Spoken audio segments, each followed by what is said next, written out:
Golden Age Radio is starting now. To accomplish that purpose. Subscribe to get future updates.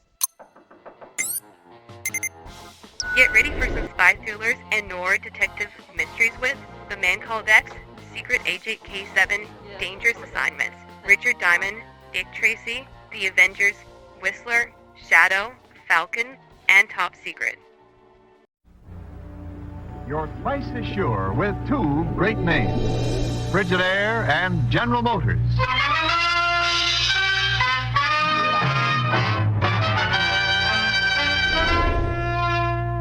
Frigidaire presents Herbert Marshall as the Man Called X.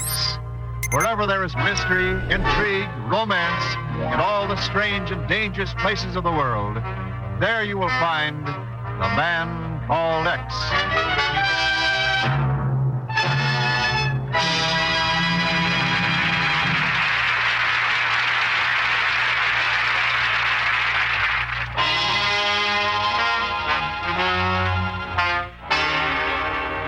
Now Frigidaire presents Herbert Marshall as Ken Thurston, a Man Called X. Did you know that every year forest fires in the United States burn over an area equal in size to New England? Well, neither did Ken Thurston until Hubert Mitchell of the U.S. Forest Service came up from Washington last week and dropped in at the office of the Bureau. Mitchell was pretty upset. In view of that kind of a situation and the urgent need of conserving our natural resources, the government is deeply interested in seeing that this Oregon plant gets into operation. And the government has guaranteed part of the financial backing. Is that right, Mr. Mitchell? That's right, Mr. Thurston. The company that's actually building it is made up of about 60 small timber owners around the town of Tolosa. But, of course, they didn't have the money to swing a $5 million project, so... All right, Mr. Mitchell, we realize the importance of conservation, and it's unfortunate the construction of this sawmill and byproduct plant is running behind schedule. But where do we come in? Well, that's it, Chief. I don't know exactly. There have been an unusual number of delays on the job. And the contract carries a deadline, huh? Yes. The plant isn't in operation 3 months from now. It'll be sold at public auction. But I still don't see what we can do about it. Chief, I think there's a little beating around a bush going on here. Maybe a bush named Ray Brown. All right. Brown was our forest ranger in the Tolosa district. He'd been looking into some of the recent delays on the construction job, fires and so on. What did he find out? He wired me last week. Implied he'd come across some pretty startling information. He wanted an investigator sent out. So? So, before we had a chance to send a man, Brown was accidentally killed. Found dead in his cabin. He'd apparently fallen asleep with a lighted cigarette, caught his mattress on fire, suffocated in the fumes. Pretty careless trick for a forest ranger. It was careless of somebody. What do you mean? Mr. Thurston, I'd known Ray Brown for years. He never smoked anything but a pipe. Well, Chief, Well, Ken? I'll be calling you from Tolosa, Oregon.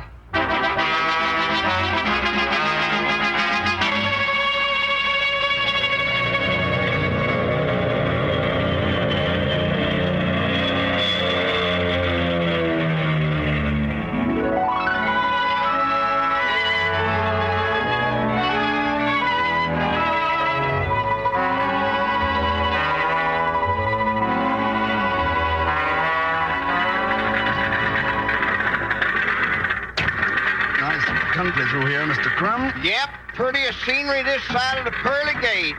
Do you drive down to the junction every day? Nope, meet the train 3 days a week, Mr. Thurston. Run my store up in Tolosa the rest of the time. I see. Not many folks come in on airplanes like you did. They don't, eh? Nope, ain't in that big a hurry to get here. You ain't figuring on going into business here, are you? Oh, no, just gonna have a look at the new plant, that's all. Be quite a sawmill if they ever get it done. I understand they've run into some trouble. Yeah, calamities, fires, acts of the Almighty, first one thing and then another. Good thing you're not figuring on going in business, Mr. Thurston. Why so? Not enough business to go around. Ain't hardly enough for me. What do? You close up your store when you go on these trips? Yeah, folks will come back. Shut it down another hour every day while they sort out the mail. Oh, you're the postmaster, too? Oh, sure, I have been postmaster Look. about... Isn't that smoke up ahead there? Yeah, brush fire. Car parked there aside the road. Now, what in tarnation? Somebody's fighting it. Over there by the edge of the tree. That's Gene Fox. He sure can't do much over there. He's on the windward side of it. Lucky it ain't got much of a start yet. Come on, let's give him a hand. Got some shovels here in the back. Here. All right, let's go. This way, Mr. Thurston. Over here, Gene. Let's hit it off here in the draw. Okay, coming over. All right, Mr. Thurston, let's start working on it along here. Just sling dirt, that's all. Won't be too hard to stop. Another 5 minutes, though, and it'll have been in the trees. What's that? That line of poles back of the ridge there. Temporary power line. Supplies all the power for the construction work. I see. Hiya, Howard. We're driving past and seen the brush burning over here. Good thing you did, Mr. Thurston, Mr. Fox. Come on, Gene, sling dirt. All right. Some crazy fool threw a cigarette out of a car. I'd say somebody did a lot more than that. Huh? What do you mean? Surprised you didn't notice it, Mr. Fox. Over there, along the edge of the road, there was a strong smell of gasoline.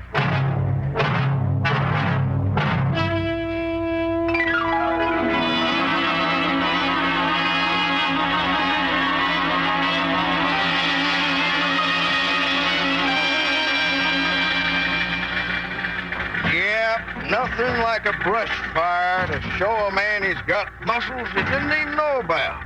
Yeah. With a little more time to get started, it might have been a lot worse than a brush fire. Figured you smelled gasoline, eh? No doubt about it, Mr. Crumb. Just who is that fellow Fox? Gene? Oh, he's the contractor that moves the log drive for the small owners upriver. Moves them where? About 20 miles down the river to the McDermott sawmill. Of course, if Marty Hill ever gets the new plant started, all the timber will be handled right here. And that'll put Fox out of business. Yeah, reckon it will. He probably will get some kind of a job in the new plant. Oh, sure. Yeah. Looks like we got a hitchhiker waving to us up there. Yeah. Station wagon stopped beside the road. Well, can't pass anybody up here in the woods. Bill McDermott. McDermott. Fella that owns that small sawmill down the river I just mentioned. Hiya, Bill. Afternoon, Howard. What might be the chance for a lift into town? Sure, climb in. This is Mr. Thurston and Mr. McDermott. Glad to know you. Very glad you came by, Howard. Beginning to think I'd be stuck there for the day. Oh, Gene Fox is back down the road. Be along pretty soon. That's so? Well, you can leave me at the garage when we get into town. What was wrong, Mr. McDermott? Motor trouble? Oh, no, just my own carelessness, Mr. Thurston. I simply ran out of gasoline.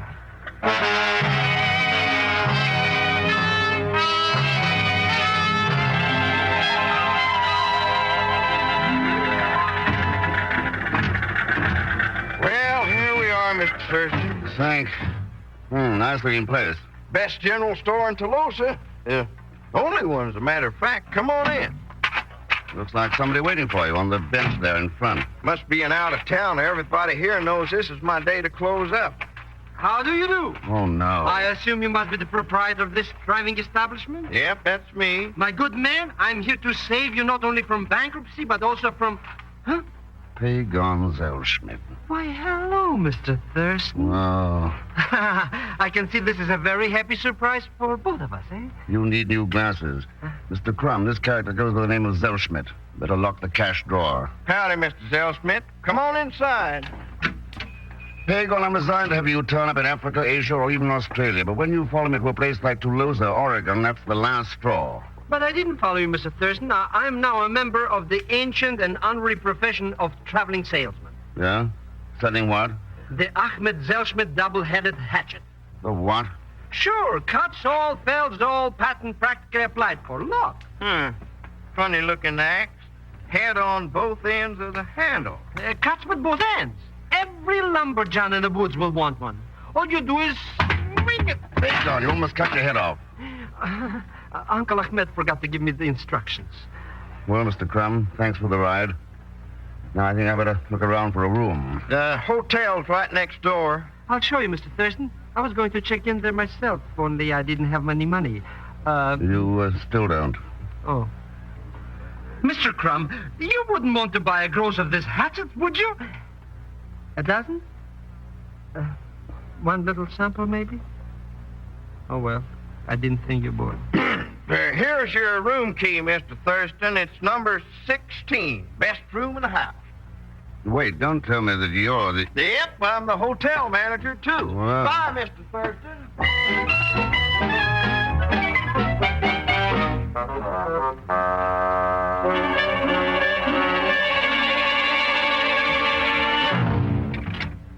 It doesn't seem to work, Mr. Thurston. Hey, maybe it's the wrong room. No, it's number 16. Huh? Maybe we try to turn it there. Come in. The door's unlocked. Hey, there's a girl inside, Mr. X. Yeah. Well, so there is. Hello. I'm Elaine. Come on in, Mr. Thurston. Thanks, Elaine. Boy, what a luscious little chipmunk. Pagon. But. All right, I'm going. You don't have to hit around the bottom. I could be in the wrong room, of course. You're not. I knew you'd get number 16. Out-of-towners always do. And why are you here? Oh, couple of reasons. For one thing, I wanted to tell you not to believe everything you hear. I seldom believe any of it. What's the other reason? Let's say I just wanted to size you up. Oh? And what's the verdict? I think you might be pretty tough to handle, Mr. Thurston. Uh-huh. We'll find out as things develop. You're not leaving? Oh, we'll have plenty of time. You know, only two people could have told you about me. McDermott or Gene Fox. Well, I know both of them rather well. William McDermott in particular, since he happens to be my father.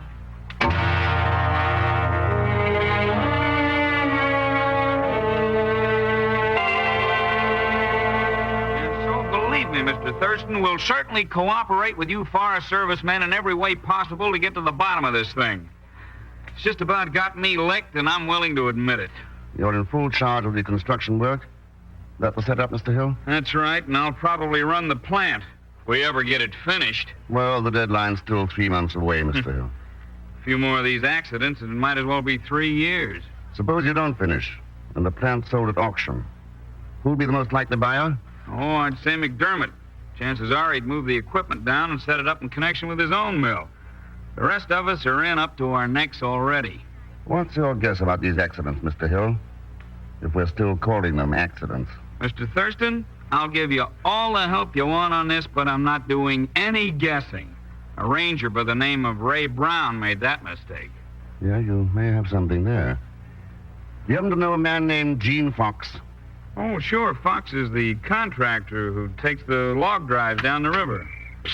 Mr. Thurston. What's the matter, Pagan? A big animal or something's moving around out here in the dark. Maybe it's a bear. What of it? You got your double-headed axe? Wrong time of the year for a bear to come down this far. Well, suppose we have a look. All right, Pagan. Where's this animal of yours? I think it was over that way. Or maybe this way. I get it all turned around in the country. Wait. Hear something? Yeah. Over to the left. Get down.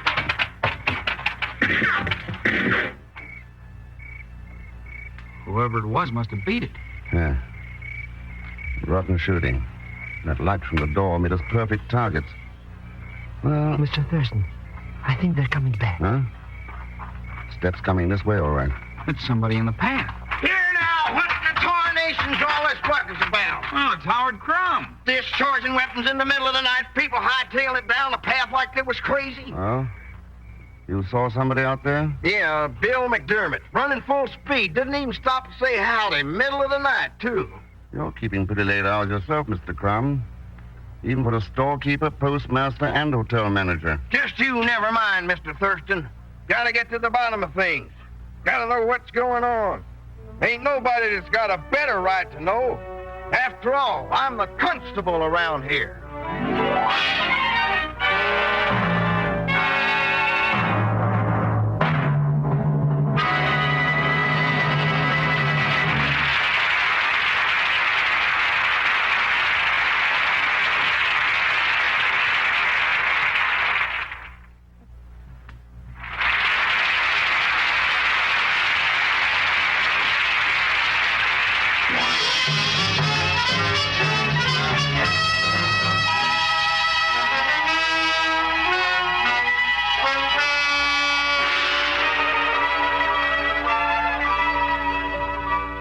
And now to continue with Frigidaire's Man Called X, starring Herbert Marshall. Pagon. Oh, come on, Pagon, wake up. Oh, why, of course, Queen Victoria. I'll be only too glad to be the president of the Bank of England. Oh, Pagon. And I will also... What's the matter, Mr. Thurston? Nothing's the matter, except you've only got 20 minutes to get on the job. Well, in that case, I'd be better. Job? What job? The one I talked Marty Hill into giving you. He's the man in charge of building this new plant, remember? Mr. X, I don't feel so good this morning. I got pains. Pagon, get out of that bed and start moving. I want you to talk to the workmen on the job. Keep your ears open. Find out if they've got any ideas. About who's behind this dirty work? It's Mr. McDermott. He's the one who shot at us last night. Maybe, but if McDermott is in it, he's not in it alone. Then, too, all we have is Howard Crumb's word that McDermott was even around. Oh. Mr. Thurston, when you fixed up this job, I hope you considered my outstanding capability, my numerous talents. I took all that into consideration. Good. Assistant manager maybe at about $200 a week? Pagon, the job pays 90 cents an hour. Digging ditches. Hooray, then I'm... Oh, no.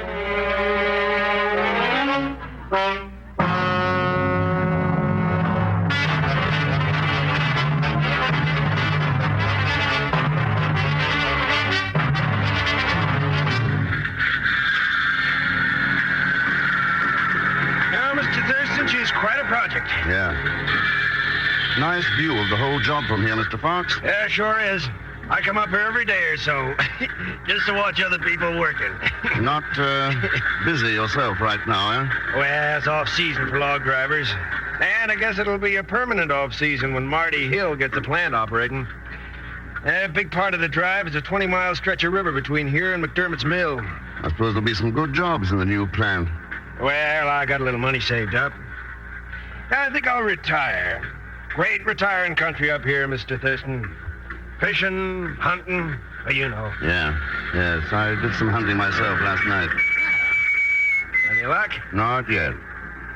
Morning, Mr. McDermott. Mr. Thurston, Gene. Hi, Bill. Understand you had a little shooting affair last night, Mr. Thurston. Yes, that's right. You should have stuck around. What do you mean, stuck around? They might have had quite a discussion on night hunting. Silhouetted targets and so on. If you're thinking I was the one behind that gun, Mr. Thurston, you better do some more guessing. Oh, I thought maybe that was the same gun there on the seat beside you. I've been taking too many chances for too long. From now on, I'm protecting myself. I'd advise you to do the same. Good day. Mr. McDermott, I've never stopped doing exactly that. Yeah, I heard about that shooting last night, Mr. Thurston. You got any ideas? Better than that, Mr. Fox. I'm pretty sure who did it. We are. Hey, Mr. Thurston. Pagon? Not only I work my fingers to the bones, but now I gotta look all over the place for something nobody knows where it is. Have you seen Mr. Hill somewhere? No, Pagon. Matter of fact, I was just going to look for him myself. I reckon you'll find him at the scaling house over the other side of the ravine. Oh. You can walk across on the timber slide. It's not in operation yet. Thanks, Mr. Fox. What do you want to see Marty Hill about, Pagon? Everybody says since he's the boss, that he's the only one that knows where it is. Well, what is? What the foreman sent me to look for? A left-handed shovel?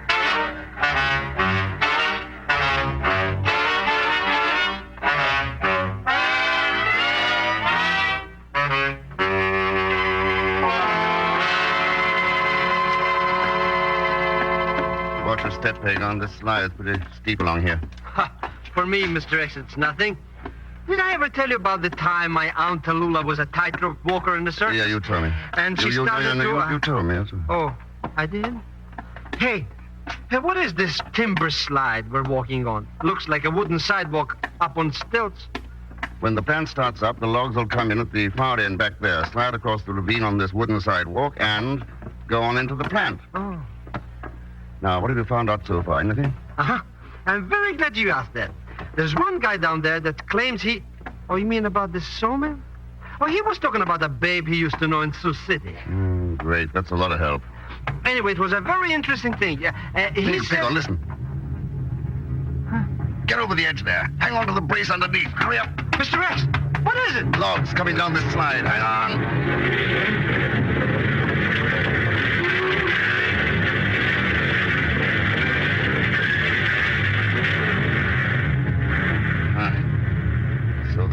Clyde's not in operation yet. Well, come on, Pagan. That could have been a pretty close shave. Nothing to it, Mr. X. We hear a noise, so we jump out of the way. Like the time my Uncle Ahmed was a bullfighter. Pagan, take a look over the side of the trestle. Huh? 300 feet to the bottom of that ravine. Huh? Oh. Pagan! Fine time to faint.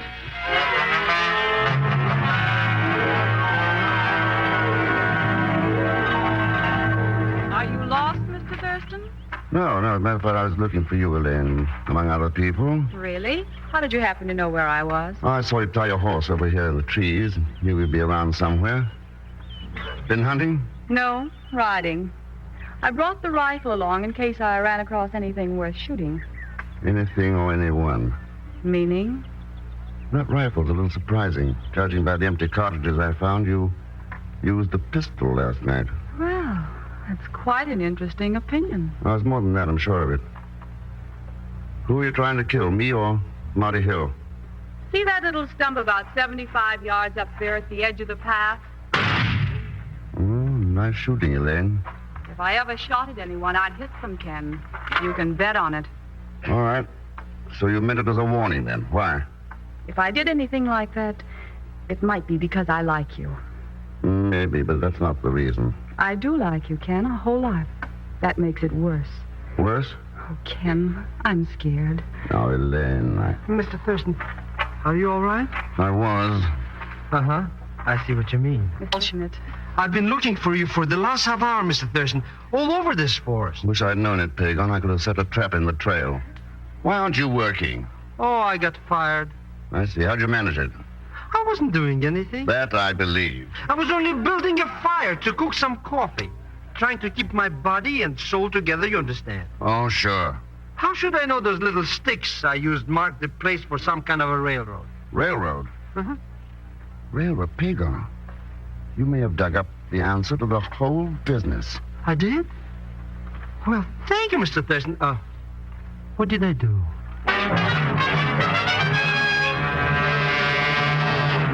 I think it'd be a pretty good idea if we stop beating around the bush, Mr. McDermott. I'm not trying to frame you for anything you're not guilty of. All I want is some information. All right, Mrs. Thurston, what do you want to know? Anything you can tell me about the new railroad. There isn't one yet. Planned to build one over a year ago, even surveyed the route. Then when this new plant came up, they decided to swing the route around and come in from the north. I see. Wonder if you'd mind marking that on this map. Both routes, the old one and the new one. Sure, glad to.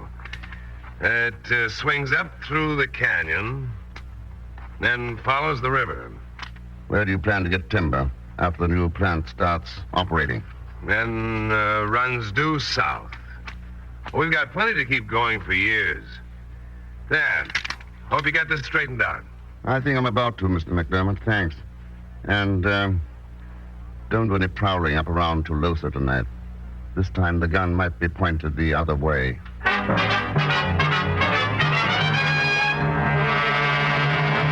So that seems to explain McDermott's angle in the thing pretty well, Mr. Crumb. He's been playing detective all by himself. Well, could be, Mr. Thurston. Should have come to me, though. He's too hard-headed, and he knew that sooner or later he'd be suspected. That doesn't explain that daughter of his, you know. She doesn't need any explaining. Boy, what a dish. Mr. Crumb, is Gene Fox one of the timber owners? Nope, you used to be. Sold out a year or so ago. Guess Gene's retired, you might say. Don't do much of anything. It's got the right idea. How about you, Mr. Crumb? Do you own any timberland around here? Well, little pieces here and there. Nothing to speak of. Oh, even a small tract might be a lot of trouble for a man with as many jobs as you've got. Don't run 'em myself, Mr. Thurston. Got 'em leased out. I see. Well, the way things stand now, all I need is one more answer. Got any idea where to get it? I think so, at the plant construction office. Guess nobody's over there this time of night. Oh, Marty Hill's probably there. He works pretty late. Suppose we go over and find out. Well, I don't know. I got a lot of things to do. What things, Mr. Crumb? The store's closed, post office closed. Nobody wants a hotel room. Well, I ought to do some work on the book. They'll keep. Come on, Mr. Crumb. Let's go look for that last answer.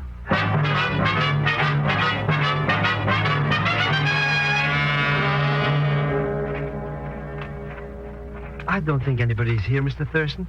No sign of life. Well, the light's on, though. Come on. We going inside, Mr. Thurston? Any reason why not, Mr. Crumb?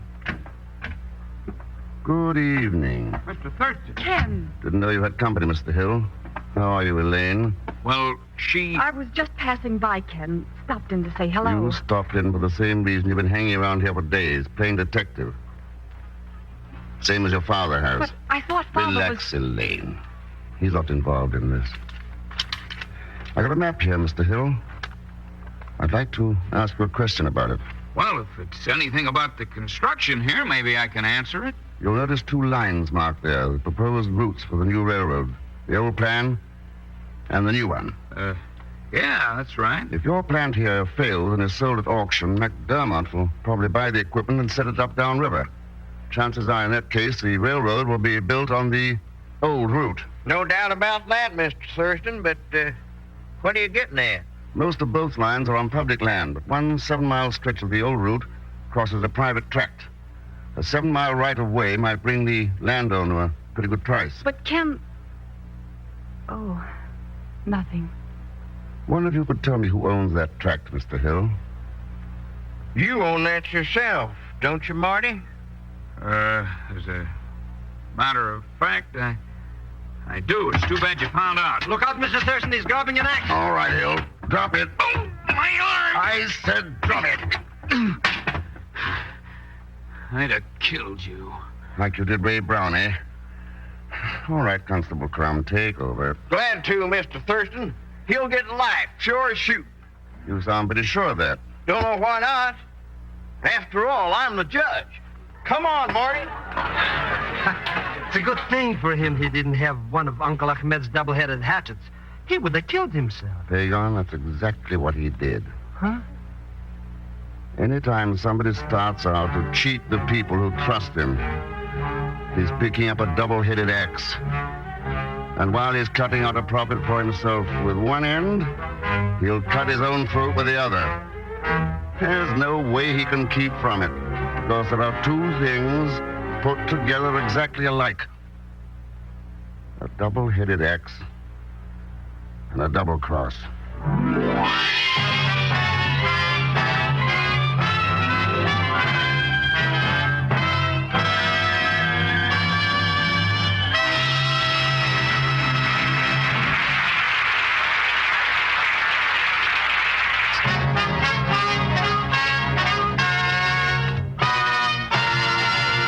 Our Frigidaire star, Herbert Marshall. Let me remind you of something. That everybody benefits when everybody gives to the community fund. Make your contribution now and make it generous. The money you give comes right back to you because the community fund helps make your hometown a better town for you and for everybody in it. Now, thanks for listening, and I'm sure you'll want to hear next week's story called No Greater Evil. For it's packed with suspense and thrill, so I think you'll enjoy it. As usual, Leon Belasco will be along as Pagon Zellschmidt. So join us, won't you, when next I return as the Man Called X. Good night.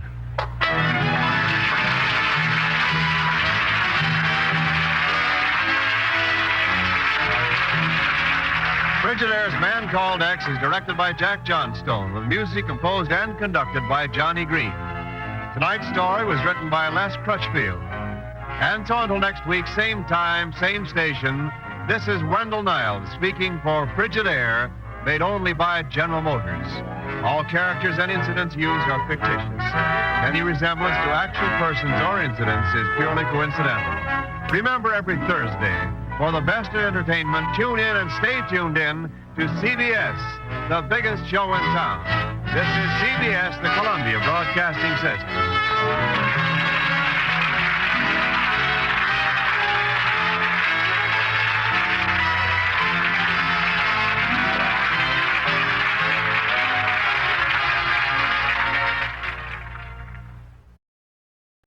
You are listening to Golden Age Radio, rumble.com/C/GAR. Brought to you by G3PL.com.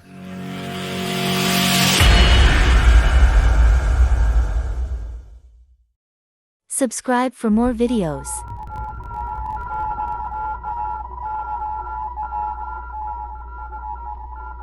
Secret Agent K7 returns.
America's #1 adventurer, K7, former United States secret agent who operated in 22 countries, on land, on sea, and in the air, brings you a story of today.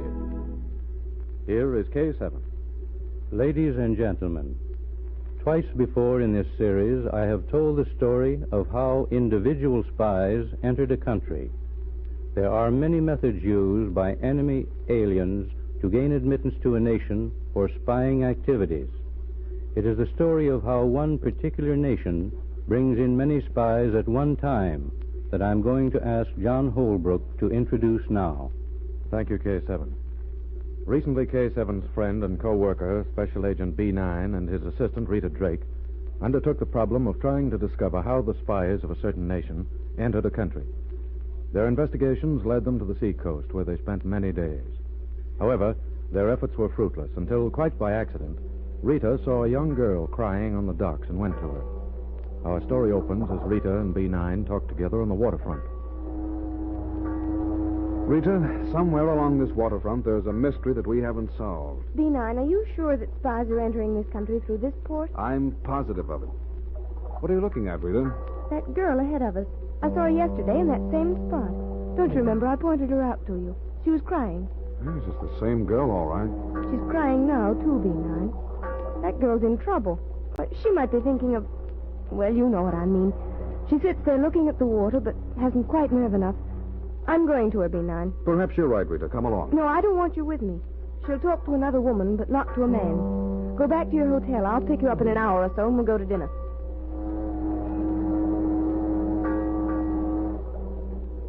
Hello. May I sit here with you?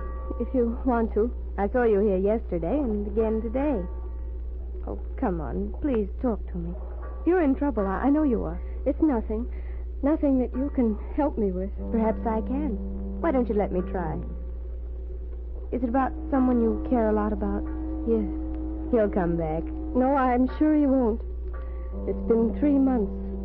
That's his ship out there. It's been in 4 times since he left, and he didn't come back with it. Tell me the whole story. Yes, I want to tell you. I've got to tell someone. His name was Leon Sewells, and mine is Leona. Leon and Leona. We laughed about it when we first met. And then we fell in love, and I married him. And he sailed away. On that ship out there, the Storm Cloud. It's a fishing boat, and he was going to be gone only 2 weeks.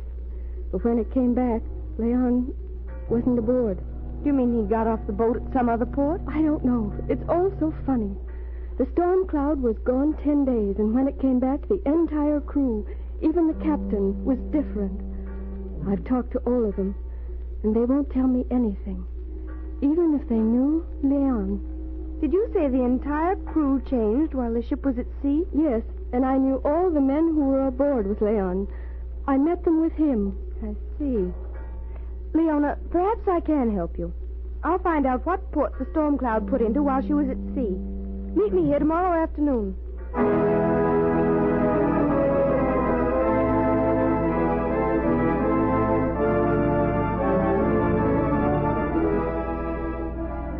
A few minutes later, Rita met B9 and went to dinner with him. While they were eating, she told him the entire story. The girl is desperate, B9. Her husband disappeared off the boat. The entire crew disappeared. The boat went out to sea for 10 days. When it returned, it arrived with a different crew, even to the captain.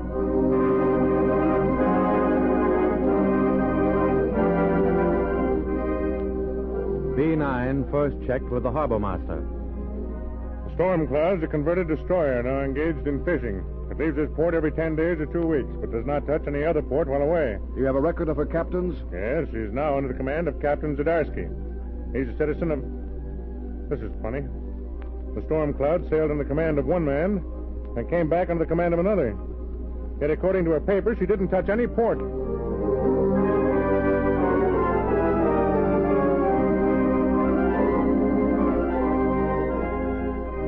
B9's hunch proved right. The Storm Cloud had 6 captains over a period of 18 months. All had apparently come aboard at sea, for there was no record of the fishing boat ever having put in at any other port. B9 next questioned the wholesale fish dealers. I wonder if you have a record of the fish you have purchased from the operators of the Storm Cloud. The Storm Cloud, they're not fishermen. She goes out to sea, but she never brings any fish back. We've laughed about it many times.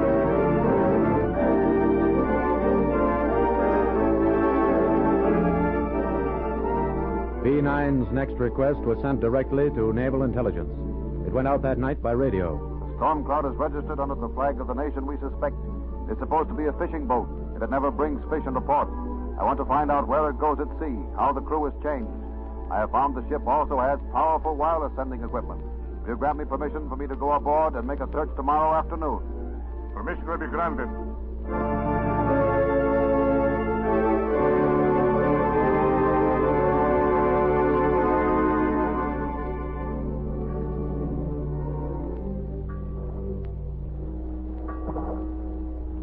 The next afternoon, B9 boarded the Storm Cloud and showed his papers to the captain. You've seen my credentials, Captain. I have full permission from the government to search this ship. Would you show me around? Why should my ship interest you? A man disappeared from aboard this ship at sea. He left a bride ashore. That's reason enough. Now let's look the Storm Cloud over. Lead the way.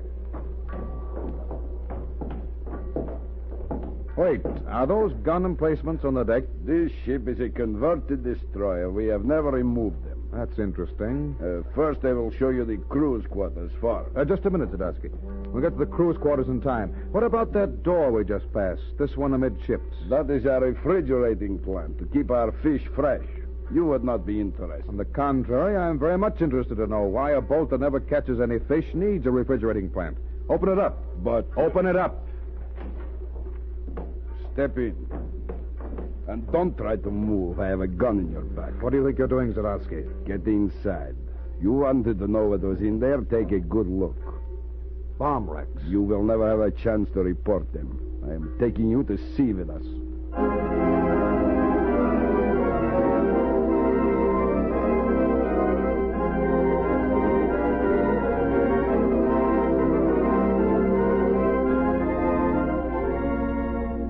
Ashore, Rita talked with the girl, Leona, as she waited for B9 to return. As they talked, Rita saw a boat leave the side of the ship and come toward them. A boat has just left the ship. If it's the man who came here with me, he may have some information about your husband. But the crew aboard now say they never heard of Leon. I've talked to all of them. What's the matter? This boat coming. There's only one man in it. It's not B9. No? Oh, but I know this man. He's Fourscore, a sailor. I've talked with him. He's almost here. I'll ask him about Leon again. Fourscore, have you heard anything? I have not time to talk now. Well, I only wanted to ask you. I am in a hurry. If you see any of the men from the Storm Cloud, tell them to go aboard. Tell them we are sailing at once. What does he mean? They can't sail with your friend aboard. Perhaps they think they can. Leona, I want you to help me. I'm going to the Coast Guard authorities.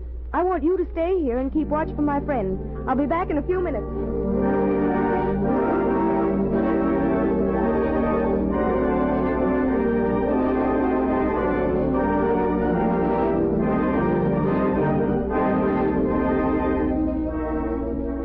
little over an hour later, the Storm Cloud sailed.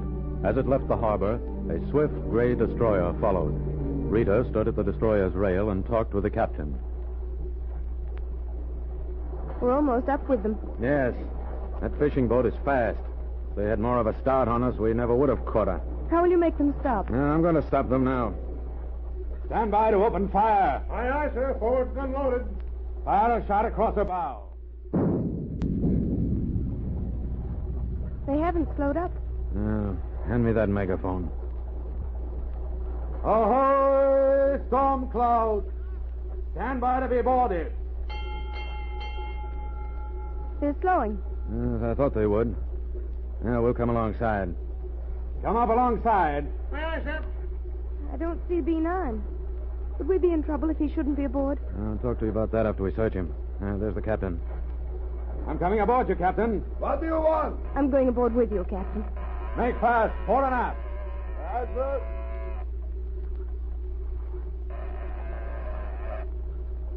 Why have you stopped us? We have reason to believe that you're taking a man to sea. That is impossible. What's that? Someone's knocking on that door. B9! Rita, I'm in here. Yeah, open that door. I have not the key. Yeah, then I'll open it. Look out inside. Get away from the door. I'm going to shoot the lock off. It's opening. Rita, I'm glad you got here. Oh, I was sure you were aboard, B9. I went to the Coast Guard. I'm glad you did, Rita. Captain, seize the Storm Cloud and tow her ashore. These men are not fishermen. They're spies engaged in photographing our coast defenses. This ship is fully armed. That room in which I was held prisoner contains racks of depth bombs. I'll see they're not disturbed, B9. Good. These men are all to be made prisoners. And, Rita, I have some good news for the girl Leona. Her husband is also a prisoner in there. We'll take him back to her.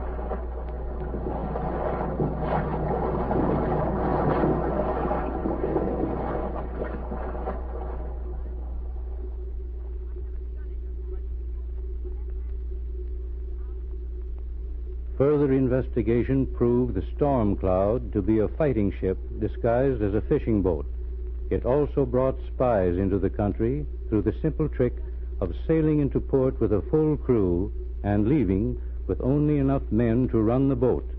Thus they left 10 or 12 so-called sailors on every trip. As a result of the seizure of the Storm Cloud, a close check is being kept on other fishing boats. Listen for my next story. This is K7 speaking.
You are listening to Golden Age Radio, rumble.com/C/GAR.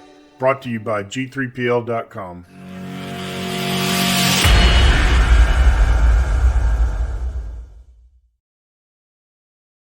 Wheaties presents Dangerous Assignment.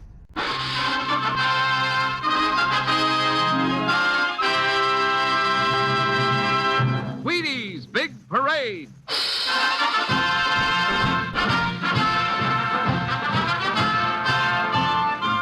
The makers of America's favorite whole wheat flakes, Wheaties, Breakfast of Champions, invite you to Wheaties Big Parade, a thrilling procession of radio's greatest summer entertainment programs. Yours for the listening on NBC.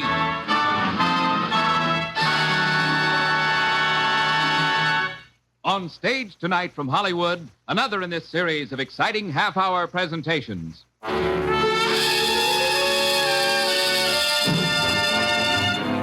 Dangerous Assignment, starring Brian Donlevy as Steve Mitchell.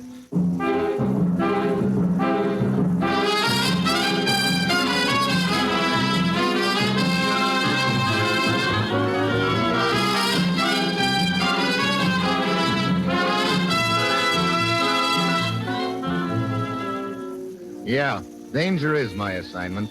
I go to a lot of places in the world I can't even pronounce. They all spell the same thing, though, trouble. But when I walk into the commissioner's office, I don't expect this assignment is going to involve using a 10-year-old boy as a cross on which to crucify his father.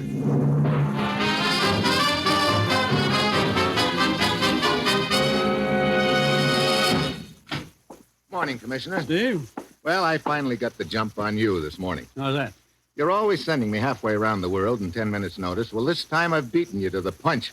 I'm all packed, I've got my passport and credentials in order, and I'm ready to take off. Now, where are you sending me? Just down the hall, Steve. What? That's it. Oh, great. Mitchell, the mastermind. Well, okay, so I'll unpack. I wouldn't do that yet. You start down the hall. Where you end up is anybody's guess. Oh, what's the deal, Commissioner? Ever hear of International Lecture Tours Limited? Hey, now, look, my soapbox days are over. Now, don't worry. You're not going to be making speeches, but you'll be investigating a few people who do. This is an organization of 6 European professors, Steve. They lecture at colleges and universities all over the world. Each of them hits this country about twice a year. Well, what about them? We have definite information that one of them is using his lectures just as a front. That he's picking up information from various contacts in this country and taking it back to Europe with him. Uh-huh. Which professor is it? We don't know, but Dr. Gerber does. Gerber? Yes. He's one of the members of this lecture circuit. He's waiting down the hall to talk to you now, Steve. Find out what you can from him. Then go anywhere and do anything that's necessary to smash this spy ring. Well, that's it. You've got your assignment. Good luck.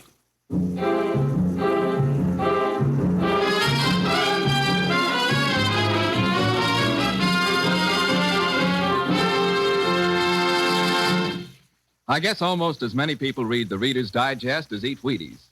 So maybe you've already seen that article in May issue about breakfast. It says, quote, 2 out of 3 Americans eat too little for breakfast. That's serious. Because skimpy breakfasts slow kids down during their morning studies. Cause some folks to run out of steam before lunch, get sort of grumpy and tired, and sometimes actually sick. Matter of fact, this Reader's Digest article might scare you if you didn't know about Wheaties. But if you keep right on dishing up plenty of Wheaties with milk and your favorite fruit as part of each day's most important meal, just relax. You haven't a thing to worry about. Now, here's Dangerous Assignment, starring Brian Donlevy in the role of Steve Mitchell, colorful, two-fisted government agent.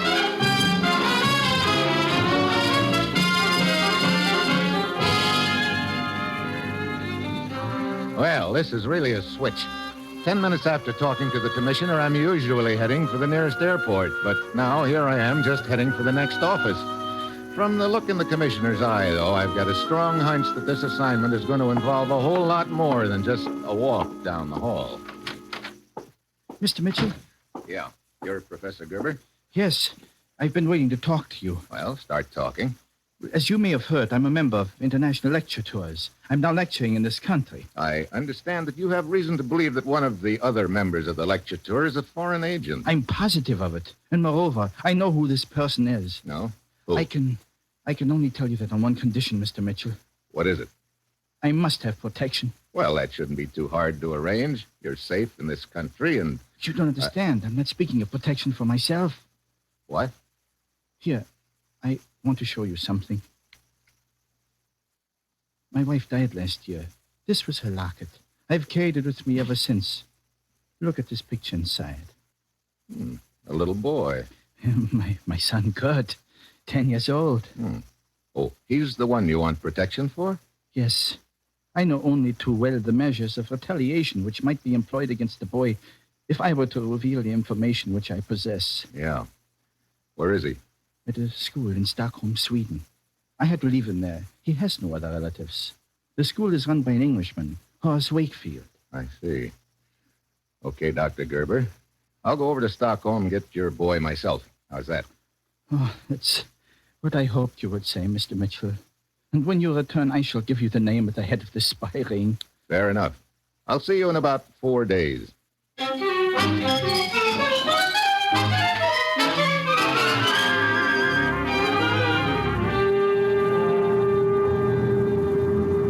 Mr. Mitchell, Yeah? What is it, stewardess? here's a radio message. Just came in for you. Oh, thanks. Gerber reports his locket containing boy's pictures stolen 3 hours ago, Commissioner. Ah, well, I thought this sounded too easy to be true.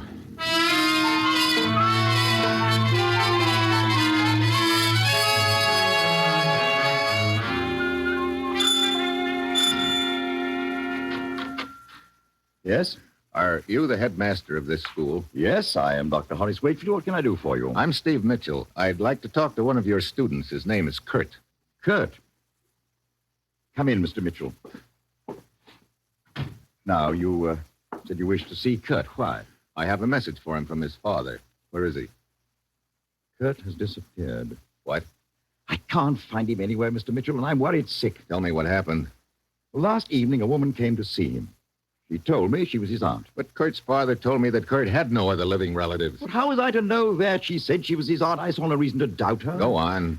Well, I sent her to his room, and, well, I believe she left when visiting hours were over. What do you mean you believe she left? Aren't you sure?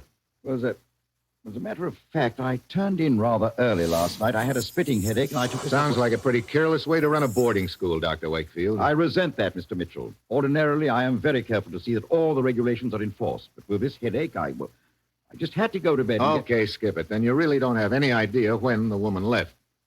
No. All I know is that Kurt was not here this morning. Great. Oh, that must be Ilsa. Who? Oh, she's a playmate of Kurt's. Come in. They told me you wanted to see me, Dr. Wakefield. Yes, Ilsa. As you know, your little friend Kurt has disappeared. Yes. I want you to tell me if you've ever heard him speak of running away. No, Dr. Wakefield. Have you any idea what happened to him or where he might be? No, sir. Oh, very well. That'll be all, Ilsa. Thank you. Thank you, Dr. Wakefield. Haven't reported this to the police yet, but I think I'd better right now. No, wait a minute.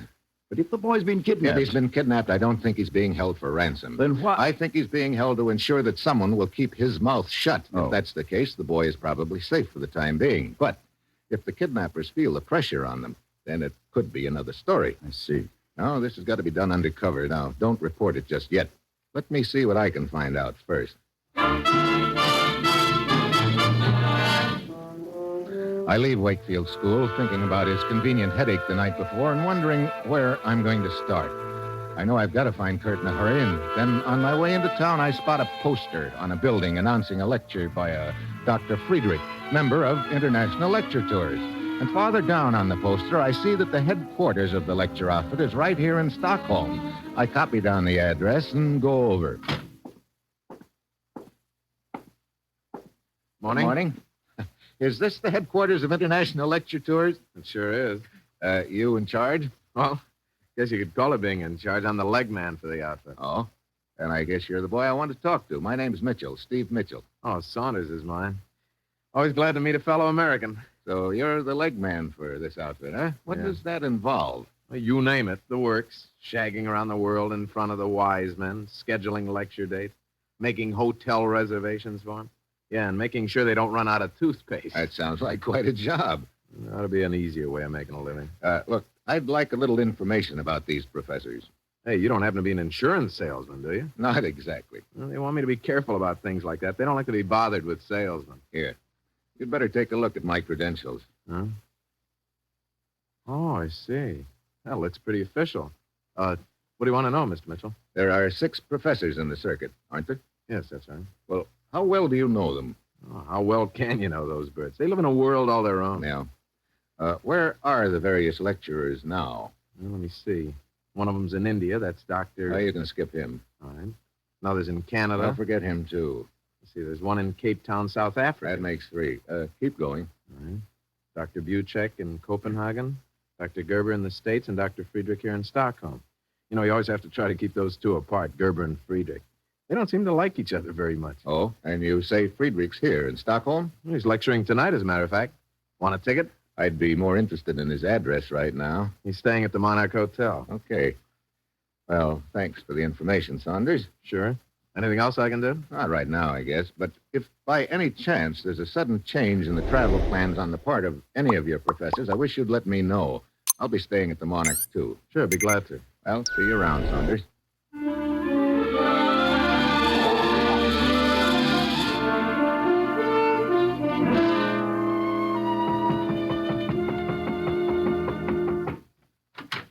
Yeah? I'm Steve Mitchell, Dr. Friedrich. I'd like to talk to you. Later. Can you not see I'm busy with my lecture notes? No, this will only take a minute. But I have just told you. Yeah, now I'm telling you. We're going to have a talk. But... Very well. Come in. Thanks. Now, please be brief. What do you want to talk about? I understand you don't like one of your colleagues very well, Dr. Gerber. What business is this of yours? Maybe plenty. Why don't you like him? Because most of the theories he blabs about in his lectures are absolutely unsound. I know. Because my theories are correct. I have tested them. And they contradict his. Therefore, he is wrong. I see. Now, you're sure there isn't anything more to it than that? Of course I'm sure. Now, if you will excuse me. Just one more question. Do you mind telling me where you were last night? Why, I was working on my lecture notes. Oh, that's funny. They told me downstairs at the desk that you went out last night. Oh, yeah. I had forgotten. I had an engagement for a while. Is she nice? Yeah, well, see here, Mitchell. This is none of your business. Okay, Dr. Friedrich. You better get back to your lecture notes. I'll probably be seeing you again.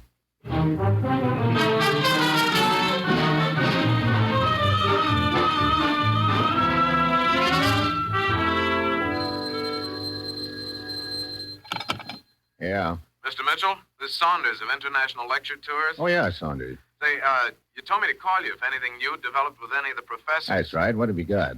Oh, this morning I ran into Dr. Buchek on the street. Oh, you said Dr. Buchek was supposed to be in Copenhagen, didn't you? Yeah, and I asked how come. Yeah, well, what did the good doctor say? Oh, just something about wanting to skip the rest of the circuit. Tired or something like that. I see. When did Buchek arrive in Stockholm? This morning by plane. You sure about that? Why, no, that's just what I was told. Mm-hmm. Where's the professor staying? Strand Hotel, I think. Okay. Hey, thanks, Saunders. I think I'd better go over and give Dr. Buchek the double check.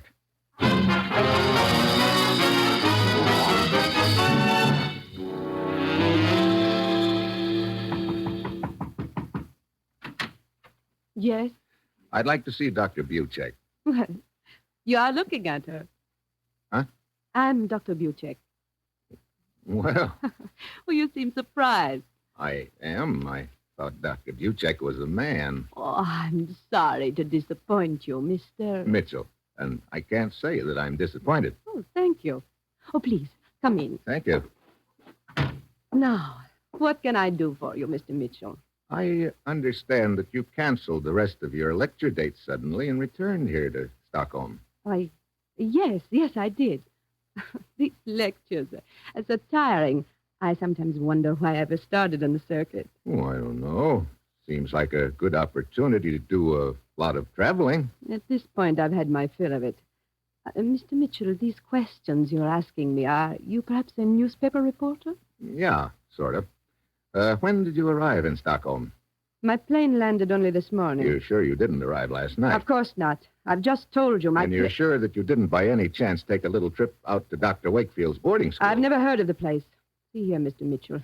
I'm quite sure you're not a newspaper reporter. And I'm also quite sure my activities are none of your business. Suppose we just pretend they're my business, Dr. Buchek. Very well. In that case, suppose you just pretend I'm telling you the truth about arriving this morning. I see. Well, thanks for the interview. I can check up on your arrival time, you know. Please do. And when you're quite through checking up on me, then you may pretend that you owe me an apology for your rudeness. So I leave, and it looks like the trail's beginning to heat up a little. At this point, Dr. Buchek qualifies as my grade A suspect. Then suddenly, as I'm walking down the hall, a guy pops out of nowhere right in front of me. A word with you, sir. Who are you? Oh, permit me. I'm Oscar. I would like you to meet my friend Olaf. Huh? I don't see any... That is Olaf's gun in your back. I am Olaf. I'm delighted. Look, what's this all about? Shh, please, we must be very quiet. We would not want to disturb the hotel guests. Yeah, well, I'm going to start disturbing them plenty if you... Please, I told you, we must be quiet. Look, you think I'm going to hold still while you work me over your... You would not listen to reason. It is a pity. He is not saying anything now, Oscar. Of course not, Olaf. That was a most effective silencer you administered just then. A heavy blow over the kidney often renders a man completely speechless. See how he stands with one foot drawn up, almost like a heron. Quite an amusing spectacle, is it not? Good, Oscar. Now, Mr. Mitchell, perhaps you will come with us quietly. Yeah. I still don't know what this is all about. You made a big mistake bothering the young lady you just talked to, Mr. Mitchell. Dr. Buchek? Now, it's necessary for the three of us to go for a nice ride. I get it. A short ride, I suppose. Oh, no. On the contrary, for Olaf and myself, yes, it will be a short ride. But for you, it will be such a long trip that I doubt very much if you will ever return.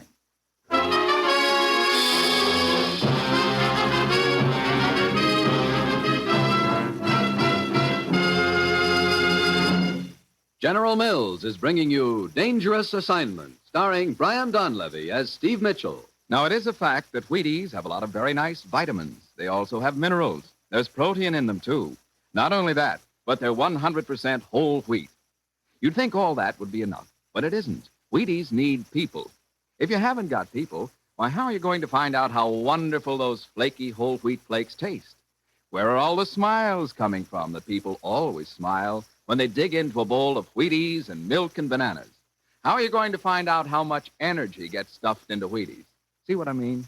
You take people away, and Wheaties look pretty lonesome. And since we make Wheaties, we think that's pretty tough on them, and on people, too, for that matter. So our idea is this. Get Wheaties and people together as often as possible, because Wheaties need people, and vice versa.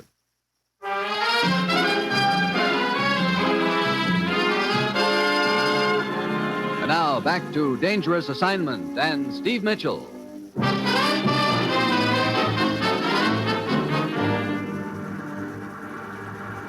Hey, look, we've been winding our way up into these mountains for the last half hour. Where are we going? Yes, let Olaf drive, Mr. Mitchell. You and I will just sit back here in the back seat and enjoy the ride. We are at the top of the mountain now, Oscar. Very well. You may stop the car now.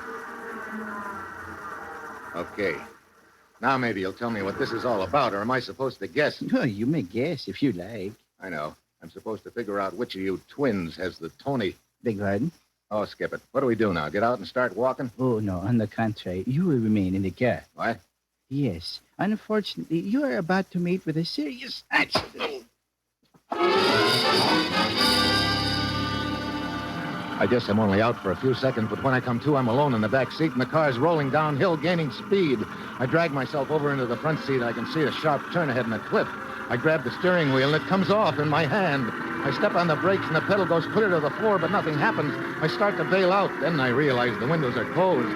The inside handles to the doors and windows have been taken off. I get my foot up and start kicking at the window. The edge of the cliff is getting closer. I finally kick a hole in the window, jam my hand through it, and open the door from the outside.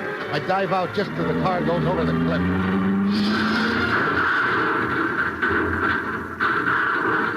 I land in in the brush about 20 feet away and lie there, fighting to keep from passing out.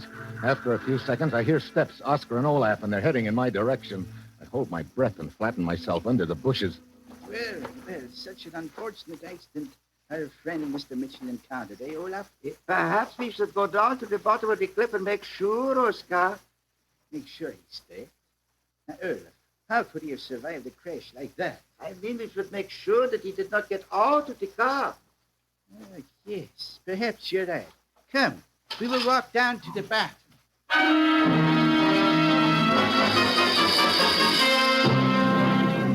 I know I've got to act fast now. As soon as the boys find no body in the car, they'll be after me again. I wait until they're out of sight, then I pull myself out of the bush. My body feels like one big bruise, but I finally make it back to town and head to the office of the International Lecture Tours. Oh, hi, Mitchell. Hey, what happened? You look like you've been dragged through a knothole. That's the understatement of the week, Saunders. Hey, look, have you got a picture of the beautiful Dr. Buchek around here anywhere? Yeah, why, sure. Hey, here you are. This is one of the publicity pictures we sent to the papers. Will that do? Oh, well, that'll do fine. Thanks. Does she kind of make a hit with you? Yeah, a big hit. And now I'm going to return the compliment.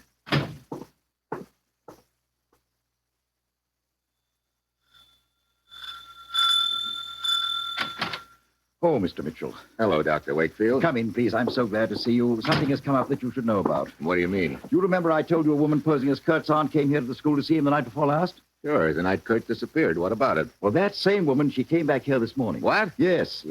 I wasn't in my office at the time, but my secretary told me this woman inquired about Kurt again. I returned just in time to see her driving away. I tried to stop her. It's too late. Wait a minute. That means they don't have Kurt, then. But where is he? I wish I knew. But who is they? I think I know who one of them is. The woman. Here, take a look at this picture. Her name is Buchek. What about her? Isn't that the woman who was asking about Kurt? No. I've never seen this woman in the picture before in my life. Are you sure about that? But of course. Oh, great. My case blows up in my face, and I don't have any idea where Kurt is. What a headache. Hey, incidentally, have you had any more headaches lately, Dr. Wakefield? Why, no. Just the night that Kurt disappeared, huh? See here, Mitchell, if you're trying to imply that I had anything to do with the boy's disappearance... I'm not trying to imply anything, Wakefield. Just checking on your reaction times. I'll see you later.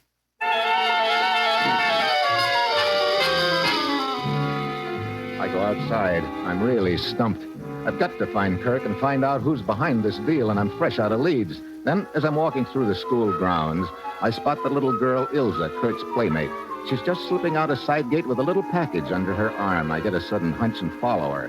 She takes off through the woods, then down the roadway. I keep out of her sight, and finally, she disappears into an old deserted barn. A couple of minutes later, she comes out without the package. I wait until she heads back to the school, and then I go into the barn. There's a blonde kid sitting in a feed box, munching on a sandwich. It's Kurt Gerber. Hello, Kurt. Did you come to hurt me? No, Kurt. I came to help you. Your father sent me. Oh, that is good. I have been praying for help. I knew it would come. Yeah. Now, what happened, Kurt? A woman came to see me at the school. She tried to make me go away with her. Yes? She said she was a friend of my father's, but I knew she was lying to me. So I asked her to wait outside my room while I packed. As soon as I was alone, I climbed out the window and ran away. I see. My girlfriend Ilsa has been bringing food to me. How did you happen to pick this barn to hide in? I knew it was the right place as soon as I saw this manger. Manger? Yes. I read about a little boy in a manger once.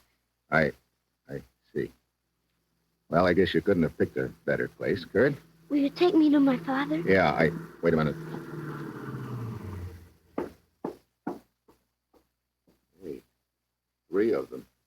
Oscar, Olaf, and... Well, what do you know? So I finally found out who's behind this deal when it's too late.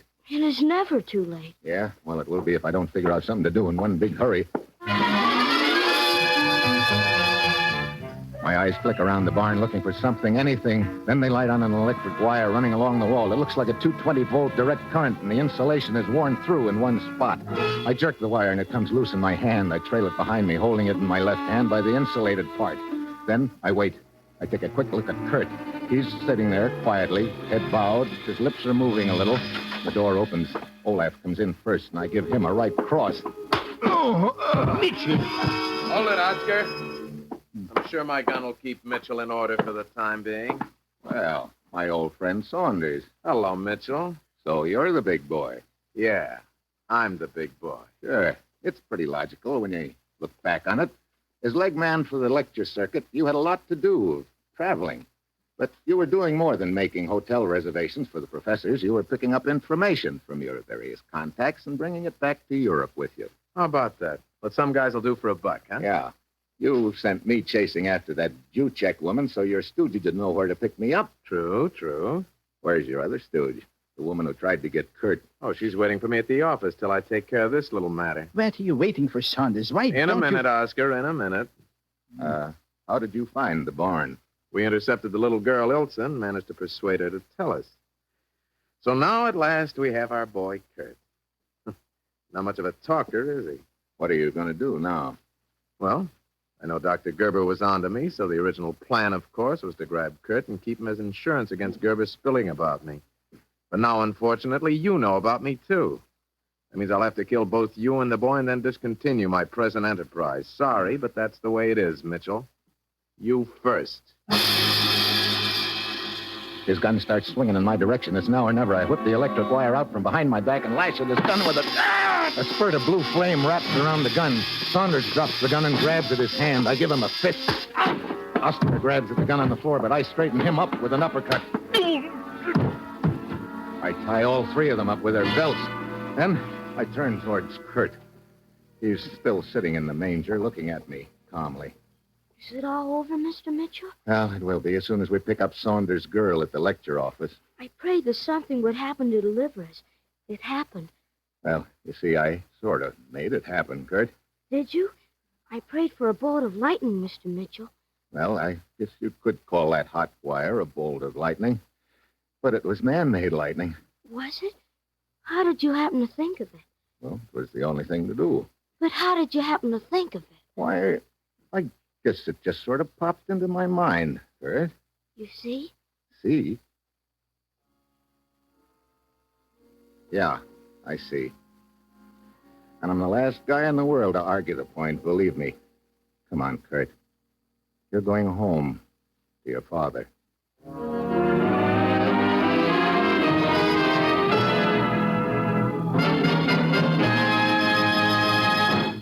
You are listening to Dangerous Assignment on Wheaties Big Parade. What do you suppose your kids are thinking about when they dig into their Wheaties? All those nice vitamins and minerals they're getting from those crisp whole wheat flakes? You reckon they're thinking, oh boy, are my teeth getting healthy? My bones are growing nice and straight. Shucks, no. They're saying to themselves, gee, Willikins, Wheaties are good. Hope I have time for another bowl. That's what they're thinking. But isn't it comforting to know that anything as wonderful to eat as Wheaties is so good for your youngsters and for you? That's one of the nicest things about Wheaties.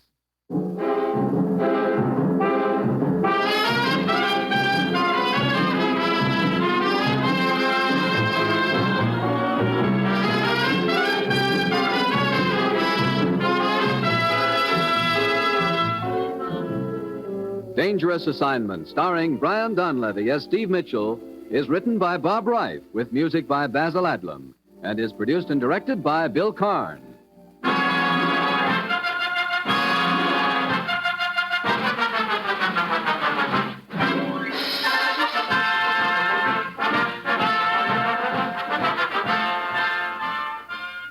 Going to bake a pie sometime soon? Make it with Crust Quick, the Betty Crocker pie crust mix. You know it's a tender, flaky crust that's at the bottom of every delicious pie, sure as you use Crust Quick. And so easy. Just add water to Crust Quick. And what pie crust? Tender crust, tasty crust, rich, short, lovely crust, just like Betty Crocker makes. And you can make it. Just add water to Crust Quick. Crust Quick, the Betty Crocker pie crust mix.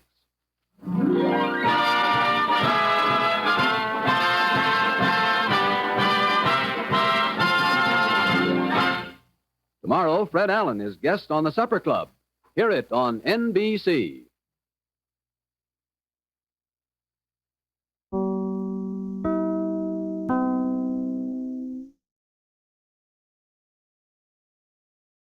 You are listening to Golden Age Radio, rumble.com/C/GAR. Brought to you by G3PL.com.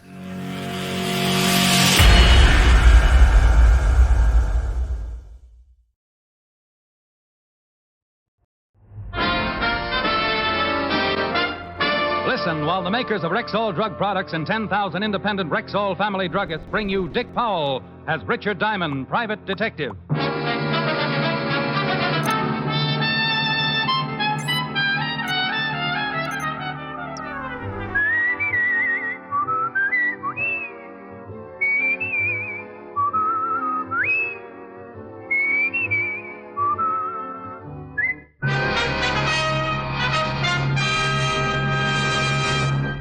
Good evening. This is Bill Foreman, speaking to you for the 10,000 independent druggists who have made the word Rexall part of their own store names.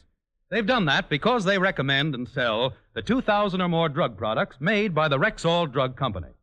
This month, Rexall family druggists are introducing 10 great new products direct from the famous Rexall laboratories.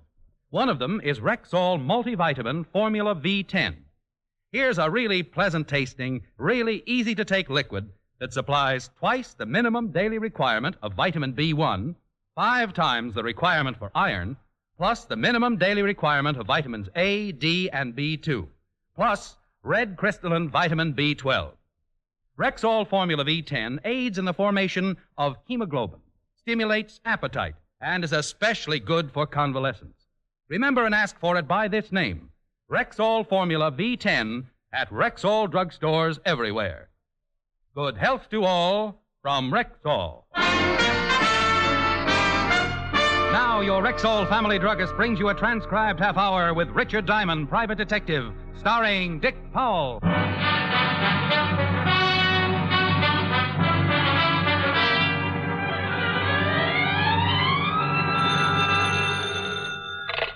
Diamond Detective Agency, not a corpse in a carload. Rick? Hi, Helen. Hi. What are you doing? Oh, trying to think up a new ad for the phone book. What's the matter with the old one?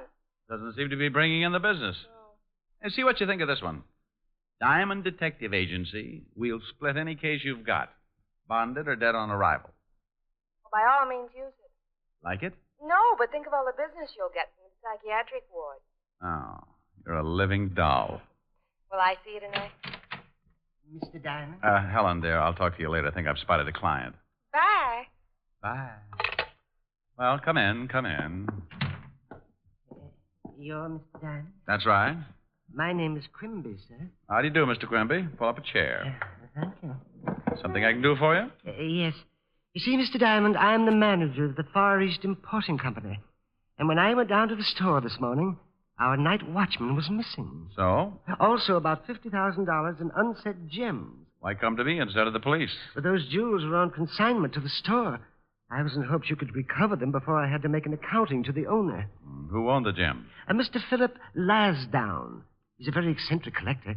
He has many things on display in the store. He's a very good client. Aren't you insured? Naturally. But if Mr. Lasdown knew that a robbery had taken place, he'd never again do business with my establishment. And you want me to recover the missing jewels? If you can. You think the night watchman is responsible for the theft? Well, I don't know what else to think. The night watchman's name is Block. Arthur Block. He lives in an apartment on the east side. But I've already checked with his landlady, and he hasn't shown up. How long have I got to recover the jewels, Mr. Quimby? But I have no idea. It's impossible to tell when Mr. Lasdown will want an accounting. Well, I charge you $100 a day in expenses. Oh, yes. Well, 100 be enough for now. Well, if you have nothing to do for the next few minutes, I'd be more than happy to grovel at your feet. I beg your pardon? Now, I want the night watchman's address, also the address of your shop. Then you go back to the shop and wait to hear from me. Quimby gave me what I wanted, then minced happily out of my office. I locked up, grabbed a cab for the east side of town, and 20 minutes later I was talking to the missing night watchman's landlady. Sure, honey. Arthur Block lives here. You're the second one to come asking for him this morning. He killed somebody or something? Is he in? No, we ain't been in since yesterday evening before he left for work. Can I take a look at his room? Well, I don't know, Blue Eyes. It's against the rules. Oh, my goodness, I dropped a $5 bill. My goodness, so you did. Don't hurt your back bending over, honey. I'll get it. Right. Little rheumatism, but anything for a fin. Say, you got any more loose ones around? I'll show you every room in a joint. Just the one where Block lives. Right down here. You ain't no cop, honey. Shamus? Yep. Figured. Right in here. There you are, handsome. Thank you, Mother. Mother! When you're done, stop back at my room and have a beer. I never touch anything stronger than opium. Never anything stronger than opium, huh?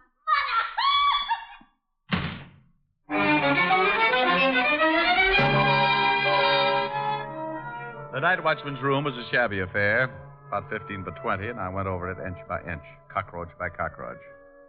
Apparently, Block hadn't taken anything with him. The drawers of the broken-down dresser were filled with an assortment of socks and underwear. In the closet, I found the rest of his clothes and an old empty suitcase. Yes, if Arthur Block had skipped, he was figuring on buying a wardrobe someplace else. I left, keeping on my tiptoes as I passed the landlady's door.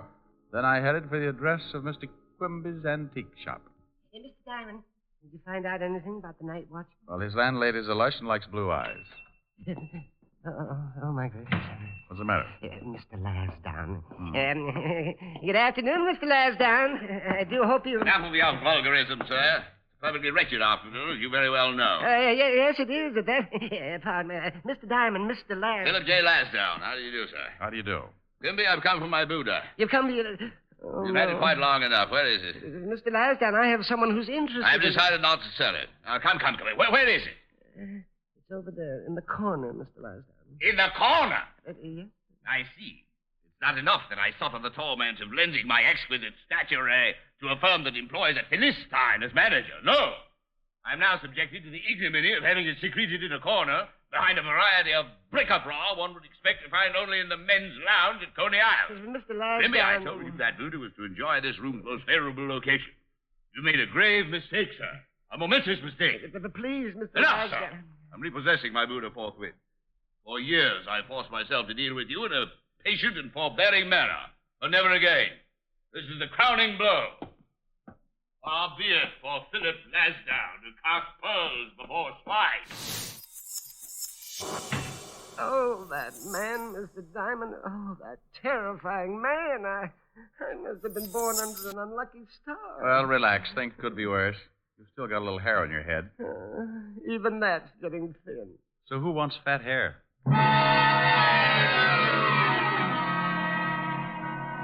I left Quimby wringing the cold sweat out of his hands and took a cab over to the 5th Precinct Police Headquarters. When I walked in, the clock above Lieutenant Levinson's desk said 12 noon, and Lieutenant Levinson said...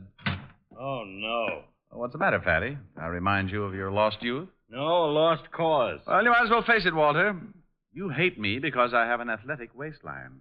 Ha, ha, ha. Eureka. At last, a 3-syllable word. I knew you could do it, Otis. I'm going to let you do me a favor. Yeah? Mm-hmm. I want you to check with the morgue and all hospitals and jails for an Arthur Block, lately employed as the night watchman of the Far East Importing Company. Oh. Well, I'll check, but not because you told me to. Then why? Because I'm stupid. I guess I told him.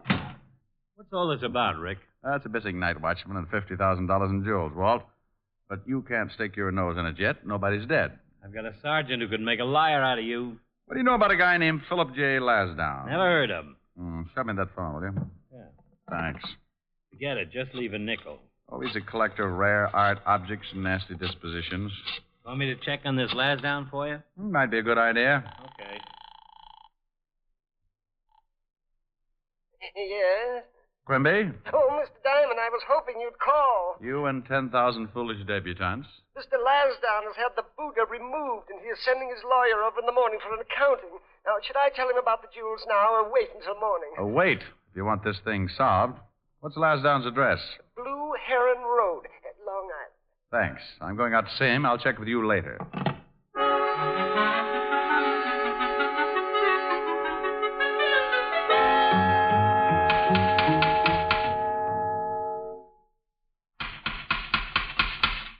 A little patience, please. I do not read pick, look, see, quick, or popular mechanics. I refuse to endorse a petition, and as far as a free excursion to the Bahamas with all expenses paid, I couldn't be less interested. Now, if you'd be so kind as to remove your person from my property. I'm warning you, sir. Look, Your Highness, remember me? I met you this afternoon at the Far East Importing Company. I remember you. Good day. Young man, if you do not remove your foot from my door, I may resort to violence.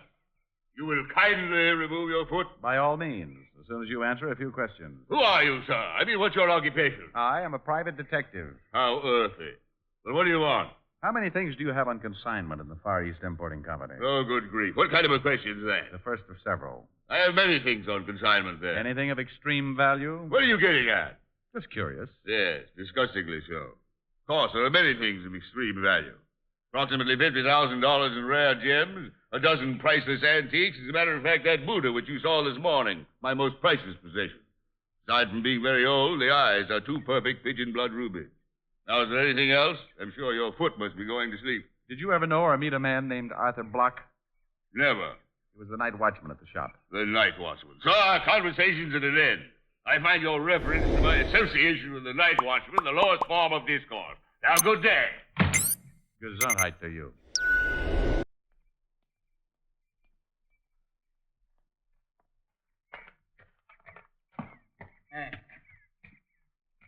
Hey, bud. Sorry, I do not read pick, click, quick, look, spook. Hey, who's taking the census? Just want to know if a party named Larsdown lives here. You could hardly call him a party. More like a friendly street fight. Look, friend, I got to pick up some luggage. Does Larsdown live here? Yeah, with a bosom Buddha. Lansdown's a one with the toupee.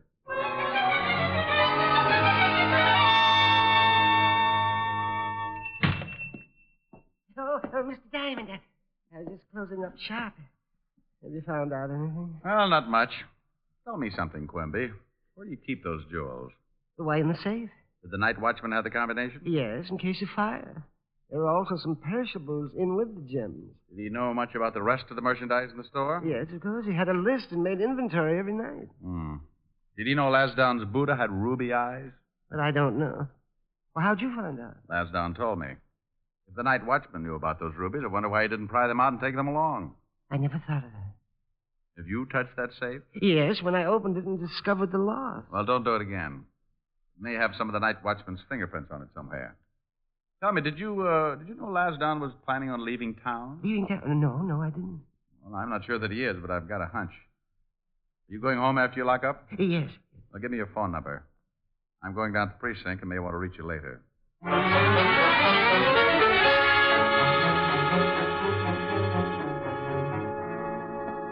Well, hello, Blue Eyes. You still looking for Block? That's right. Has he shown up? No. Hey, honey, you just skipped off without saying goodbye. Had a beer all open for you. Oh, I bet you were so unhappy you poured it down the drain. You sure are the one. Yeah, I sure am. Look, sweetheart, if a Block shows up, call me at the 5th Precinct Police Station. Name's Diamond. Sure, handsome. Oh, you fracture me. Well, that's an idea.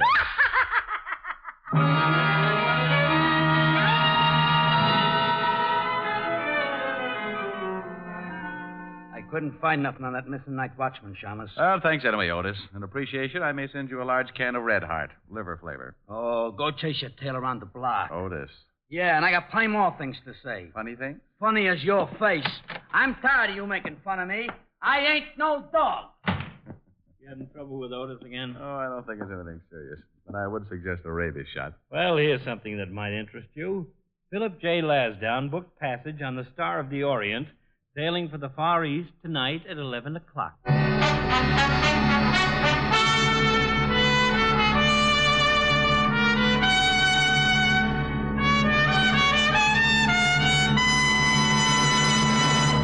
Famous beauty expert Ann Delafield says that women are tired of endless jars and bottles that cost so much time and money. She says that more than one cream is just nonsense. But can just one cream do everything for your skin? It certainly can. That is, if it's Ann Delafield's all-purpose deep cream. Here's a cleansing cream, face cream, night cream, eye and throat cream. All creams in one. A special blend of all the fine, rich, natural oils so necessary and good for care of your skin. Sounds wonderful. Does Ann Delafield have makeup, too? Yes, indeed. She's designed a whole new, no-nonsense cosmetic line just for you modern women. There are vitamins for true beauty from within. Fine powder with built-in foundation. Everything you need for looking your lovely. All this must be pretty expensive. But you're wrong. You'll find that the Ann Delafield Cosmetics give you most for your cosmetic dollar and save you so much time as well. So look for them today at Rexall drugstores everywhere. And now back to tonight's adventure with Richard Diamond, Private Detective, starring Dick Powell.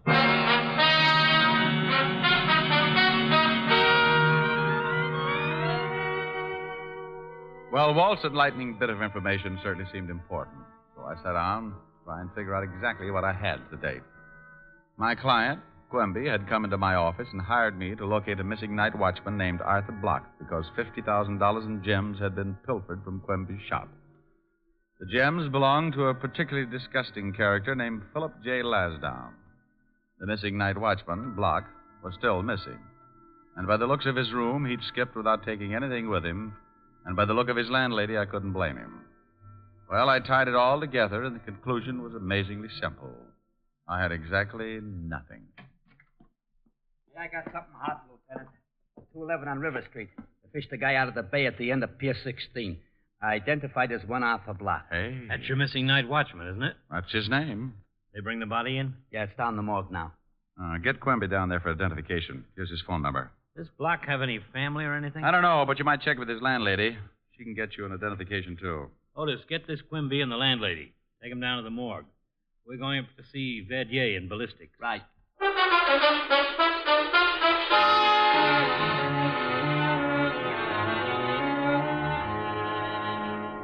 Here's the slug, Lieutenant. Huh? Almost like a ball. This is really most amazing. That slug was fired from a weapon made in 1831 by Samuel Colt.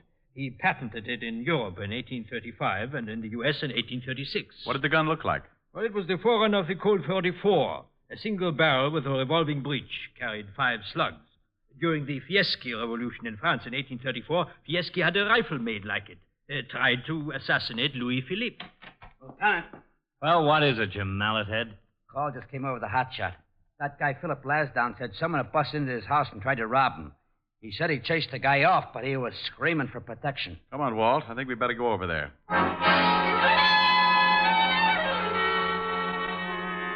Well, things were beginning to shape up. Walt and I piled in the squad car and headed for Long Island, the house of Philip J. Lasdown.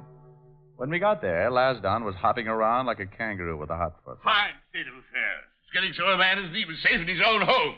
What's the city coming to? A police force is obviously second only to the Boy Scouts. Now, calm down, Mr. Calm down, my Lasdown. good fellow. I have no intention of calming down.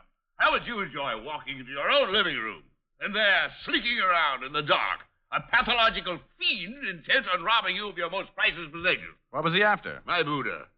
The object of your particularly uncouth interrogation of this afternoon, Mr. Diamond.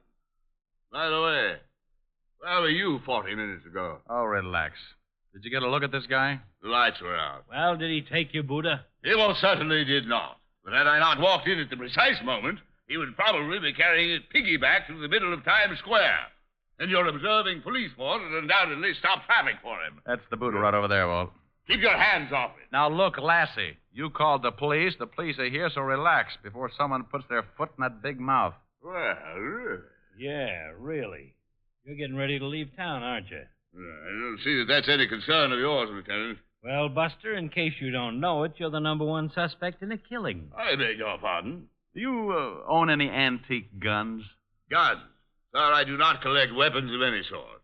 I demand to know what you mean when you say I'm suspected of a killing. The night watchman at Quimby's antique shop was shot to death and dumped in the river. The night watchman again. I told Mr. Diamond once that my association with the night watchman was as ridiculous as General MacArthur sending Stallion a charm bracelet. Nothing's been touched on the Buddha? Nothing. I assume that the thief knew the value of the ruby eyes. Has there been any publicity about the Buddha? Some. Walt, come here. Excuse us a second, Mr. Lasdown? You couldn't make it a year, could you? Charming fellow. Yeah. Look, Walt. In some way, the night watchman, the missing gems, Lasdown, and his Buddha are all mixed up together. Okay, so what? We haven't even got the murder weapon. Well, if the night watchman did swipe the jewels out of the safe, then someone probably killed him for them. Yeah, that figures. If he was planning on stealing them, wouldn't he be all ready to skip town? Sure. Well, he hadn't packed a thing. His apartment hadn't been touched. Well, that's not much. Okay. If someone wanted to get that Buddha, why not break in the store? Because it's easier to break into a house out on Long Island. The Buddha was just moved this afternoon. Who knew Lasdown took it? Yeah. And if the potential thief is mixed up with the original jewel theft, why didn't he grab the rubies in the store? I never thought of that. No. I think he wanted that Buddha for something else. Oh, Lasdown, What do you want? is there anything else about that Buddha besides the eyes? I told you once it's a very rare piece. Yeah, aside from that. Did anyone hide something in it? Hide something? Why, yes, of course. It's hollow. The whole back swings open. Wealthy families used to place their valuable possessions inside the Buddha for protection. Show us. Certainly. There you are. You see, the space inside is quite... Good grief. Don't touch it. Isn't that a gun? Certainly is, and there may be fingerprints on it. Well, I assure you that does not belong to me. Do you know anything about a gun like this? Well, only that it's apparently very old. An antique. 8 to 5, that's the one that killed the night watchman. Give me a handkerchief. Yeah. I'm afraid you'll have to postpone your trip, Mr. Lasdown. Well, I've already purchased my ticket. Have you any idea why the night watchman was killed last night? Not whatsoever. All of those uncut gems you had consigned to Quimby were stolen. What? That's right. Well, why wasn't I notified? Because Mr. Quimby thought I could recover them before you found out. That Shylock, that deceitful little pipsqueak. After all the business I've given him. Come on, Walt. I shall personally take extreme delight in exposing him as a discredit to his profession. Come on. You won't leave town, will you, Lassie, old boy? You have my word, sir. At least not until I've dealt with that traitor personally. But he's a suspect. We can't leave him. Rick! Rick!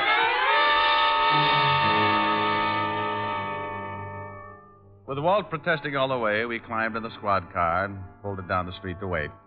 In about 2 minutes flat, Lasdown came streaming out of the house, piled into his own car, and took off for the city with us right behind. A half an hour later, we watched him go into a building on the east side, and we followed.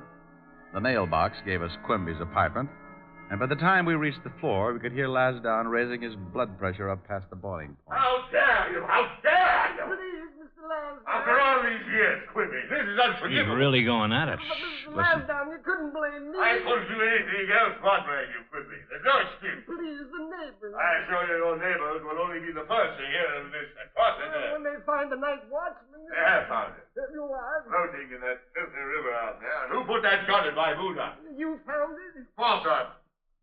You knew it was there. That does it. No, Wait. I don't know anything about it. Liar! Why did you think I found it? The police discovered it. The police? Yes. They believe it's the same gun that killed... Quimby, you didn't. What's going on? I don't know. We'd better get in it. Quimby, no. We'd sure better. No, don't shoot! Stop it, Quimby! No. You all right, Rick? Yeah, I'm all right. You imagine such effrontery? That assassin's apprentice was going to shoot me. Here's his gun, Walt. Looks like I got him in the leg. I can't believe it. I, Philip J. Lasdown, being subjected to such distasteful melodrama. I'll call an ambulance. I haven't viewed such a spectacle since I was 8 and a half. Sitting in the balcony of the Savannah Opera House, watching a third-class road company chase Little Eva across the ice. I can imagine, Lassie. Well, let's have a look at Quimby. Come on, Quimby. Better tell me about it. You killed the night watchman with that antique gun. Yes, I kept the gun in my desk at the office. I was taking the jewels from the safe to make it look like robbery when Block came on duty. He was early, and he surprised me. Shot him. Hid the gun in the Buddha. That's why you were so shocked when Lasdown came and got it today. Yes, when you told me he was leaving town, I feared he would take the Buddha with him and discover the gun inside. It was you who broke into my house this evening. Yes, Mr. Lasdown. Wagon's on the way. Well, Mr. Lasdown, you were pretty lucky. What a revolting display of uncontrolled emotion. Lasdown! Oh, my goodness. Mr. Lasdown's fainted.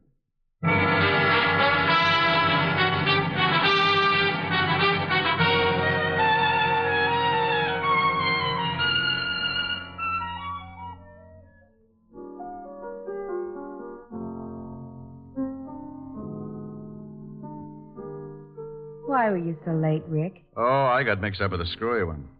I was going to leave the station earlier, but Otis got to discussing Freud with a very learned gentleman named Lasdown. Otis was discussing Freud. Mm-hmm. It's true. Couldn't tear myself away. Seems, according to Otis, that this here Freud plays second base for Brooklyn. Then we got around to Kenzie and discovered he was batting 200. Oh, I don't believe it. Neither did I, but Otis explained he'd been in a slump all season. You and your friends. I hate to mention it, but you qualify in that league. Oh, but you love me. I do not. I just breathe hard from an irritated sinus condition. Well, use the condition and sing me a song. Okay. What are you going to sing? I don't think it's any of your business. Oh, that's a nice song. How does it go? Well, you pick one. All right. Let's see. No.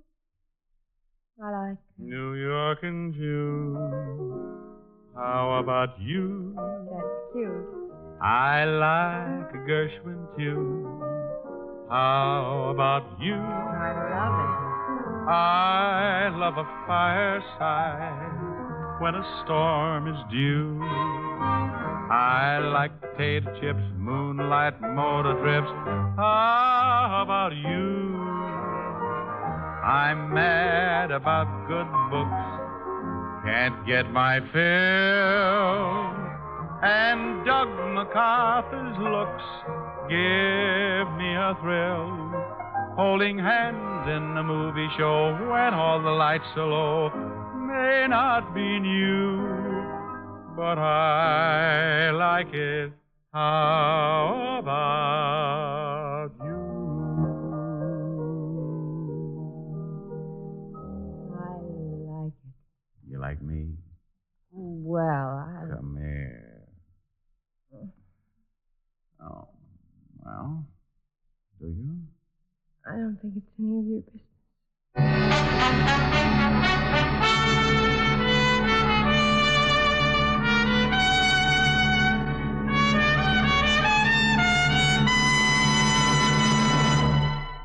If your summer fun is being spoiled by the misery of athlete's foot, your Rexall family druggist has a great new product for you. It's Aerosol Fungi Rex, a greaseless, stainless spray-on relief that's easy, quick, and clean. Fingertip-controlled spray eliminates messy application, gives positive coverage to the entire infected area, and all the burning, itching, and discomfort of athlete's foot are quickly relieved. Ask for Aerosol Fungi Rex. That's Fungi-Rex.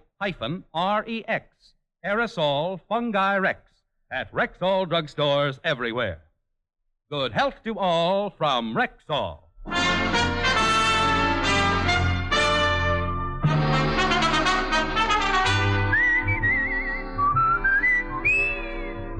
Richard Diamond, Private Detective, stars Dick Powell in the title role and was written by Blake Edwards, with music composed and conducted by Frank Worth. Dick Powell directed the RKO production Split Second, which is now in release, and his latest film appearance was in the Metro-Goldwyn-Mayer award-winning The Bad and the Beautiful. Heard in tonight's cast were Virginia Gregg, Howard McNear, Jeanette Nolan, John McIntyre, Arthur Q. Bryan, Wilms Herbert, and Harold Dianforth. Richard Diamond, Private Detective is transcribed in Hollywood by Jaime Del Valle. This is Bill Foreman inviting you to be with us next Sunday at this time when Rexall Drug Products again bring you Dick Powell as Richard Diamond, Private Detective.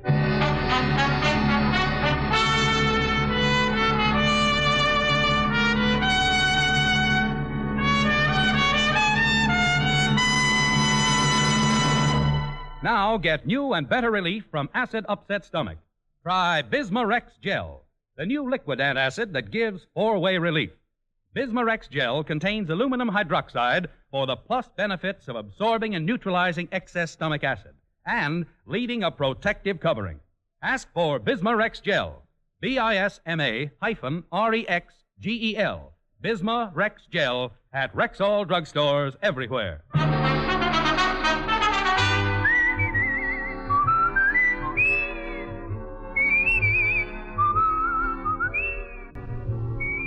This is the CBS Radio Network.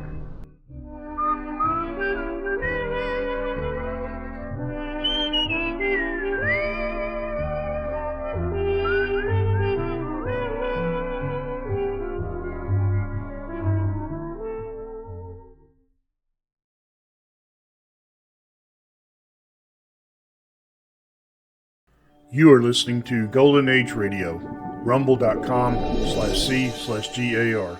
Brought to you by G3PL.com.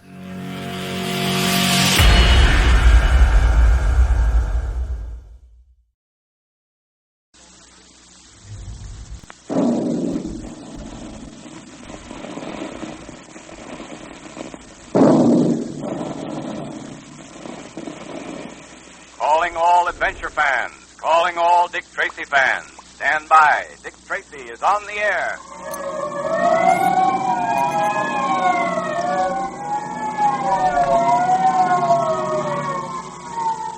The makers of Quaker Puffed Wheat and Quaker Puffed Rice, those two specially delicious quick energy cereals that are shot from guns, bring you Dick Tracy in another thrilling detective adventure. Have you noticed how specially good you feel, how full of life you are after a hearty, tasty breakfast of Quaker Puffed Wheat or Quaker Puffed Rice? Well, that's because you're able to use the trigger-fast food energy of Quaker Puffed Wheat and Quaker Puffed Rice so soon after you eat them. You see, those two delicious cereals are actually shot from guns right in the Quaker plant. Just picture all those big guns being loaded with lots of nourishing, sun-ripened wheat and rice, then fired.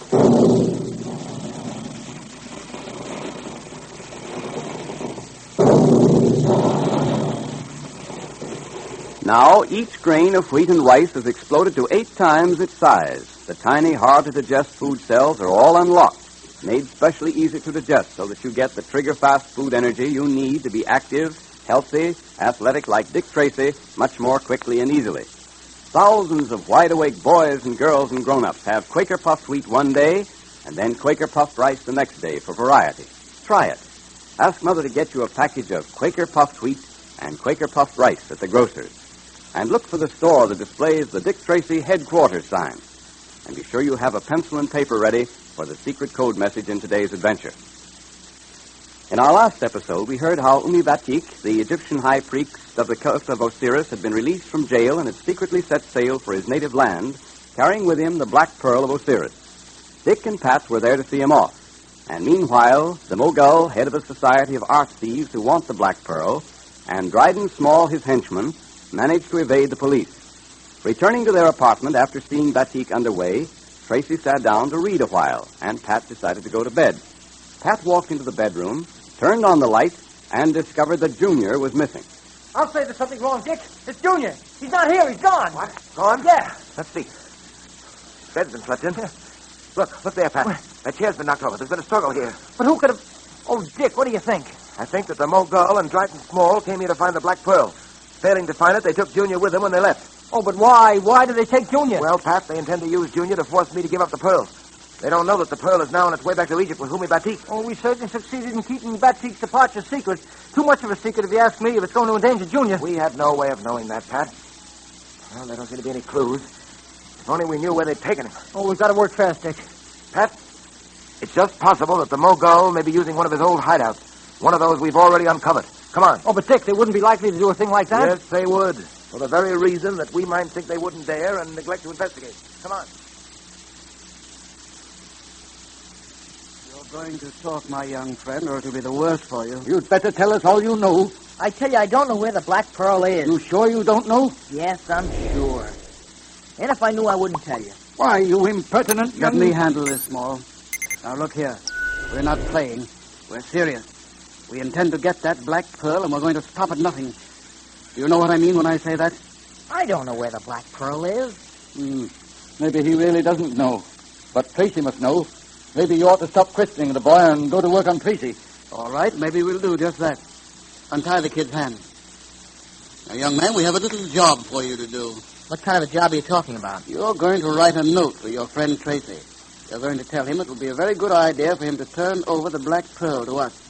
That unless he does... Well, I think you understand me. Yeah, I think I do. But I'm not going to write that note. So you don't need to bother to untie my hand. You'll write that note, my young friend. And it might be a good idea to write it before I lose my patience. There. His hands are untied. Bring him over here to the desk and sit him down. All right, boy. Come on.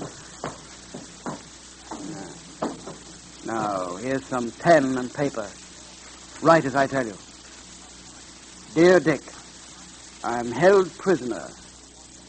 Dick, I am held prisoner. Prisoner?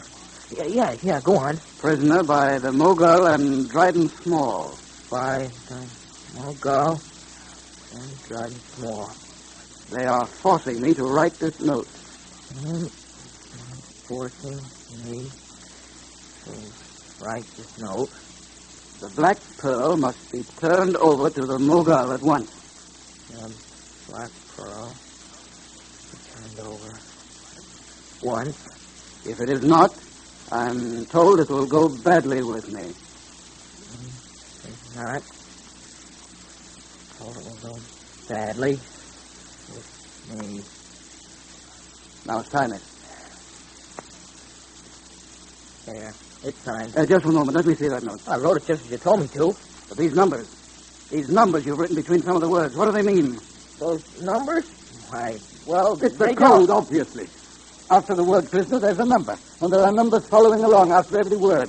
He's written them very small so we wouldn't see them too easy. This is a code, isn't it, my friend? Yes, it's a code, all right. I thought I could get a message through to Tracy, but I couldn't get away with it.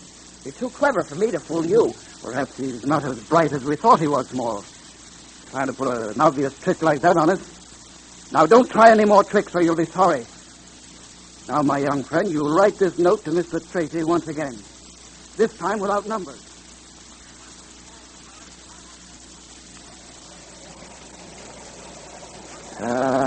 Messages have been coming through all day on that teletype. Still no clue to Junior's whereabouts. Oh, I'm getting sick with worry over that kid. We don't hear something soon, I'll... Oh, steady, Pat, steady. That's not helping, Junior. I'm just as anxious about him as you are, but it'd be a mistake for us to get panicky. We've got to keep ourselves under control.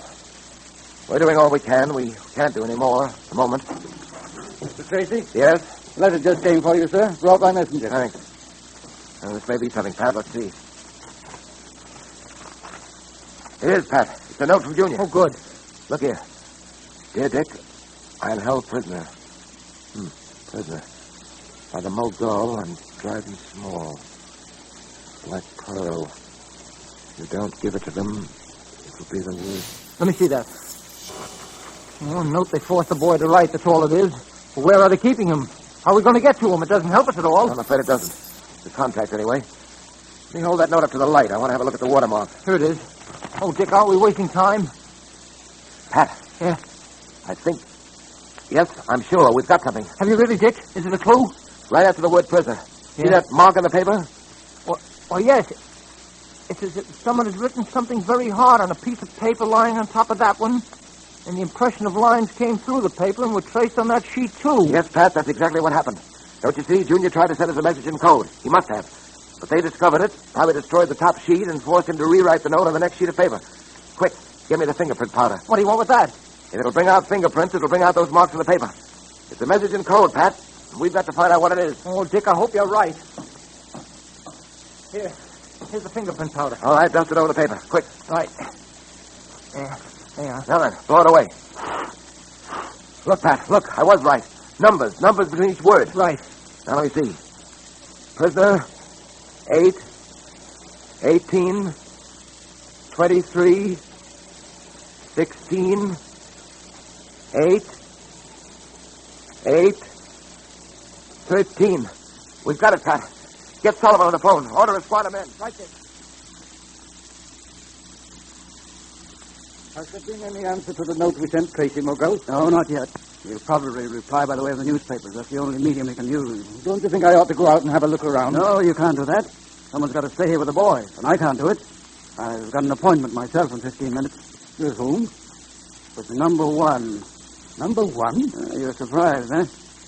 Number one arrived from Europe this morning. He'll want an explanation about the Black Pearl.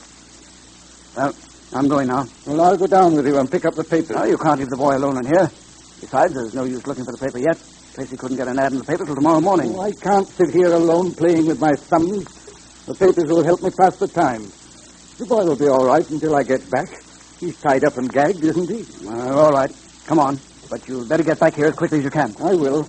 And, oh, yes, don't forget to give my regards to number one.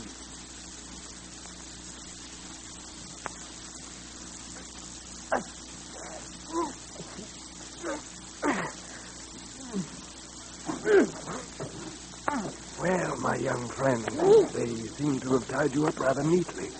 Let me take that gag out of your mouth. Nasty things, gags. There you are. Oh.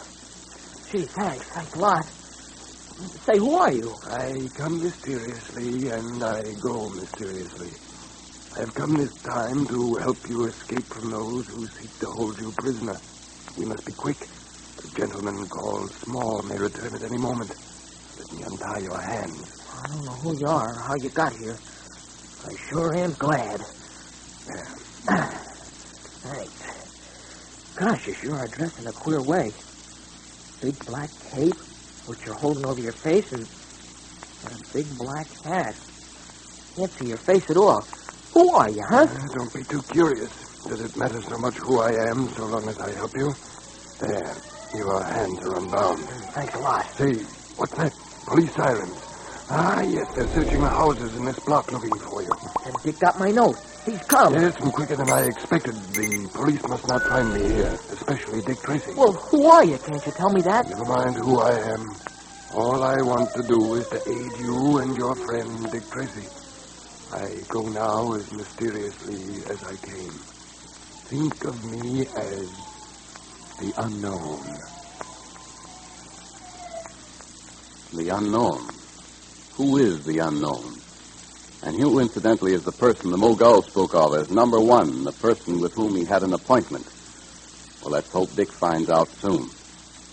But now let's get ready for today's meeting of the Dick Tracy Secret Service Patrol, brought to you by the makers of those delicious quick energy cereals, Quaker Puffed Wheat and Quaker Puffed Rice. Be sure you have your pencil and paper ready for the secret code message, because here's Junior now. The meeting will now come to order, Patrol members. Dick Tracy wants you to be expert at decoding messages, too. So I'm going to repeat today's message for you to decode. All right, Junior, let's have it. Okay, here it is. Prisoner, 8, 18, 23, 16, 8. 8, 13. I'll repeat that once more. Are you ready? It's prisoner, 8, 18, 23, 16, 8. 8, 13. Now you can decode that with your secret Dick Tracy code book. And by the way, I want to tell you that if you want a Dick Tracy secret ring like Junior's, you better send for it right away. They're going like hotcakes. I don't wonder, Mr. Quaker Man. It sure is a wonderful ring, isn't it? It certainly is, and the fellows and girls are mighty lucky to get beautiful, heavy, gold-plated Dick Tracy secret rings free. And with a secret compartment that you can keep secret messages in, too. Boy, I'm glad I've got one. It's something to have a good picture of Dick Tracy, too, like the one on the ring. I'll say it is. So don't wait till it's too late, fellows and girls. Act now. Get your 5 Quaker Puffed Wheat or Quaker Puffed Rice box tops and mail them to Dick Tracy, Box L, Chicago, right away. And remember, you can get a swell Dick Tracy bangle bracelet, too. That's right. It's gold-plated, too, like the ring. And there are pictures of Dick Tracy and Junior and a lucky 4-leaf clover on the charms. It's the very latest, smartest things, girls. So mail 5 Quaker Puffed Wheat or Quaker Puffed Rice box tops for a Dick Tracy bangle bracelet or for a Dick Tracy secret ring to Dick Tracy, Box L, Chicago. Now, if you want both the secret ring and the bracelet, send 10 Quaker Puffed Wheat or Quaker Puffed Rice box tops. Enclose your name and address printed on a plain piece of paper and state whether you want the ring, the bracelet, or both.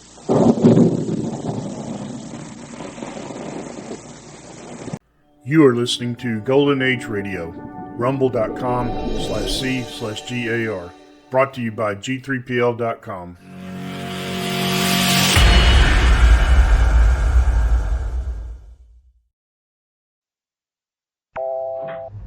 Now, from the makers of Cold Water Omo. The two men who were waiting in the corridor late at night were both in uniform. Roy Casper, fresh-faced and rugged, about 30 years of age, is an Army lieutenant. Dan Fletcher, sitting alongside him, a young naval officer. You next? That's right. How do you think you're going to stand up to it? Well, I'm pretty confident. I've passed everything so far. And you? I don't know. I reckon I'm all right.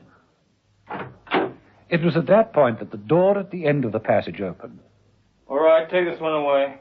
Through the door appeared two men carrying a third, who was clearly an RAF officer. He appeared to be in bad shape. The man in the white smock in the open doorway said, Next, please. Well, this is it. Wish me luck. I will, old man. Be seeing you. Roy Casper walked down the corridor, squared his shoulders, and entered the room. The door closed. Dan Fletcher looked at the door anxiously and strained his ears. What exactly went on behind that door?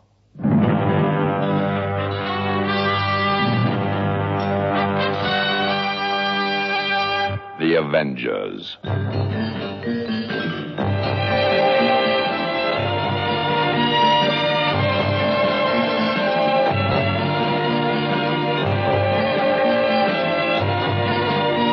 John Steed and Emma Peel, The Avengers.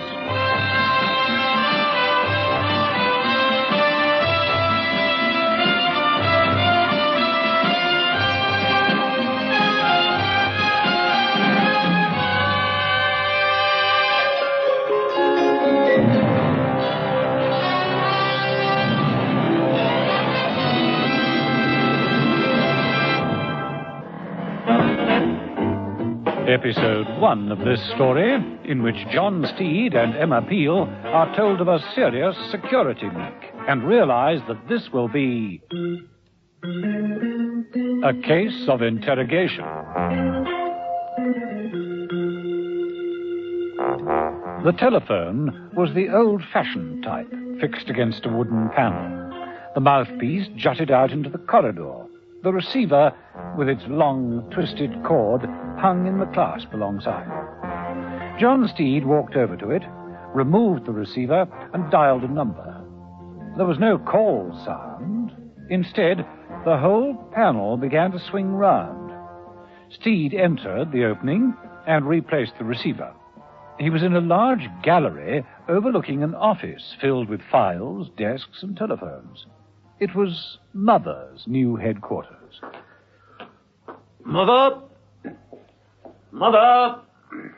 Over here, Steed. The cocktail cabinet. Oh.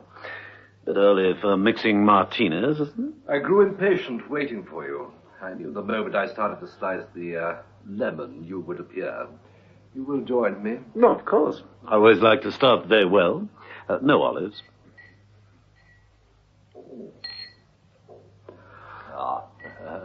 Good one. For good health. I have an idea you'll need it. Thank you. For the drink. Well, what's on your mind, Mother? Roy Casper, military intelligence. Casper? Linked man to some of our paid informers, isn't he? That's right. What about his habits? I think on the whole I'd say they were fairly clean. I did not ask you if he was house-trained. I mean his social habits, his hobbies, recreations, clubs he might belong to, places he's in the habit of frequenting, people he might see. Oh, dear. Oh, dear is hardly a reply. Well, just putting two and two together, those sort of questions can mean only one thing. You're right. Casper is missing. Perhaps there's a little too much vermouth in this one. How long has he been missing? He hasn't reported in for the past 48 hours. Well, I presume someone has checked his apartment. Mrs. Peel is over there at the moment. Ah. Mother? Emma Peel. I'm at Jasper's apartment. I've been going over the place, and there doesn't seem to be anything wrong. Except?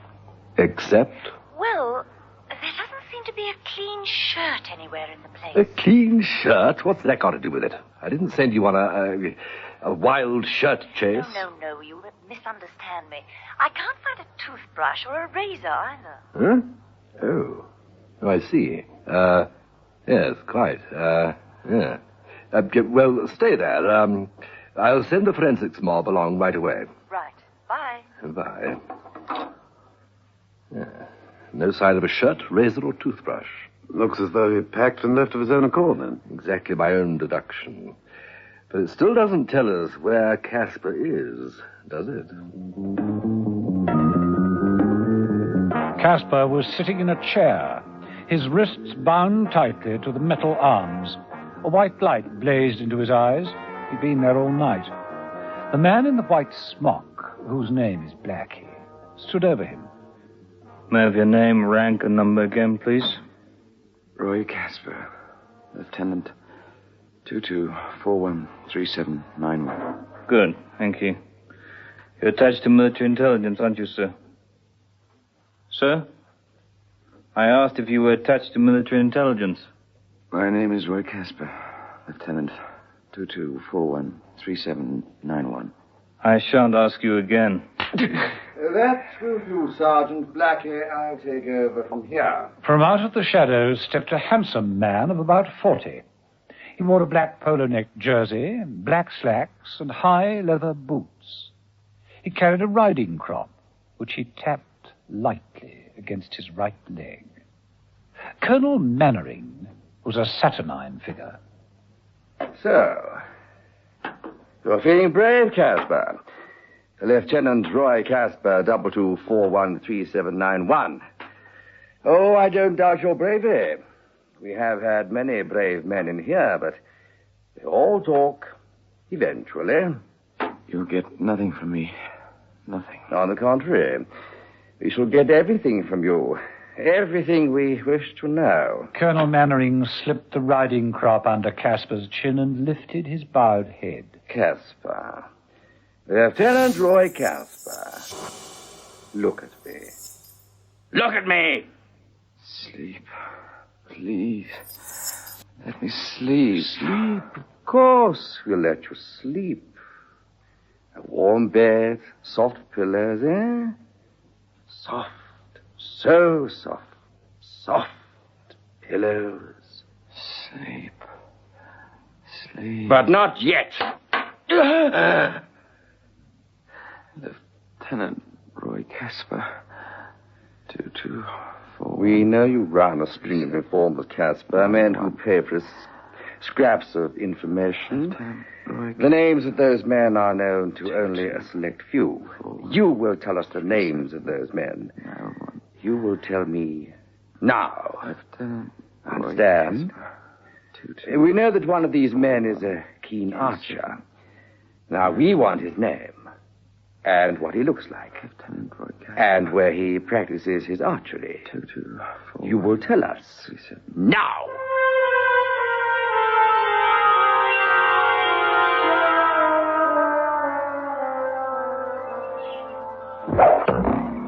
Right on target, Wilson. Another bull. Congratulations. Thank you. I'll collect my arrows, then you show me how the shoot really should be conducted. Of course. It was you who challenged me, you know. But of course.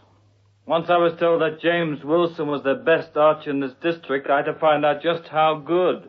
Well, I hope you're impressed. Extremely impressed. But it doesn't mean I can't win, of course. Of course not. I use a rather deadly arrow, actually. It flies like this.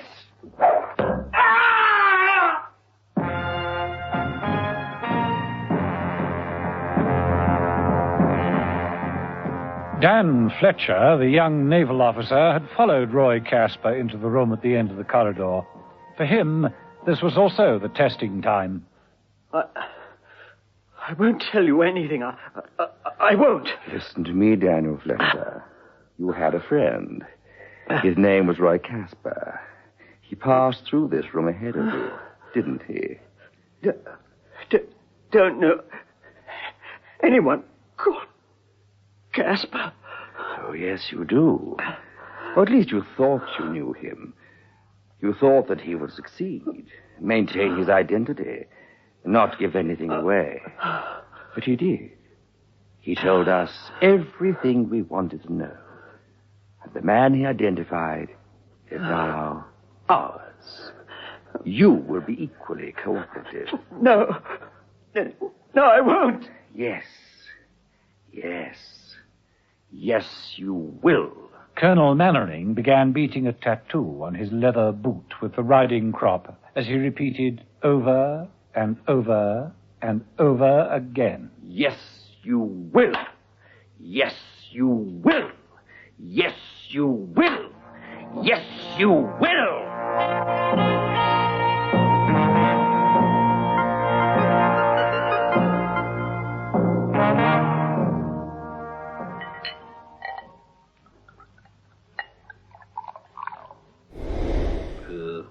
Just as I thought, this wine doesn't travel at all well. Unless we hear definite news soon, we'll both be in an advanced state of alcoholism. Nonetheless, Steed poured himself another glass of chilled wine. This is the trouble with being the kingpin, Steed. Too much waiting about for other people to mess things up. You mean you'd rather be out there messing it up yourself? Mother. Hello? Yes. What? When? Right. Keep me informed. Casper talked. What? He blabbed, squealed, spilt the beans, sold out. I can't believe it. Well, it's true. Either that or he's been made to talk. Well, I can't believe that either. Confound your belief, Steed. One of Casper's undercover informers has just been uncovered and killed. Wilson. Who else? Huh? What do you mean, who else? Well, who else could Casper have betrayed? He only had one other undercover agent. Who? That's most secret, utterly restricted information. Was. It isn't now if Casper's talking. Yes, you're right, of course. Oh, come on, Mother, tell me his name. It's Izzy Pound.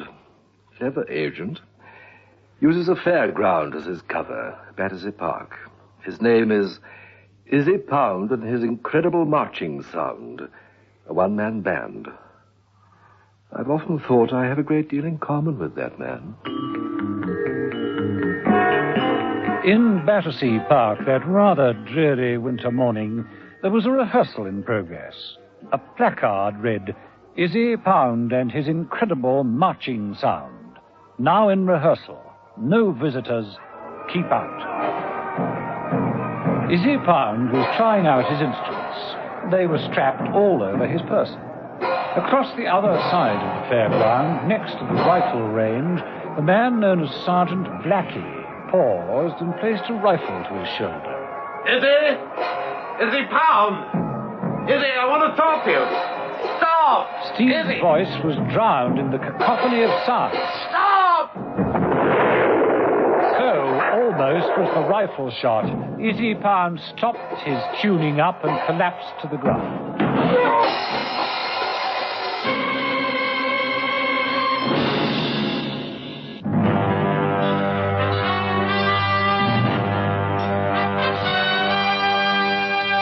The Avengers.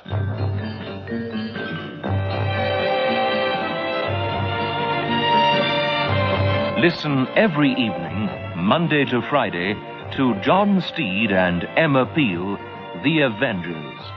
Brought to you by the makers of Cold Water Omo.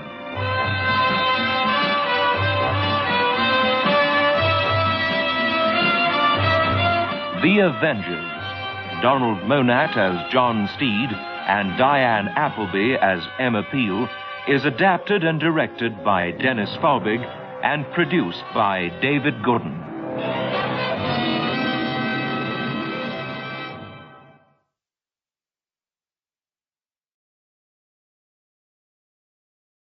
You are listening to Golden Age Radio, rumble.com/C/GAR. Brought to you by G3PL.com.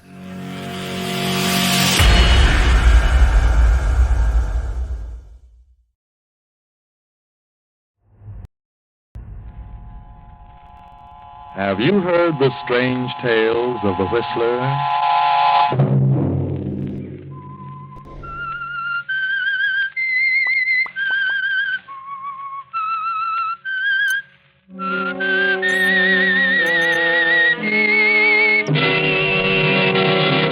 I'm the Whistler. Look, I know I haven't a chance. I know that I can't live. I can tell the way that doctor looks at me. And you, too. Why don't you tell me the truth? Why don't you? Friday night, and again, CBS presents The Whistler.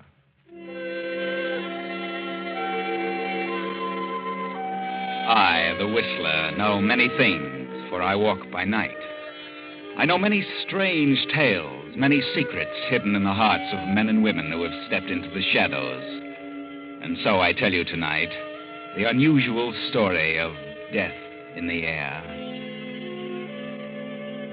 A girl, a rather ordinary brunette of 18, plainly dressed, steps out of an elevator on the 14th floor of a swank apartment house and moves silently down the hall. Pauses for a moment before a certain door, then turns the knob and steps inside. A handsome man of 35 jumps to his feet, stares at the girl a moment. Then she closes the door behind her. Who are you? What do you want? You don't know me. You never seen me before. But I know that you're Fred Blake. Yes, I'm Fred Blake. So what? What's the idea of walking into my apartment? I'm Mary Alberti. Mary Alberti? Does that name mean anything to you? Why, lots of people are named Alberti. Yeah. But I'm Mrs. Joe Alberti. Joe Alberti? Yeah. I thought that name would get a rise out of you. What are you doing here? Do you happen to know where my husband is at this moment? Joe? Why, certainly I know where he is. Who doesn't? This morning he was sentenced. By now he's in the state pen. Convicted of murder. That's right. A murder he didn't commit. He was convicted. He had a trial. But he's innocent. And you know it. He yelled up the bank messenger. He shot him. Then what became of the money? How should I know? Well, I know what became of the money. You have it. How do you figure that? Joe was working for you. As a chauffeur, he said. And I didn't know any different until he got into this jam. I didn't know what you were. Until he told me today. Just before he left. Yeah, and what did he tell you? That you were a gangster. And that he had nothing to do with the holdup or the murder. But that you planted the evidence on him. He was a fall guy. Now, look, sister, I ran a couple of nightclubs and little gambling stuff. But I haven't yet gotten around to holdups and murders. My husband wouldn't lie to me. He begged me to keep quiet about it. Because he was afraid if I made a fuss that you'd get rid of me. What a wild imagination Joe has. Joe told me the truth. Joe wouldn't lie to me. The jury didn't believe his story? He didn't tell him everything. He was afraid. Afraid for me. Will you get out of here or shall I call the police? Nobody knows what became of the $50,000 my husband was supposed to have taken. Nobody but me. So? So, since Joe's been convicted, I think I ought to have the use of the money. So fork over, Mr. Blake. Well, of all the brainstorms, you expect me to give you $50,000? I do. If Joe grabbed it, it belongs to him. And since Joe's gone, it all becomes mine. Are you nuts? I know you don't carry $50,000 around with you, but you can get it tomorrow in cash. So I'll give you till tomorrow at noon to hand it over. That's 12 hours, Mr. Blake. And if I don't? Then I'll kill you. I see. Well, where can I locate you tomorrow by noon? At my hotel? Very well. Just take this notepad and write your name and address. And your phone number. Okay. There. There you are. And bring it in person, Mr. Blake. Oh, of course. I wouldn't want anybody else in on this. And if you don't show up with the money tomorrow, well, I'll catch up with you sooner or later. You'll pay eventually. I know you will. I think I'll run up to the penitentiary and have a talk with Joe. He's all mixed up. He isn't mixed up. Not now. No? No, Mr. Blake. Joe's dead. What? Dead. Killed himself on the way to the pen. He knew he was stuck and he couldn't face it. You did that, Blake. You killed him. So now you're going to pay. Through the nose. Good night, you dirty rat.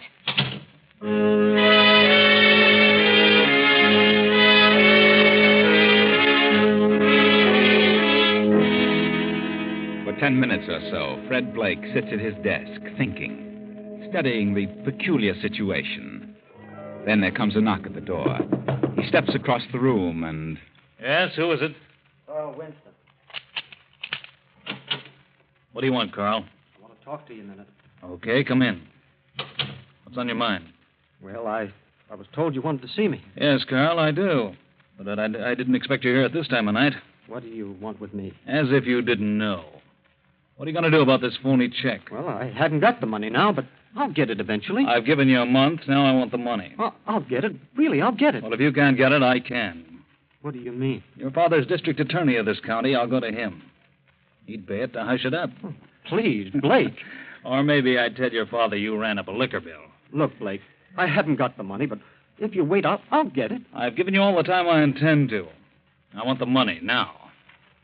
Put up your hands, Blake. Now, wait a minute. Don't try that bad man stuff on me. Put up that gun before you hurt somebody. Give me that check. Hand it over. Okay, Carl. But you're crazy. Give me that check. Sure. Here you are. Let go. Get away. away from me. I'll kill you. You crazy little fool. Blake. Blake. Good Lord.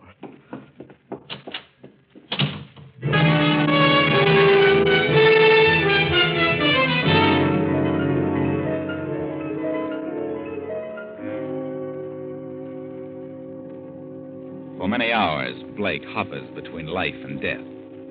Several times he is revived from the coma sufficiently to answer questions of the detectives.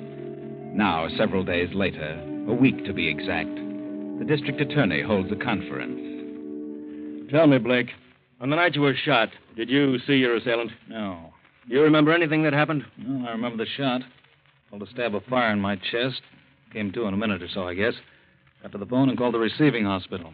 Then I passed out again. And you didn't see the person? No. Blake, do you know a woman named Mary Alberti? Yes? Was she in your rooms the night you were shot? Yes. How did you know? On your date pad, we found her name and address and phone number. What time was she in your apartment? Oh, about 12 o'clock, midnight. And you were shot shortly after midnight. That's right. Do you think she did it? I don't know who did it. That's for you to figure out. What did Mary Alberti want? Why was she in your apartment? Well, her husband Joe was my chauffeur. She wanted some money. She figured I'd help her out. And did you? Well, I told her I'd take care of her later. Did you know Joe Alberti committed suicide? Not until she told me. Did Mary Alberti threaten you because you wouldn't give her some money at the moment?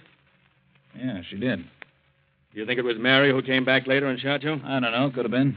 But she did threaten your life. Yes, that's right. Very well, Blake. There are witnesses to this conversation. It'll have to be repeated in court. Okay, Winston. You'll be notified about the trial. Trial? Certainly. I'm going to try Mary Alberti on attempted murder.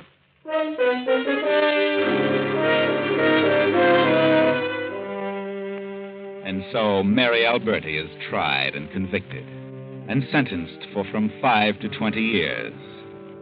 And now, 5 years, 5 long years have passed. Fred Blake has become wealthy, the boss of every racket in the county. And District Attorney Winston has been reelected on a new platform, a vice cleanup campaign. Fred Blake sends for the district attorney. Come in, Winston. Sit down. Have a cigar? Thanks. What's on your mind, Blake? Well, I wanted to have a little talk with you, Winston, about your campaign. Campaign is over. I've been reelected. Yeah, but I mean your so-called cleanup campaign. When does that start, Winston? It started the day I was reelected. I see. My name at the head of your list? I'm starting on you, Blake. And if I put you where you belong, well, that'll be a great accomplishment. I think you're being foolish, Winston. Do you? Why? If you just dropped all this Puritan stuff, I could make it more than worth your while. Blake, I was fortunate enough to be born the son of a very wealthy man. And money doesn't interest me in the least. Money? Oh, no, not money. Something that's worth more to you than all the money in the world. Blake, you couldn't bribe me no matter what you offered. Mr. District Attorney, I'm going to change your mind in less than 1 minute. All right, Blake. I'm listening. 5 years ago, you sent a girl to the penitentiary for attempted murder. My murder, remember? Well, you were wrong on that one. She didn't shoot me. What? Then why didn't you say so? I was saving it. Saving it for a rainy day. What are you talking about? The Alberti woman didn't do it. She was in my apartment that night, but she left. And a man came in. He owed me some money. He didn't have it. I threatened to tell his father that he had lost at gambling, and he went crazy. Pulled a gun and shot me. Who was this man? Your son, Carl. Carl? I don't believe you. Oh, but I can prove it. Look at this. His phony check. That's why he came to my apartment. He demanded the check. We scuffled when he pulled a gun. I hit him, and then he shot me. He left in such a hurry that he forgot the check. I see. But there's something more important than the check. Yes? What? A gun. A revolver. Whose gun? Take a look at it. 1 shot fired. Recognize that gun? Why, yes, it's mine. If ballistics were to check this gun and compare the bullet taken from my chest, they'd find a definite similarity in rifle markings. I see. Well, that's all there is to it. What do you say now, Mr. Winston? You've really got me in a tough spot, haven't you, Blake? If you care anything about your son or his future, you forget this cleanup business. All right, Blake, I'll think it over. It's something that can't be decided in a moment. Good night, Winston.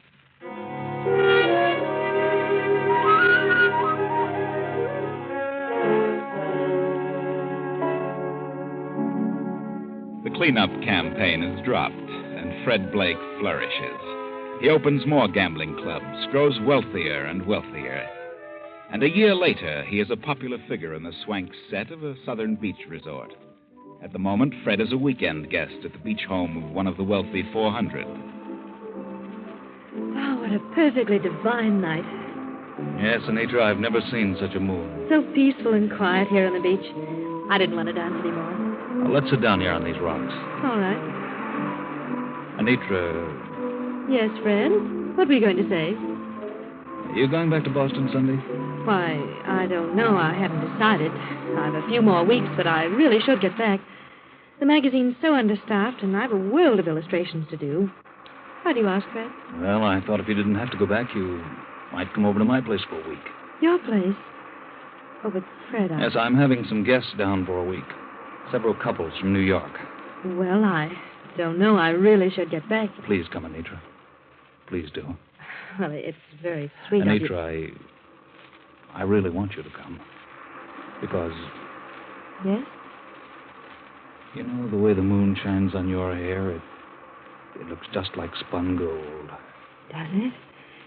Is that what you were going to say? No. There are a lot of things I want to say. Do you realize what a beautiful girl you are, Anitra? Fred. I mean it. From the moment I first saw you, you knocked the props right out from under me. Nothing else exists. Nothing else matters. Nothing but you, Anitra. But, Fred, I'm wild about you. Crazy. Please, Fred, we better go back. You've got to listen, darling. I love you. Are you asking me to... Yes. I want you to marry me. But I'm a career woman. You don't want a career woman for a wife. Besides, we've only known each other for a few days. I don't care, career or not. 2 days or 2 hours. I love you. Let's get back to the house. Come on. You mean you don't like me? Is that it? Or is it some other man? No, I do like you very much, and there's no other man, but... Well, I'll have to think about it. If I marry, I know I'll give up my work, and I'm not sure I want to do that. I see. Well, will you at least make me happy by joining the party at my place for a week? Yes, I'll come, Fred. I'll stay here for another week, but please don't high pressure me. Let me make up my own mind. Promise? It's a deal. Shall we seal it? Certainly. With a kiss? Fred, Please. I love you, Anitra. Let's go back to the house, please.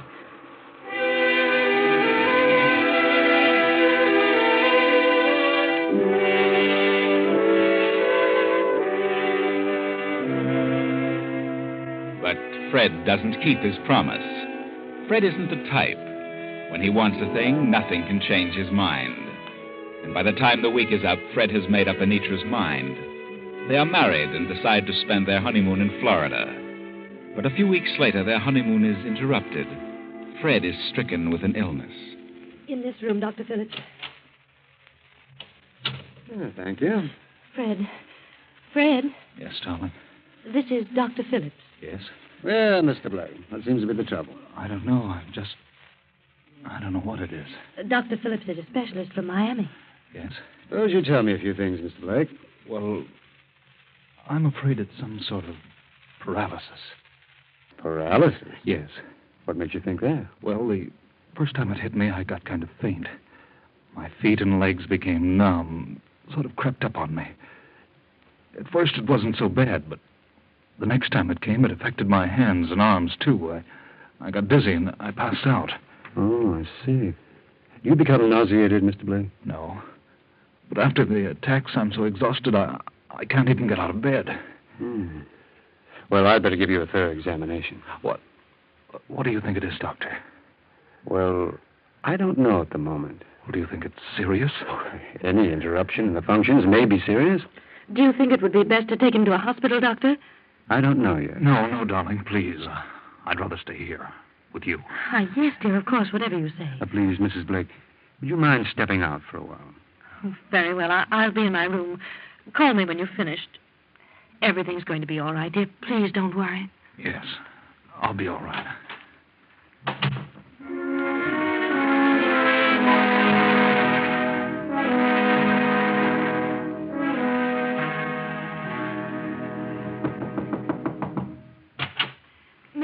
in? Oh, yes. Come in, Mrs. Blake. I've finished. It's been an hour. I just couldn't wait any longer. Quite all right. How do you feel, Fred? Well, a little better, I guess. He pounded me and thumped and listened, but I don't think he knows himself. I do feel better. I'm going to get up and walk around. Mr. Blake, I'd advise you to remain as quiet as possible. Why? If you attempt to move about, I'll have to withdraw from this case. What have you discovered? What is it? Just relax. Why don't you say it? Why keep it a secret? I'm entitled to know. Spill it. Now, please, Fred, darling, please don't get excited. What is it, Doctor? Do you know? Mrs. Blake, I'd like a few words with you. Step over here to the window. Why, yes, of course, Doctor. Very sorry. I can't believe that. Well, what are you talking about? Why go over there and mumble? Why don't you say it and be done with it? Did you hear me? What are you mumbling about? Oh, Doctor, no. What are you telling her, you quack? Why don't you tell me? No, please, Mrs. Blake. Now, please be calm. I had to tell you. If you don't tell me what you're talking about, I'll get out of this bed and brain you. Oh, no, please. Darling, please don't get up. No, you mustn't. Mr. Blake, I advise you to stay in that bed and control your temper. You're in no condition to withstand any form of excitement. No? Then you know what's wrong with me? I do. And believe me, if you want to recover, you'd best remain as quiet as possible. It's that serious? You have a chance, Mr. Blake. And that small chance depends mostly upon you yourself. I'll do my best, but it mostly depends on you. Is it paralysis? The knowledge of what it is will not help you. It is better that you think as little about it as possible. Good night, Mr. Blake. Good night, Mrs. Blake. Good night, Doctor. Anitra, what did he say? Oh, Fred. Fred, you must try not to...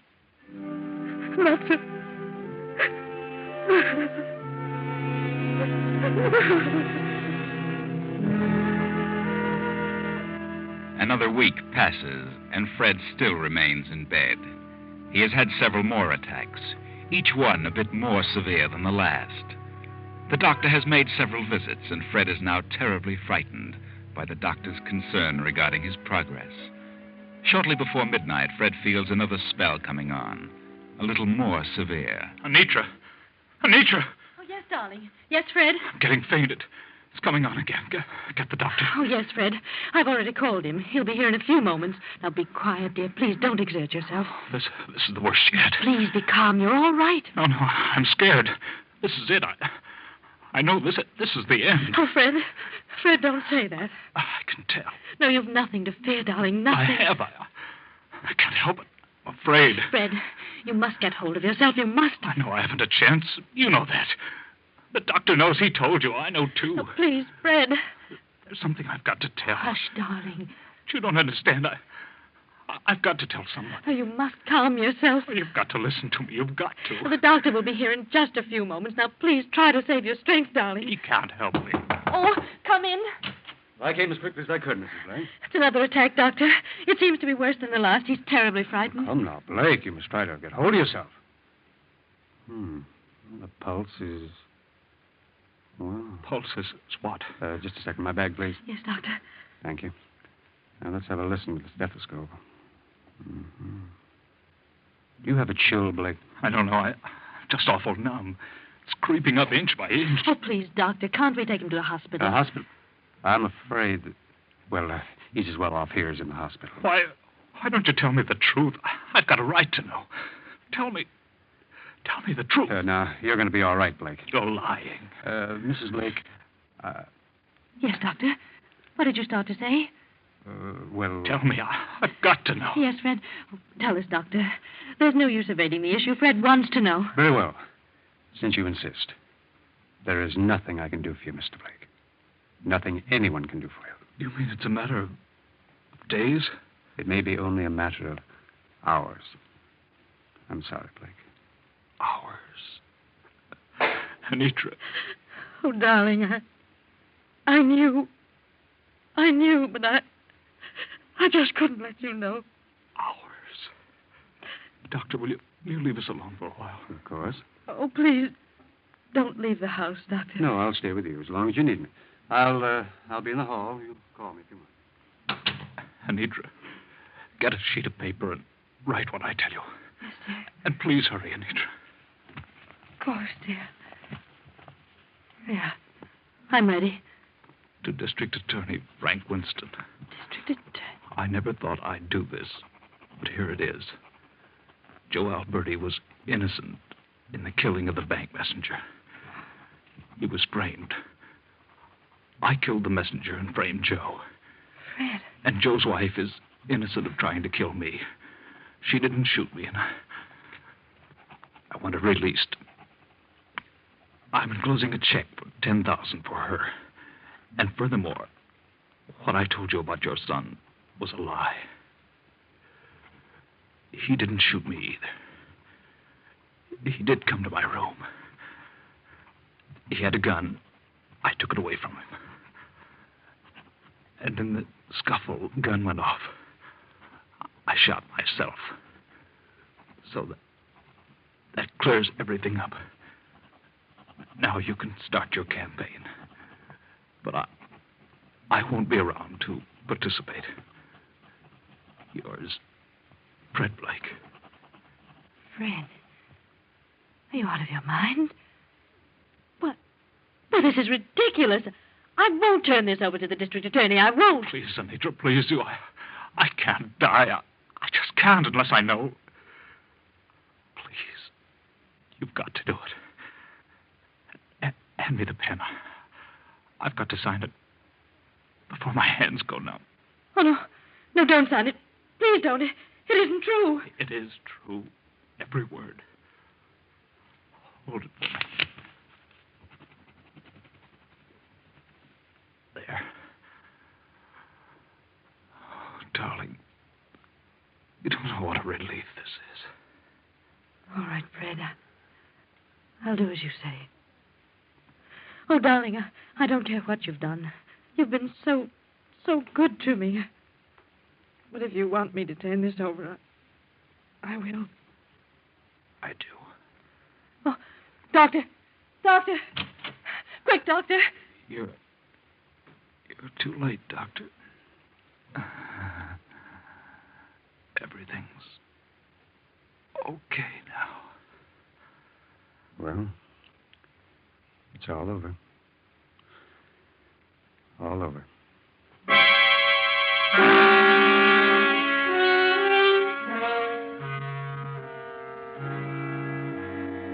I was fortunate in getting a plane within half an hour after you phoned me, Mrs. Blake. I understand, and I appreciate your coming. Well, what is this about Fred Blake? Well, Fred has been ill for several weeks, and last night, well, he got worse, became frightened, and made me take down this letter. He signed it, and then... Letter? Yes, you may read it. It's addressed to you. And I promised him I'd see that you got it. I see. District Attorney... Joe Alberti. And what's this? Carl. Well, of all things. I had a hunch this would clear up sooner or later, but how, I hadn't the slightest idea. And here's the check for $10,000 to Mary Alberti.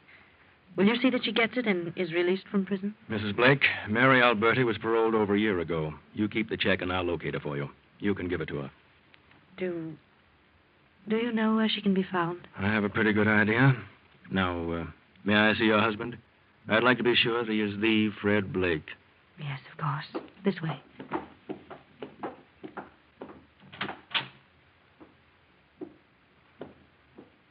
Yes, he's the real Fred Blake. That's all I wanted to know. Anitra. Is that you, Anitra? Good Lord, I thought he was dead. What is this? Where am I? Blake! Doctor, what happened? I'm not a doctor. No, then who are you? I'm District Attorney Winston. Winston? What are you doing here? Where am I? You're in your bed, but you're on your way to jail. Jail? Are you crazy? I'm sick. I'm dying. You may be right about that. He isn't dying. It's all in his imagination. Yeah? Get up out of that bed. But I can't. I can't walk. Then we'll carry you. All right, Murphy. Come in and carry him out. Yes, sir. Come on, Jim. We'll make a saddle seat for him. I'm sick, I tell you. I'm dying. You're taking a plane ride north, whether you're dying or not. You signed this confession, didn't you? What? Yes. But you weren't supposed to get that till I was dead. Why didn't you wait, Anitra? Bring him along. You'll never convict me. You'll never get that far because I'll be dead. Come on, boys. Take him to the car. Anitra, why don't you tell them? It's all a mistake. They can't do this. Tell him. Tell them what? Well, I'm dying. What can I do, Fred? I did just as you asked me to do. I can't do a thing now. It's too late. What's happened to you? What's happened? Nothing.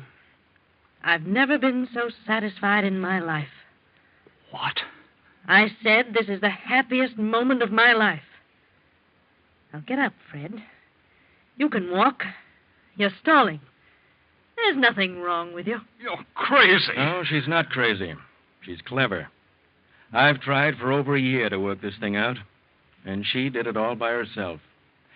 Yes, Blake, Mary Alberti, now known as Mrs. Anitra Blake, is a very clever woman. Well, there you are. Mary Alberti, alias Anitra Blake, was a clever woman. She knew that her husband Joe was innocent, and when she was sent to prison for shooting Fred Blake, she made up her mind to eventually get out on good behavior. So she studied art, glamorized herself, changed her speech and appearance, and worked her way into the circles frequented by Fred. And everything worked out just as she planned. There was nothing wrong with Fred. He wasn't ill and he wasn't dying. Just a few grains of medicine each day was all that was necessary to bring on that numbness. And the doctor? Well, he wasn't a doctor. No, he was really the brother of her husband, the brother of Joe Alberti.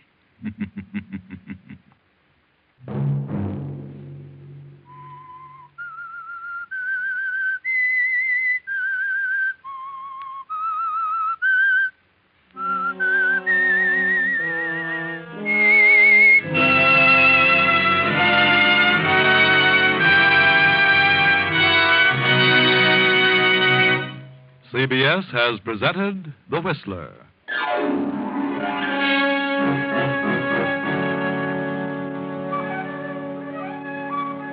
Original music for this production was composed by Wilbur Hatch and conducted by Ivan Ditmars. The Whistler is written and directed by J. Donald Wilson and originates from Columbia Square in Hollywood. Next week, same time, I, the Whistler, will return to tell you another unusual story. Good night. This is CBS, the Columbia Broadcasting System.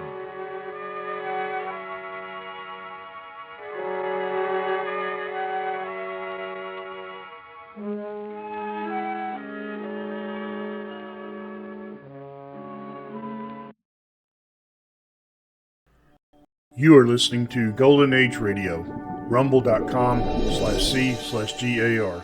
Brought to you by G3PL.com.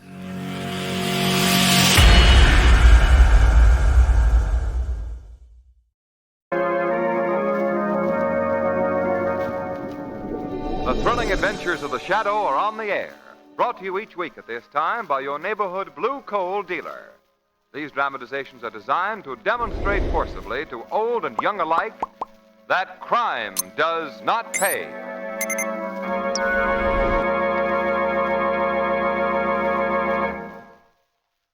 The way to get in step with the times on home heating is to fill your bin with blue coal, that exceptionally fine home fuel.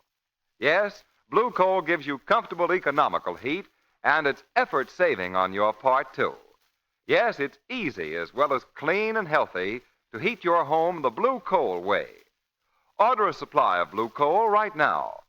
The producers of blue coal foresee no shortage of this high-quality home fuel, but present unsettled conditions make it wise to be prepared.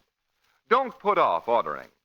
Call your friendly neighborhood blue coal dealer tomorrow and get your winter's supply.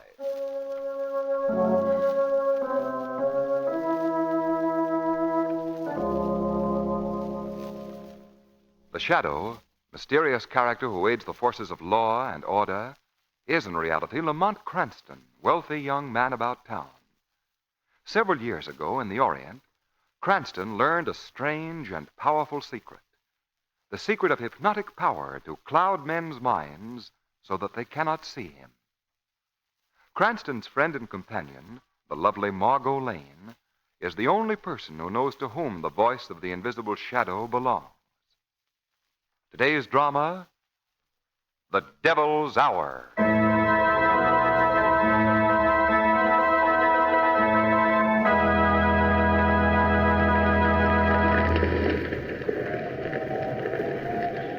The ram's horn will summon Satan.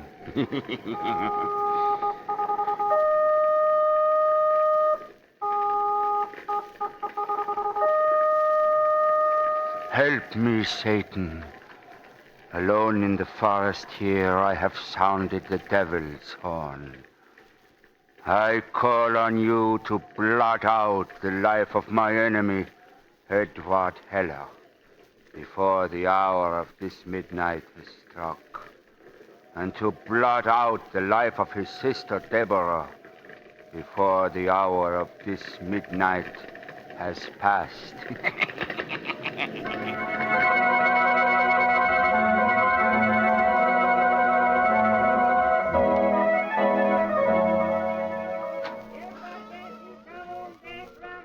Is that you, Bediah?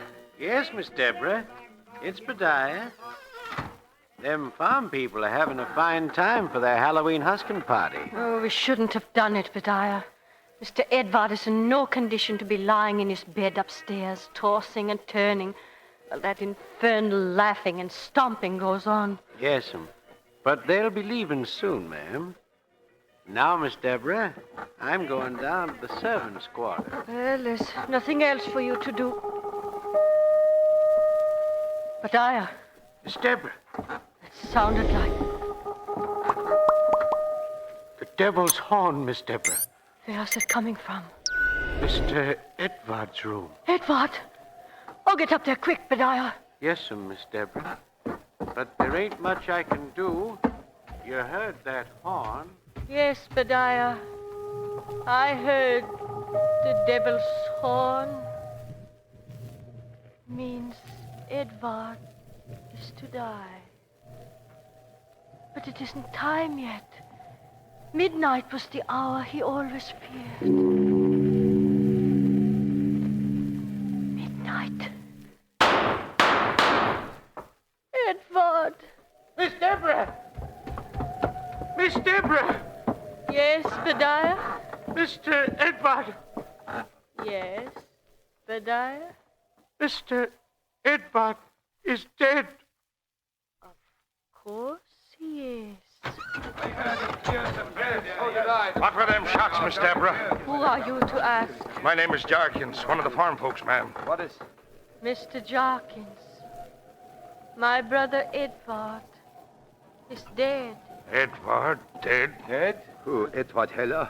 Dead? How did you mean? Quiet, friends. Miss Deborah, who would kill such a man as your brother? I don't know that, Mr. Jarkins. But this I do know. Just before my brother was killed, we heard the devil's horn from up there in his room. So, the devil's horn. Yeah, the devil's been here. Old Pratsman done it. Old Pratsman the witch. He talks to the devil. Quiet, friends. Miss Deborah, did old Pratsman maybe have a grudge against your brother? Did he, ma'am? My brother knew Mr. Pratsman. Only yesterday it was I heard them quarreling. Go on. And I heard Pratsman saying as clear as though he were in this room right now. He said, I may be helpless, Edward Heller, but I can call on Satan to bring death and destruction on the house of my enemies. That's just what he said, Mr. Jarkins. Now, what are you going to do? Bury the witch with his victim, Miss Deborah. We're going to dig a nice, deep grave for old Pratsman. There'll be 2 bodies together in that grave tonight.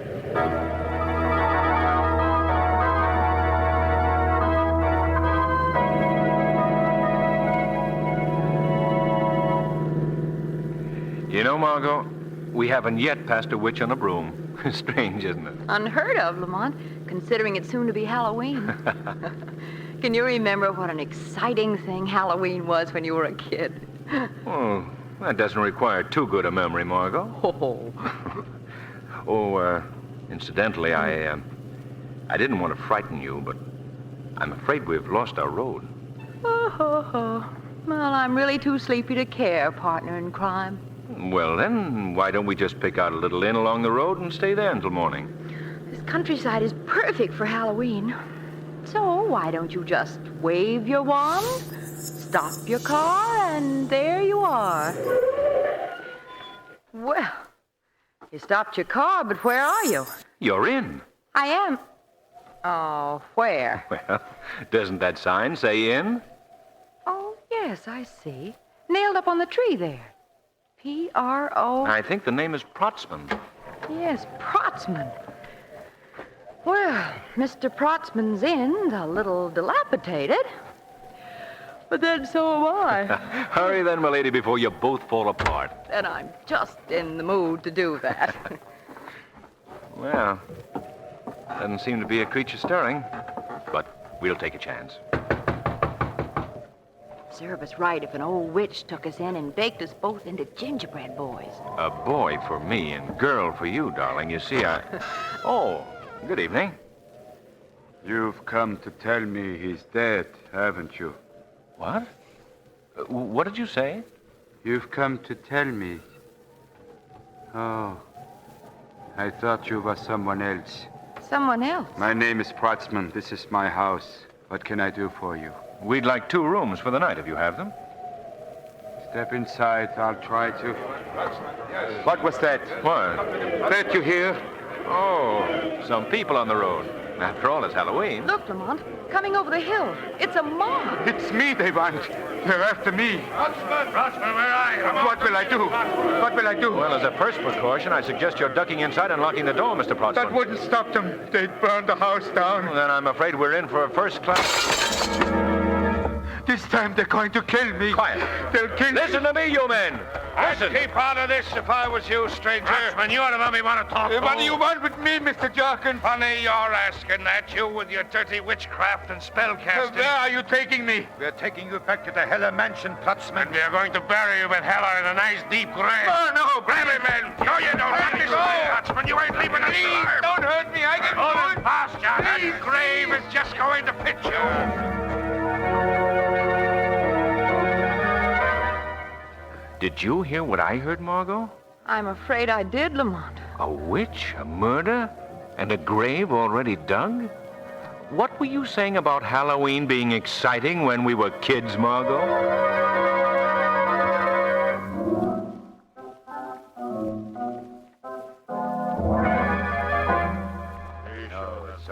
Quiet. Let Protzman talk. Please. Please, let me go. You're wrong about me, I tell you. Are we? Here's your witch, Miss Deborah. Got anything to say to him? I have. That's my brother's body on the bed there, Mr. Protzman. Not a pretty sight, is he? With those 3 bullets in his heart. Don't make me look at the dead one. You'll look at it all right. It was the last... Wait, please. Listen. You hear that? Someone coming up the stairs. Expect anybody, Miss Deborah? No one. Well, here we are, Margot. No trouble at all. Oh, quite a turnout we have here. Good evening, everyone. They don't want to play, Margot. Now, my dear, we are at what is usually referred to as the scene of the crime. We must observe everything very carefully. For instance, the broken vase we see lying on this hearthstone may be connected with this fresh bullet hole in the mantelpiece here. Amazing, my dear Holmes. Elementary, my dear Margot. Now, I wonder if these good people here have noticed that the dead man didn't so much as stir in his sleep while being killed. Listen here, stranger. I don't know who you are. Oh, I beg your pardon. I'm Lamont Cranston, and this is Miss Lane. We thought we'd help track down the criminal who killed Edward Heller. The devil himself killed Edward Heller. Really? The devil must be having a rather tough season of it. What do you mean, miss?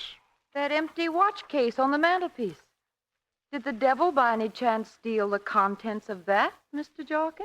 Edward's watch case. She's right. It's empty. His watch is gone. Ah, nice work, Margot. Was it a very valuable watch, madam? It was an heirloom. One of those old-fashioned watches that chimed a little tune on the hour. Oh, yes, I know the kind. Very popular in my grandfather's day. Still rather popular with His Satanic Majesty by the looks of things. What kind of nonsense is this? The devil has no need for the things of men. No? Well then, Mr. Jarkins, why did your devil use the revolver by this bed to murder Mr. Heller? It's Edward's own gun. He always kept it in his room. May I see it, please? Yes. Miss Deborah, don't give it to him. Thank you, Miss Deborah. Back to Mr. Jarkins, you and your ma. Now then. All right, it's all right, men. He won't get away with this. And you better get old Protzman out of here, Lamont. Right, Margot. You. Me, sir? Bediah, sir? I'm only a servant in the house, sir. Get Mr. Protzman out of this room quickly. Hold him downstairs until the police come. Yes, sir. Thank you, young man. We'll get you for this, Protzman, and you too, Cranston. Get him out, Bediah. Yes, sir. Yes. I'm sorry to interfere with your fun this evening, gentlemen. But no one is to touch that old man until the police arrive. Is that clear? Who says so? I do, Mr. Jarkins. Not to mention the revolver.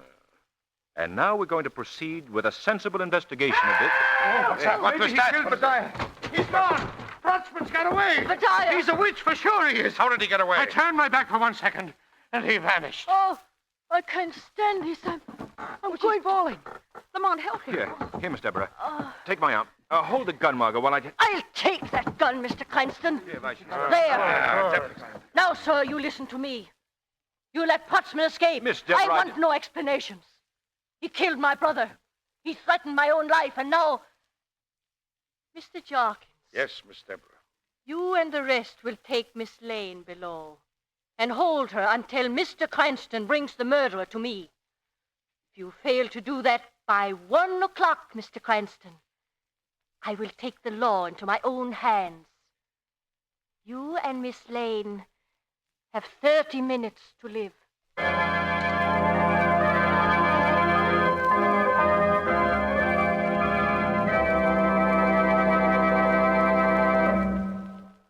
In a moment, we'll bring you the second act of The Devil's Hour. Recent weather predictions describe an especially severe winter in store for us. Be prepared to meet it with a plentiful supply of blue coal. This exceptionally fine home fuel will give you comfortable, even warmth, no matter how cold the winds outside the house may blow.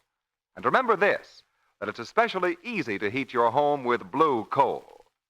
Blue coal is delivered to your home in exactly the proper size for your heating plant. It's carefully prepared to give you safe, efficient, and economical heat. And you'll enjoy added ease when your furnace is equipped with our new automatic blue coal heat regulator.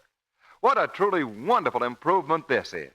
It's as easy to operate as your electric toaster. It automatically opens and closes the dampers on your furnace and keeps every room at an even temperature at all times.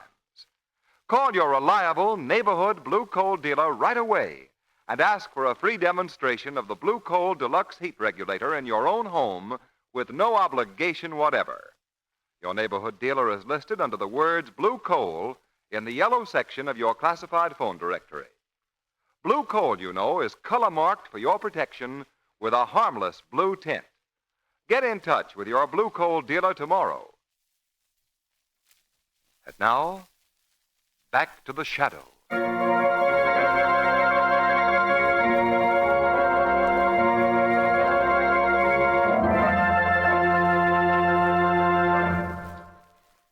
Jarkins and his men are holding Miss Lane outside.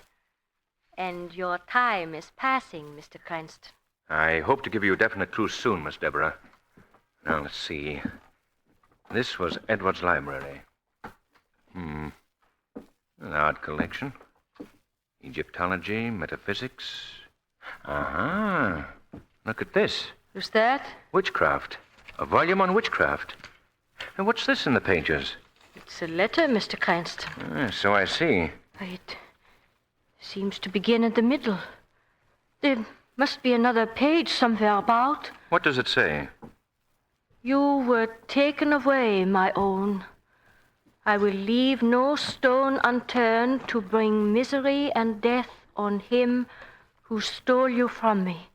Signed, Edward. Strange. I don't Look, Here it is. The first page. To whom is it addressed, Mr. Cranston? To beloved Elsa. Dated the 25th. Why, that's yesterday. Elsa! Oh, no. Miss Deborah. Oh. Are you ill? Don't worry about me. There's no time to waste. You must go to Badiah at once, Mr. Cranston. Badiah? He will know the truth. Ask him why my brother went to see Dr. Fennings last night. Dr. Fennings? If only you can make him talk. There are ways to do that, Miss Deborah. Miss Deborah.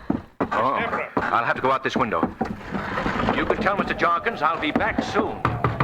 Miss Deborah, you hear me in there? Where is he? Oh. First Protzman disappears, and now... Mr. Jarkins, there's been a mistake. You'll find out what a mistake there's been if you're Protzman's next victim. Where's Cranston? Why did you let him go? I had to, Mr. Jarkins. There was a Miss Deborah, I believe you're in league with your brother's murderers, with Cranston and Protzman. No, Mr. Jarkins. You are. And now, if it's the last thing on earth I do, I'm going to... No, Mr. Jarkins! Mr... Oh! She's dead.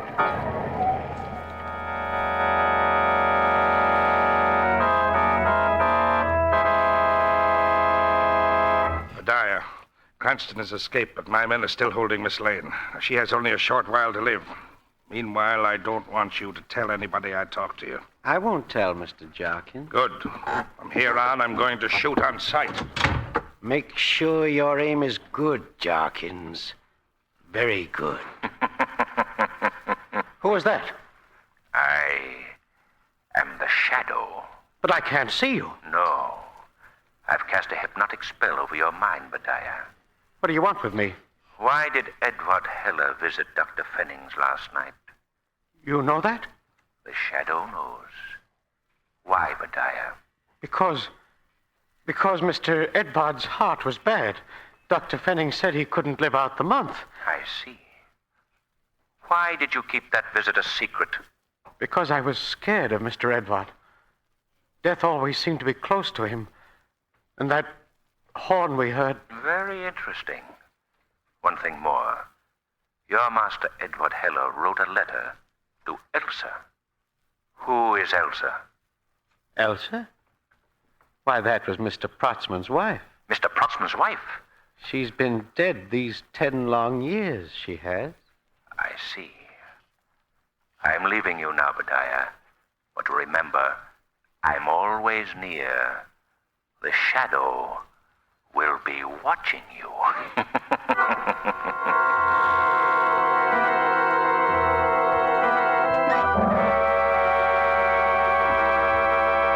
What are we waiting for, Jarkins? It's almost over. Why don't we kill Cranston's friend, Miss Lane, here? We've still got 5 minutes left. Miss Deborah Miss promised... Deborah's dead. I'm in charge now. Men? Yeah, what is it? That grave Edward Heller's lying in is waiting for a companion.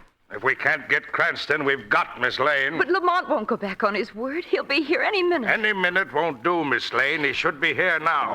But I am here, gentlemen. Oh, Lamont. Put down that gun, Jarkins. My time's not up yet.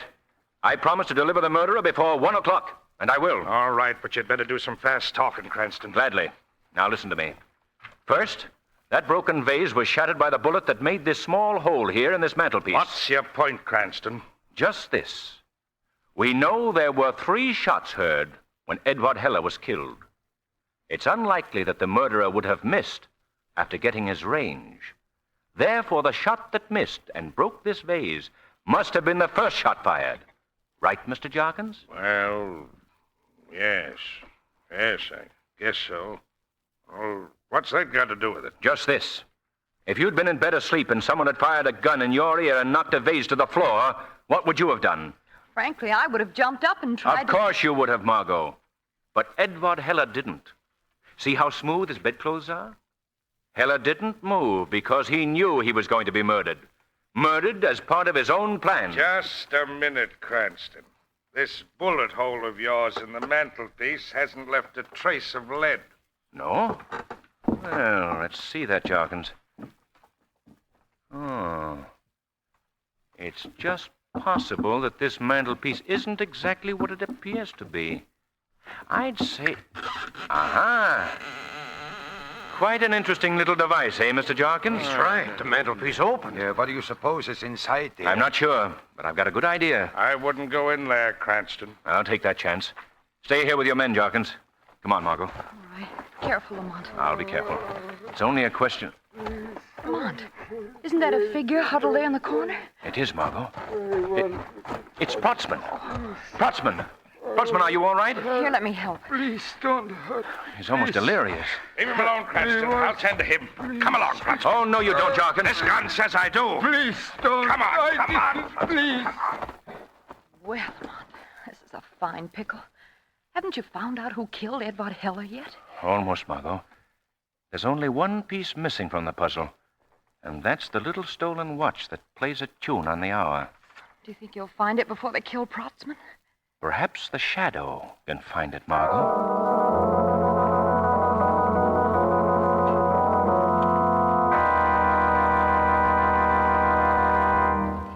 Please don't hurt me, Mr. Jarkins. Please let me live. Shut up, Protzman. I was...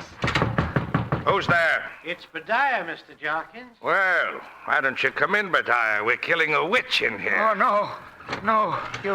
You're killing him, Mr. Jarkins? We're killing him, Bediah. Not yet, Jarkins, not yet. What's that? Who was talking? It was I, Mr. Jarkins. The shadow. But I can't see you. You're just a voice. You cannot see me, but I'm here in this room. As is our murderer, Mr. Jarkins. Who is the murderer? You have but a moment to wait. The devil's hour is over. Well, what are we waiting for? Yeah, where is our murderer? Right there, gentlemen. It's Edward Heller's watch. Mr. Jarkins? Yes, voice. Why don't you ask Bediah the time? Why ask me the time? Reach in your pocket, Bediah, and take out Edward Heller's watch. All right. What if I have Mr. Edward's watch, Shadow? Just this. You killed Edward. Then you kidnapped Protzman to make us believe the devil had a hand in this night's crime. Yeah, and why did I do that, Shadow? For a sum of money. You mean my master paid me to kill him? That's exactly what I mean. You were the only person who knew Edward was going to die within the month. And Edward wanted someone to kill him tonight. And why would he want that, Shadow? Revenge. He never forgave Protzman for marrying Elsa, the woman he loved. And because of this, he paid you to kill him, so that he could use his death to frame Protzman. How do you know all this? And Edward almost succeeded. He was only defeated by your stupidity. You couldn't resist stealing your master's watch. Well, what are you going to do about it? I'm going to do plenty. Look out, Jarkins. He's got my gun. Yes, and I'm going to use it. No, you're not, Bediah. Give me that gun. No, Shadow. Your job is done. You found your murderer, but I'm robbing you of the privilege of taking him alive. And this time, the first shot won't miss its mark.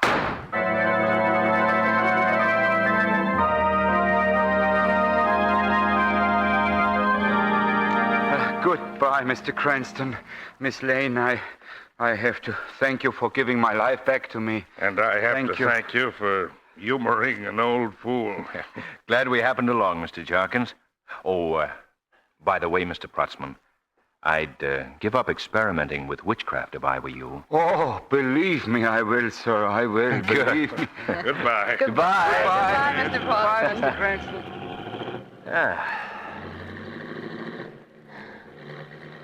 All right, Margot? Yes, I think so. Only, you know, there's one thing I don't understand. Oh? What's that? Well, as Mr. Protzman told us, he asked the devil to kill Edward Heller before midnight, and his sister before 1. Miss Deborah's death, Margot, was due to apoplexy, brought on by the realization of what Edward had done. But still, it all turned out exactly the way Protzman asked the devil to arrange it. You see what I mean, Lamont? Margot, one really mustn't ask too many questions on Halloween's Eve in a strange countryside.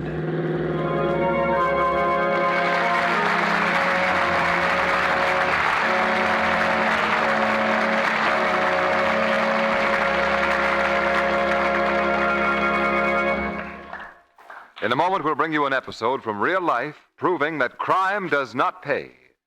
First, however, I know you'll be interested in hearing from Blue Coal's distinguished home heating expert, John Barclay. Mr. Barclay. Thank you. Many people already have started their furnace fires. In the changeable weather we're having, it's nice to have warmth in the chilly mornings and evenings. But it's certainly no fun to have to get up on a cold morning and go down to rebuild a fire that's gone out during the night. You won't have to do this, you know, if your furnace is equipped with the proper dampers and if you have a modern thermostat. Any Blue Coal dealer will be glad to send an expert John Barclay-trained serviceman to your home to show you how easily you can regulate your furnace to give you heat just when you want it. Heat during the cool mornings and evenings, and fires banked during the day and night. Let this expert serviceman help you at no obligation whatever. Simply call your friendly neighborhood Blue Coal dealer, and you'll soon settle down at ease, free of heating worries. He's listed in the yellow section of your classified telephone directory under the words Blue Coal. See how much easier and more efficient it is to heat your home the Blue Coal way. Thank you.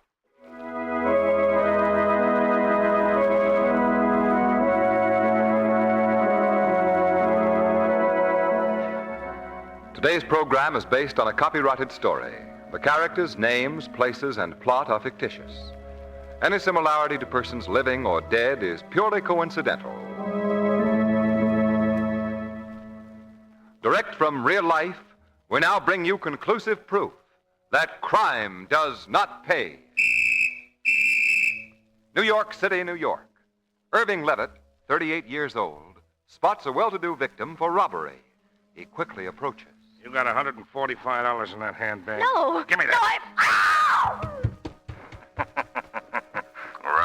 Run as hard as you can, Irving Levitt.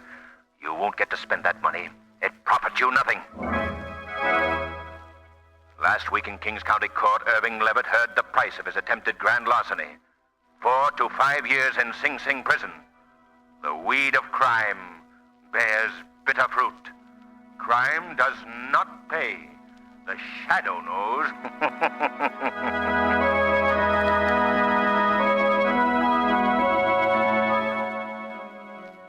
Next week, same time, same station, your friendly Blue Coal dealer brings you another strange and thrilling adventure in the Shadow's daring battle against the forces of evil. Be sure to listen, and be sure to phone your neighborhood Blue Coal dealer for greater heating comfort at less cost. Remember, keep the home fires burning with Blue Coal. You are listening to Golden Age Radio, rumble.com/C/GAR. Brought to you by G3PL.com.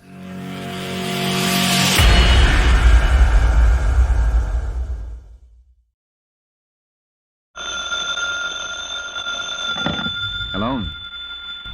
Yes, this is the Falcon speaking. Oh, Barbara. Now, thanks for calling, but tonight is out, Angel. I have to teach some gangsters that you can't get away with murder. Especially since the murder they want to get away with is mine.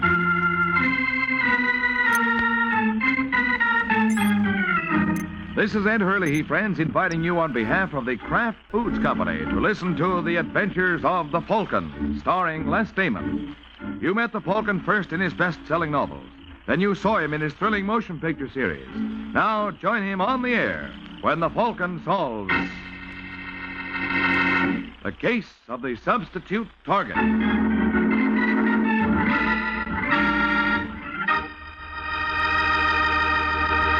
Before we join the Falcon for his latest adventure, I'd like to tell you about 9 of the handiest little menu helpers you ever had in your kitchen. They're the 9 famous Kraft cheese spreads, and they really are handy for making snacks and sandwiches, salad toppings, and appetizers. All of the Kraft cheese spreads, the mild-tasting ones and the sharp-tasting ones, too, are delicious. And they're all the very finest quality because they're made by Kraft. The name Kraft on cheese or cheese foods means the very finest you can buy. So tomorrow, get several of the 9 famous cheese spreads made by Kraft.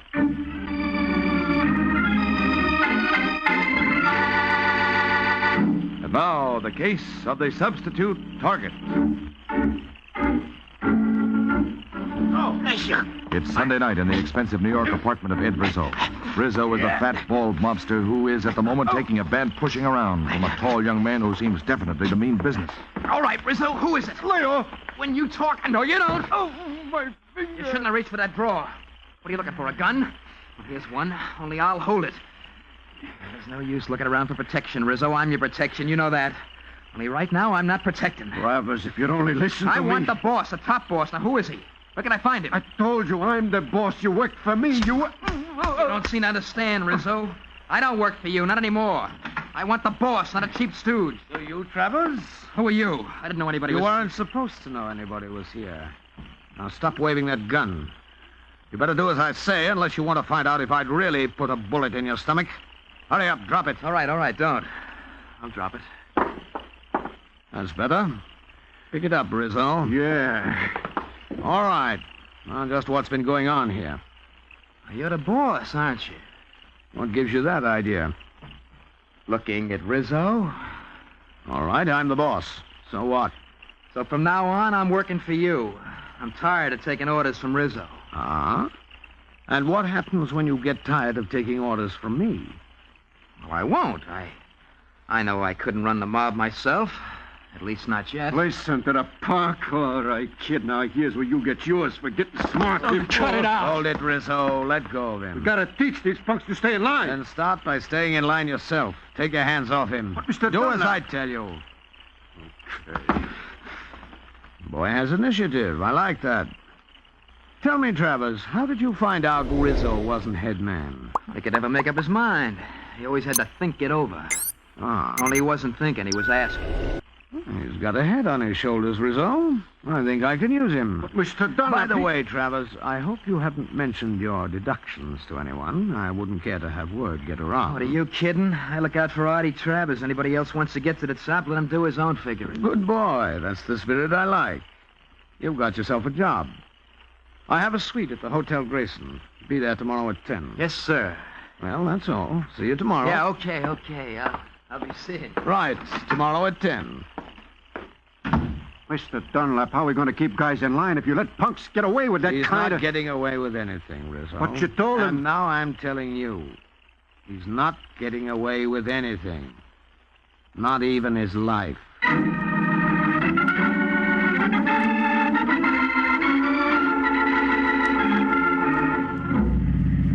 Baby, did I pull a deal tonight. Little Artie is going places. I'm glad to hear it. You bet you're glad. It's Sable's for you, baby. And for... Uh-oh. What's the matter? Maybe I made a mistake. What do you mean, what sort of mistake? Just a minute, I want to turn this corner. See if they do, too. They? Who? Yeah. There they are. We're being followed. Followed? Why? What does it mean? If that's who I think it is, it could mean plenty. I gotta shake them. What do you think they want? Me. They're speeding up, too. Yeah, hang on, baby. We're gonna take another turn. What's it all about? Never mind. Just watching back. See if they make it. All right. Yes, here they come. Oh, they're gaining. Can't you go any faster? No, I'll give it a roach you'll take. They're still gaining. We'll never make it. Get down on the floor, baby. Well, what are you gonna... Do like I tell you, quick. All right.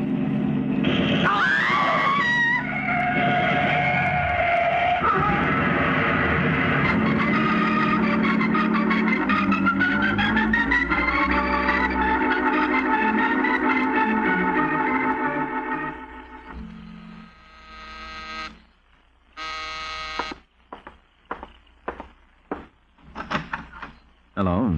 Hello. I'm looking for Michael wearing the Falcon. I was told I could find him here. You were told right. Come in. Thank you. I thought you'd have an office. Isn't it rather unusual for a detective to work out of his apartment? I'm a rather unusual detective. So I've heard. That's why I'm here. Mm-hmm. Well, Lorna, what can I do for you? You know my name? Sure. Lorna March. You are unusual. Don't give me too much credit, Angel. You were all over the front pages. Oh, that's when I was in the hospital. I didn't see. Yes, but I did. You're not the type to ignore. I'm not that unusual. Thank you. Then you know the police grill me about Art's connections. They think I know something that I'm holding back. Mm-hmm. But it's not so. I only knew Art a short while. I didn't know he was a gangster. If I had, I wouldn't have had anything to do with him, believe me. You don't have to sell me. But it's true. He told me that he was in some sort of manufacturing business. All right, Lorna. You don't know anything about Art Travers. You don't know who killed him or why he was killed. That's right. Only the police won't believe me. They think I'm holding back. And now what worries me? Suppose the people who killed Art get the same idea. You think they might go gunning for you to shut you up? Yes. Mm-hmm. I don't know what to do. That's why I came to you. I'll pay your fee gladly. Well, first of all, let's put you where they can't get at you. I'll take you to a hotel, make sure we're not followed. You stay in your room and don't open the door to anyone. But I can't stay locked in a hotel room indefinitely. No, just till we get things rolling. What things? Or maybe the killers will lose interest in you if we give them something else to shoot at. What, for instance? Me.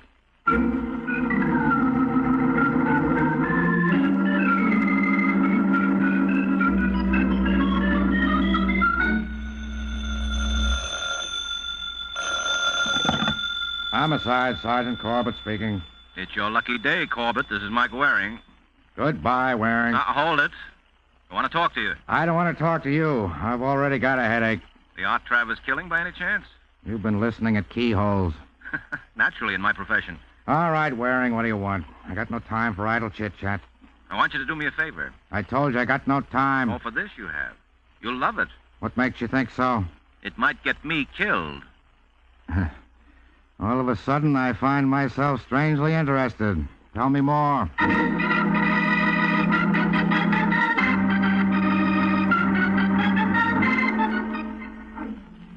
the Art Travers shooting. Police reveal that letters to Travers' apartment indicate that shortly before his murders, Travers employed private detective Mike Waring, known as the Falcon. Waring is wanted for questioning as to the nature of his work for Travers. It is believed that this may have a direct bearing on the killing, especially since Waring has disappeared since the killing. It is not known whether Waring is in hiding.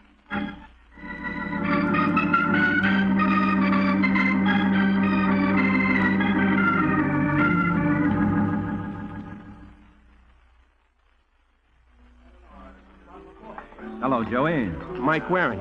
Hey, didn't you hear? Well, don't you know the law's looking for you? That's why I'm looking for you. Huh? Have one on me, Joey. What are you drinking? You name it, I'll drink it. Okay. Bartender, double scotch for my pal. Gee, that's pretty swell, Mike. What's cooking? What can I do you for? I just thought you might let me hole up in your place till things cool off. Oh, yeah. Yeah, sure, Mike. Sure, anytime. Thanks, Joey. Well, I better get right up there. The sooner I'm out of circulation, the better. Here, this will take care of your drink. Thanks. Hey, just a second. Here's the keys. Oh, right. I'll be up a little later. All right, Joey. So long. So long, Mike. Hey, hold the rest of the drink, Red. I'll be right back.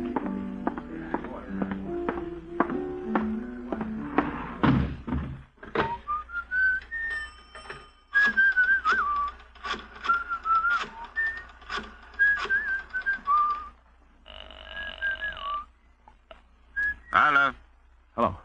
Mr. Rizzo? Yes? Joey Jonas. I was just calling. I might happen to know where you could find Mike Waring. Oh? What's it worth? Come on up. We'll talk about it. Okay. I'll be right over.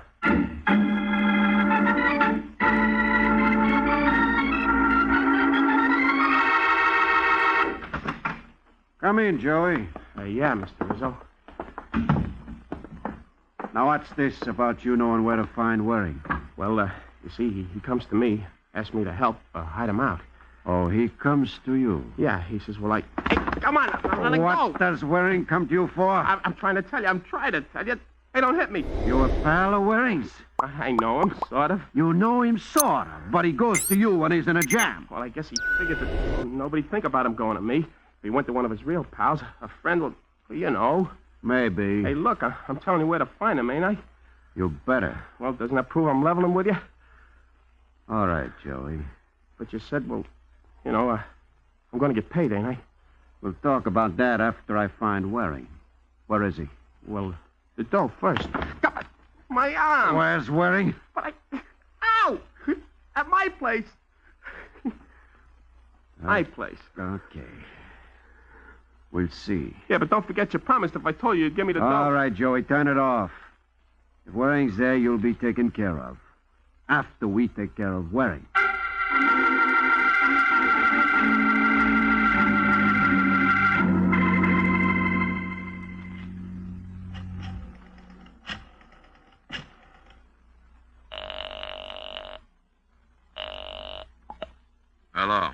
Hello, Larkin. This is Rizzo.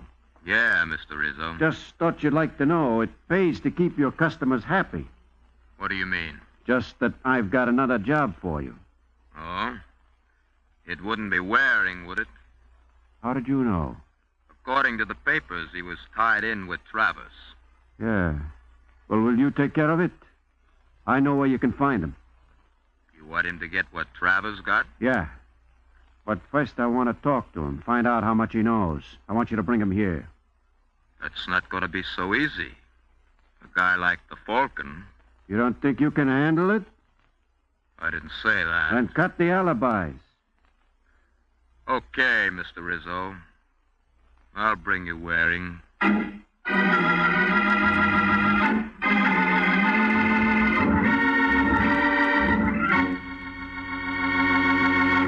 This is Ed Hurley again, friends. Well, I guess Larkin plans to bring Mike to Mr. Rizzo, all right. Meanwhile, I'd like to bring you an idea.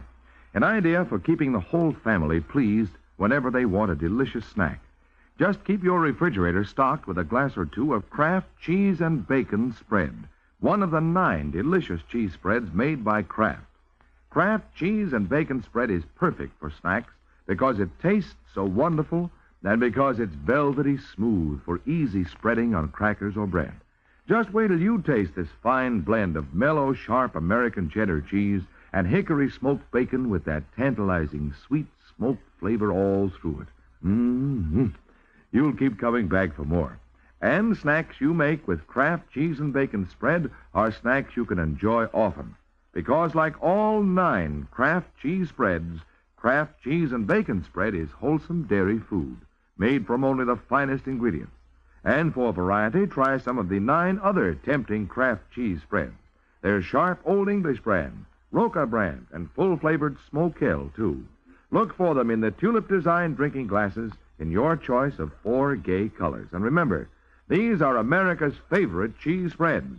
America's favorites because they're so delicious. So be sure you get the cheese spreads made by Kraft.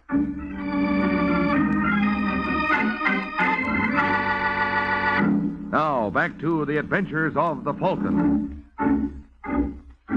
20 minutes have passed since Rizzo ordered Larkin to deliver Mike Waring. Now, at the door of Joey Jonas's room, Larkin is ready to carry out his mission. Who is it? Joey sent me up. He thought you might be hungry. Got a couple of sandwiches for you. That's what I call a service. Just a second. All right. Hey! I expected the gun, pal. That's why I was ready to jump you. Double-cross. No, Joey, he didn't double-cross you. He double-crossed me, but I counted on it. Yeah, well, I'll... You won't do anything, pal. Not for a while.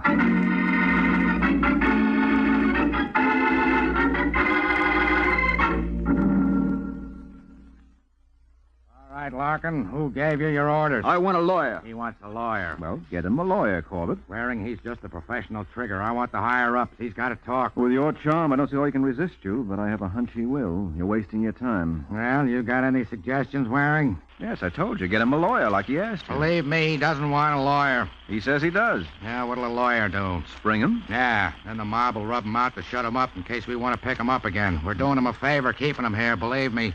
Well, Corbett, every man to his taste. You're such a help. Now, that's gratitude for you. I bring you the trigger. I want the higher-ups. No satisfying some people. Like the chief, for instance. He's going to be screaming. What, in your pretty shell-like ear? The thought shudders. Oh, so long, Corbett. Where are you going, Waring? Your every wish is my command. I'm going looking for higher-ups.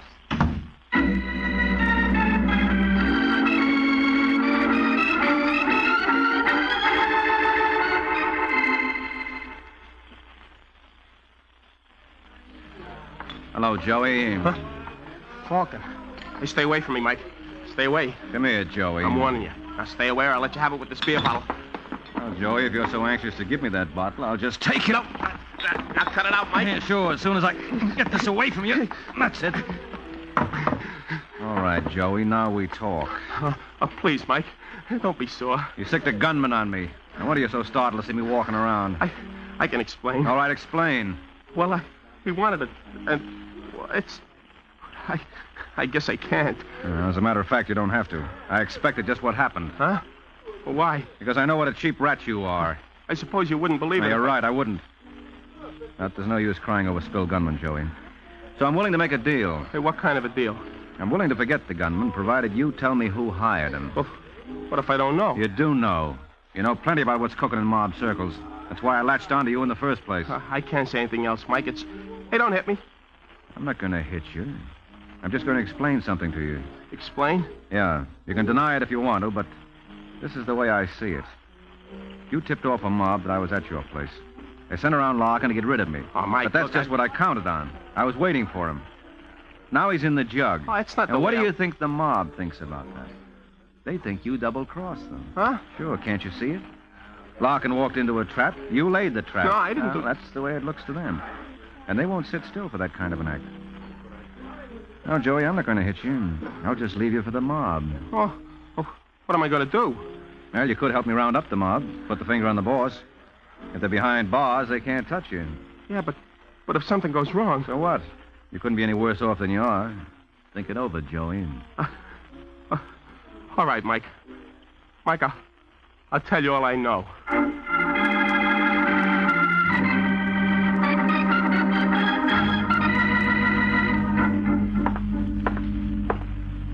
Stop pacing the floor, Rizzo. You make me dizzy. Should have heard from Larkin long ago. Something must have gone wrong. Something probably did. I understand Mike Waring is pretty sharp. Joey double-crossed me. That's what happened, Mr. Dunlap. Maybe. He sold me out to Waring. Now Waring has Larkin to clinch it. He'll get him to talk. What can Larkin say? He can tie me to the Travers job. We've got to get to Waring before he gets to the law. How? I don't know. But if we don't, Mr. Dunlap, we're sunk. Let's not underestimate the advantages of our method of operation, Rizzo. Huh? You're afraid Larkin will talk. But how much does he actually know? He knows me. Oh, true, but he doesn't know me. That's a big help. Perhaps not to you. It is to me. Oh. And I don't count, I suppose. Oh, certainly you do, as long as you're an asset. Now perhaps you see why I insisted upon the breakdown in the organization. Larkin knows no one except you. You can name me, but you don't know any of my other lieutenants. Who cares about the other lieutenants? I'm thinking about me. Of course. But you see how the setup works. A chain, as it were. All that's necessary is to eliminate one link in the chain, and investigation comes to a dead end. So how are we going to eliminate Larkin? Waring's got him. True, Rizzo.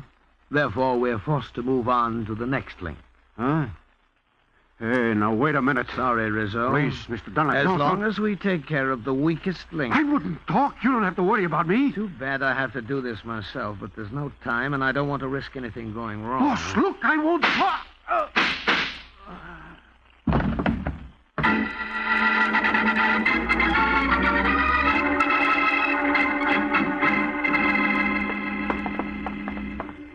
Hey, Mike, tell me, what good'll I do here?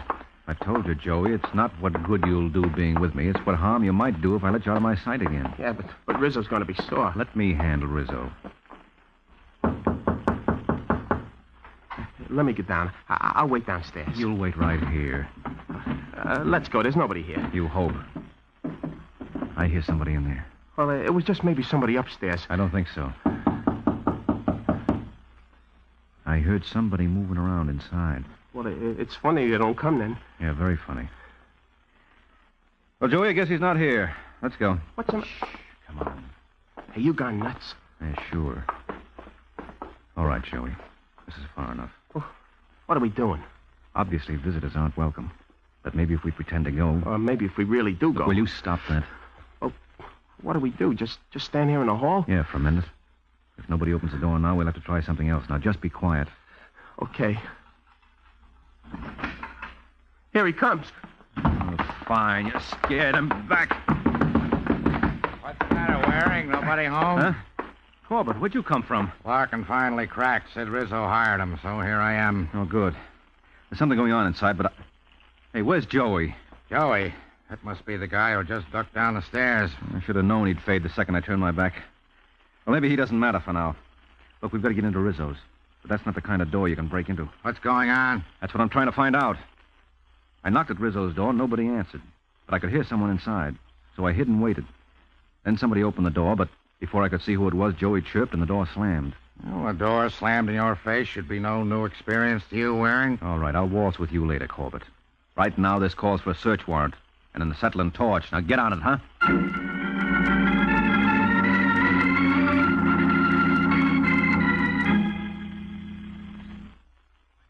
Well, Waring, from the look of them, we're not going to get much out of Rizzo. Oh, except a collection of lead. Yeah. I wonder whoever was here didn't want to let me in. He probably just finished this job. Then while I was talking to you, he cleared out through the window. So we're right back where we started. Well, not exactly. You've got Rizzo. What's left of him. Now we've got to get the boy who plugged him. That's right, Corbett. Well, let's go see Ludovici Caffarello. Eh? Who is Ludovici Caffarello? A taxi driver. Yeah, what's he got to do with this case? Nothing, maybe. This is the kind of help he gives me. Okay, so I'll go see Ludovici Caffarello. Hold it, Waring. I don't know what gives, but I'm in no mood to take you patting yourself on the back in front of my face if this pays off and I'm out of it. Where does this Caffarello live? I don't know. Gets better and better. But I know where he works. So if you're coming, let's get moving. We've got work to do.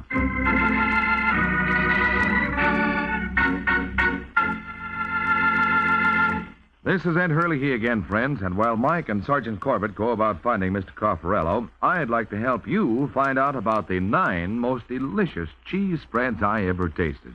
They're the 9 famous cheese spreads made by Kraft. There are delightfully mild-tasting ones, such as Kraft Pineapple Cheese Spread, Kraft Olive Pimento Cheese Spread, and Kraft Relish Cheese Spread. And there are sharp-tasting ones, too, like Roca Cheese Spread, Smokell, and Kraft Limburger Cheese Spread. All of them are mighty good to eat, and they're all good for you to eat, too, because they're wholesome dairy foods made from only the finest ingredients. For quick, easy snacks and sandwiches, keep your refrigerator stocked with several of the 9 delicious Kraft cheese spreads.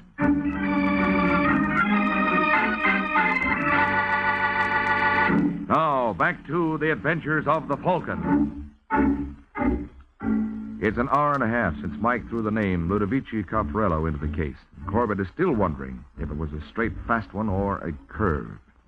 Now, the Falcon and Sergeant Corbett are waiting in an elaborately furnished living room for the answer, while the butler goes to announce them to the master of the house. A moment later, their host appears. Good evening, gentlemen. Which of you is Sergeant Corbett? I am, Dunlap. That's the guy, Corbett. What guy am I? The guy who slammed the door in my face at Rizzo's. Well, when was this? A couple of hours ago. Tonight? I haven't been out tonight. We can prove you have. Your word against mine? Mine and Caffarello's. Who's Caffarello? The taxi driver who drove you here from Rizzo's. Oh. When I heard the police wanted to see me, I wondered what they wanted. You know. You better come along to headquarters. What charge? Suspicion of murder. I hate to disappoint you, gentlemen, but I have other plans. No, you don't. No gunplay. Hold him, Waring. I don't think he will. Stop, Dunlap. Stop. Boy, he's great for going through windows. Didn't even stop to open it. See him, Waring? Yeah, he's on the fire escape. All right, Dunlap, that's as far as you go. There's his answer. Now, that's a two-way answer. Get him? No, he's too close to the building. But I've got him cornered. He can't get out to the stairs. Keep him pinned there. I'll go down for him. Yeah, right. He's 2 floors down. Corbett, wait a minute. What's wrong? He's taking a gamble. He's going over the rail. He's going to drop to the ground. It's 3 floors to solid concrete. If he makes Here, just a second. I can cover him from out here in the fire escape, even if he... There he goes. Watch him, Waring. It's all right, Corbett. I don't think he's going anywhere. He's not getting up. But you better get down there. I'll keep him covered just in case.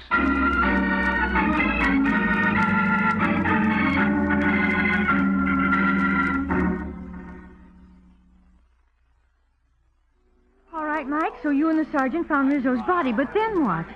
Well, I knew the murderer left the building right after Joey and I got there. Huh? He went out the window while I was in the hall. Uh-huh. And I knew he'd be in a hurry to get out of the neighborhood.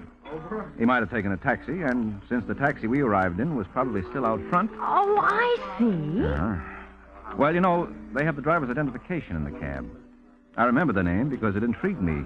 Ludovici Caffarello. So you called the taxi company and asked where you could find Caffarello. That's right. And he told us he'd picked up a fare near Rizzo's and gave us the description. We went to where he took the fare, gave the desk clerk the description, and he said it sounded like Dunlap. And that, with a little bluffing, was the end of the line. Do you think Dunlap's the head man of the mob? Seems to be. He's got a busted leg, but he'll be able to talk. Yep, looks like the mob's washed up. And Joey?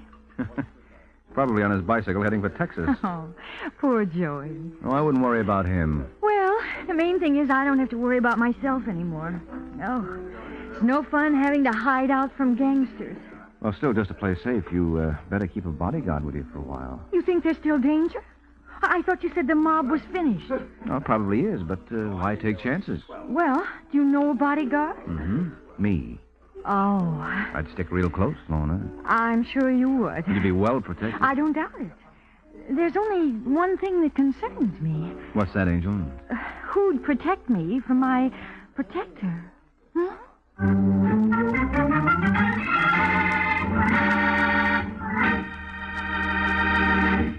In many parts of the country, winter means ice and snow, dangerous road conditions, and dangerous road conditions may mean a bad accident to you, so drive extra carefully.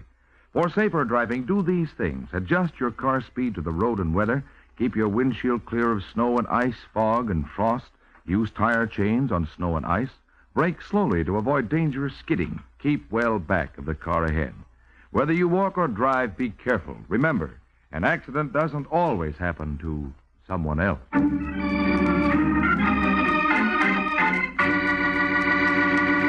The case of the bellicose boxer.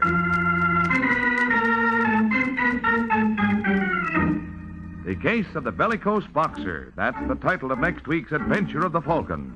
And Mike Waring learns that when some fighters are knocked out, they may also be knocked off. So be sure to listen at the same time next week to another exciting adventure of the Falcon, brought to you by the Kraft Foods Company. The Adventures of the Falcon are based on the famous character created by Drexel Drake, produced by Bernard L. Schubert, written today by Jerome Epstein, and directed by Richard Lewis. Music was by Arlo. Les Thaman was starred as the Falcon with Ken Lynch as Sergeant Corbett. Be sure to hear The Great Gildersleeve next Wednesday evening over most of these stations. In next Wednesday's broadcast, Gildy comes face to face with an hilarious problem and solves it in a way that will keep you laughing for days. Remember the show, the time, and the place. The Great Gildersleeve, next Wednesday evening over most of these stations. Check your newspaper for time of broadcast. This is Ed Hurley, he's speaking for the Kraft Foods Company. Hear Mr. and Mrs. Blandings later today, then The Big Show on NBC.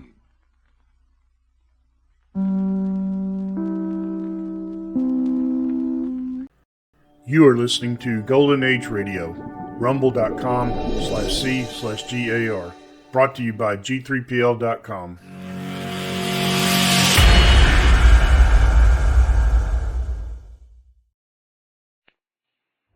This story is Top Secret.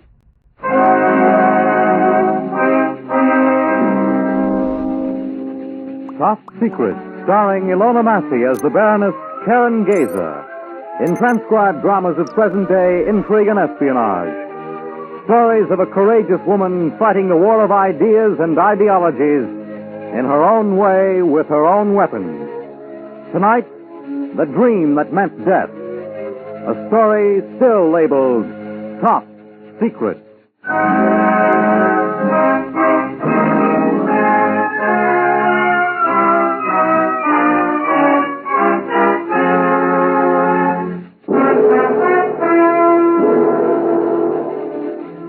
The strange fascination of the little-known Orient was woven into the terrifying pattern of Assignment 16. Opium. The very word meant degradation, fear, and murder. What a strange trick of nature, a drug so horrible from a flower, so beautiful. These were my thoughts as I walked along the Yu-Yang-Chang Road in teeming, restless Shanghai. It was late in the afternoon. The streets were crowded, rickshaws, coolies, pedicabs, cars. There were tiny undernourished children squabbling in the dirty gutters. Suddenly I realized I was being followed. A Chinese in a long black robe was directly behind me. Baroness, Are you following me? this will be your only warning. Leave Shanghai to the people who understand it. What do you want? How do you know who I am? I repeat, Baroness, leave Shanghai to the people who understand it. You will not be warned again.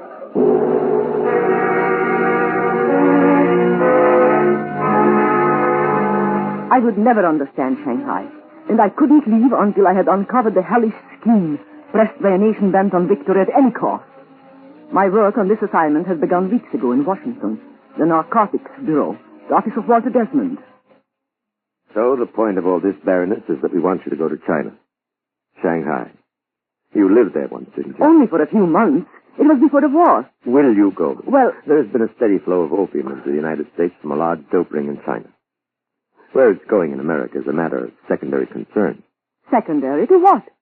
Secondary to the fact that in China, this narcotics ring has been assuring a communist victory. With opium? Yes. But how?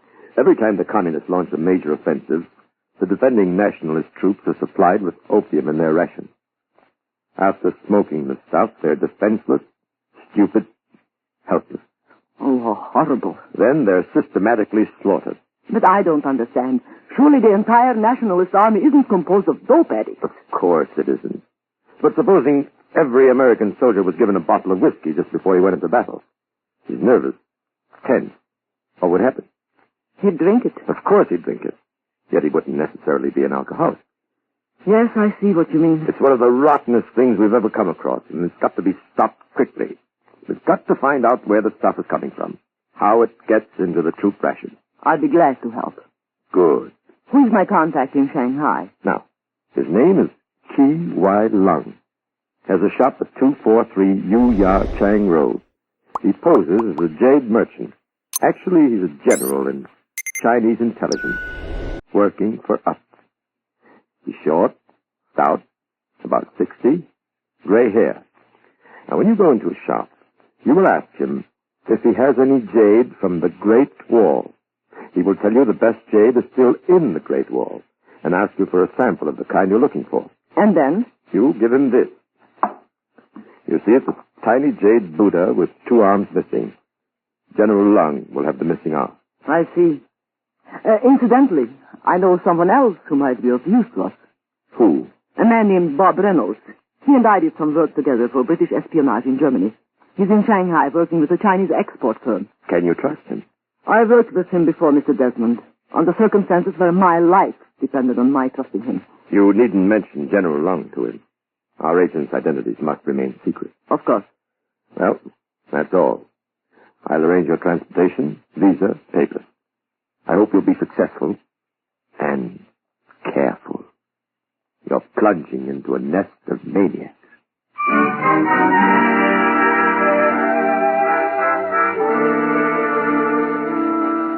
The longest part of my journey from America seemed to be the 4-hour sail up the Huangpu River to my destination, Shanghai. As we approached the waterfront of the most fabulous city in the Orient, my mind wandered strangely. Here, on the teeming, dirty Bound, I was to pick up the threads of a friendship with Bob Reynolds, a man whom I had not seen for almost 10 years. I remembered him as a clean, hard man with a flashing smile and a great personal charm. And here in the city, where the calm mystery of the East meets the rushing sophistication of the West, we were once again to be thrown together on an assignment that meant danger, perhaps death. I checked in at the Park Hotel in Nanking Road. Then I telephoned Bob Reynolds and we had dinner together. 10 years had not been kind to him. He looked tired, worn, and somehow sick. Karen, let's have it. We've had enough idle talk. What's all the mystery?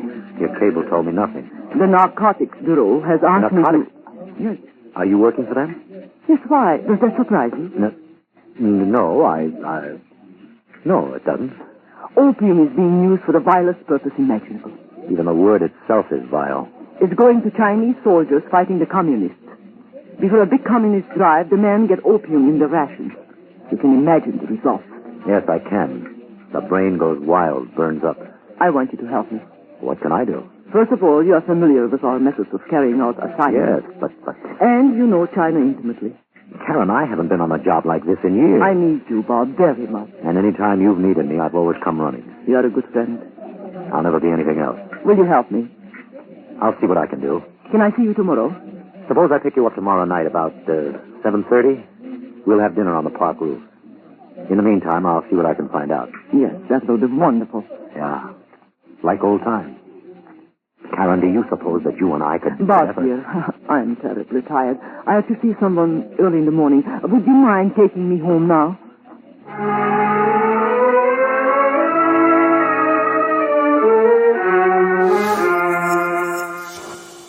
I felt sorry for Bob Reynolds and touched, deeply touched at his devotion. He was a fine, courageous, good man, and he was in love with me. I had never dreamed he would still feel this way about me, not after 10 years. The next morning I rose early and started for the shop of Ki Wai Lung, my official contact. I walked along Nanking Road, then turned down the narrow, winding New Yan Chang Road. It seemed strangely narrow after the automobiles, rickshaws, and trolleys I had left. I made my way through the crowds, the swarming children. Halfway down the block, I saw a sign in Chinese, below it in English. Ki Wai Lung, fine shade. I hurried towards it.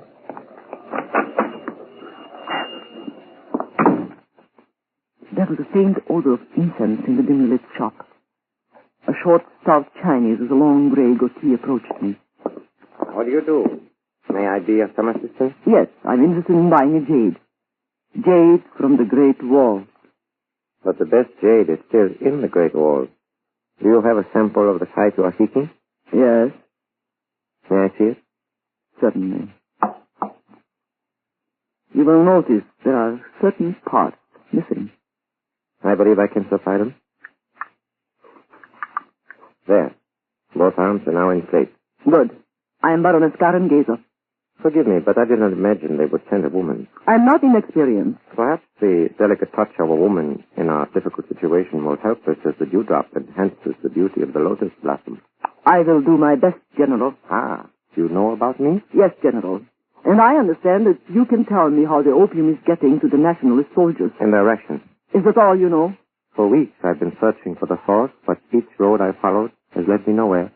Perhaps I shall find faster means of transportation. The perpetual impatience of the Western people. Oh, but General, don't you understand that men are dying horribly? Can you give me no directions? Is there no place I can start? You will come perhaps tomorrow? Can't you tell me today? You will allow me to think overnight, Baroness. Remember, an hour of thought is the birthday of 1,000 ideas.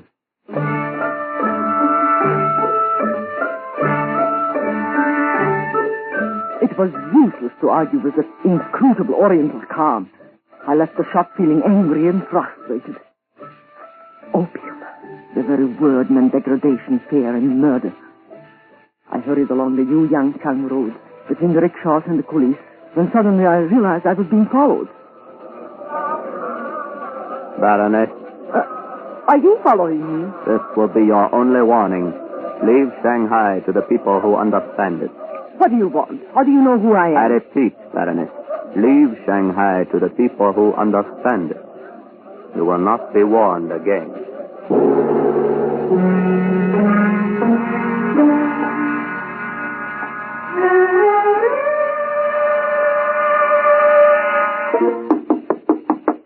Who is it? It is I, Ming. Come in. Hello, Ming. Did you follow her? Yes, Mr. Reynolds, I obeyed your instructions. I just delivered the message. I'm afraid it's useless, Ming. Useless? She isn't the type that frightens easily. You are perhaps enamored of her beauty? I am indeed. And why do you not marry her and beat her? Go away, Ming. Leave me alone. Marriage is the union of souls that they Will you shut up and get out? You know perfectly well why I can't marry her, even if she'd have me. But she won't. Now get out. But the Baroness must die, must she not? Please, Ming, not now. But our orders, Mr. Reynolds. It is not for us to decide. Perhaps you would like me to do it. No. No, I'll do it. When? I don't know. Soon. When? Tonight. How? I'm taking her to dinner at the park roof. And you will... Yes. She will fall? Yes. 21 stories? Now, will you get out of here? I'll handle this my way. That's an order. Get out! Temper, Mr. Reynolds, is the sign of an uncertain mind.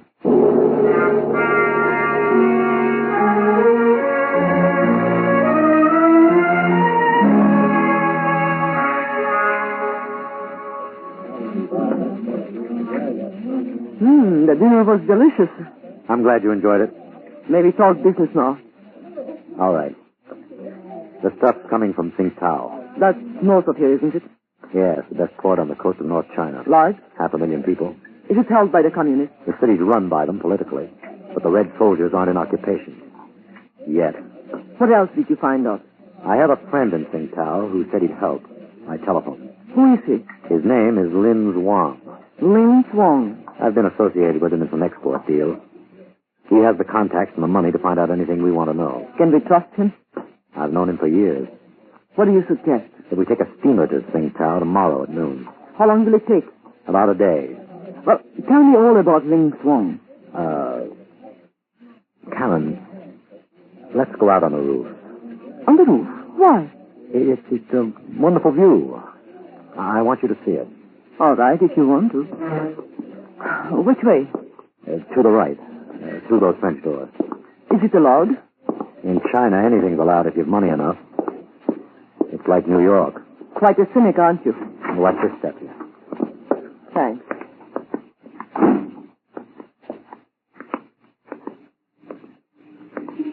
Some view, isn't it?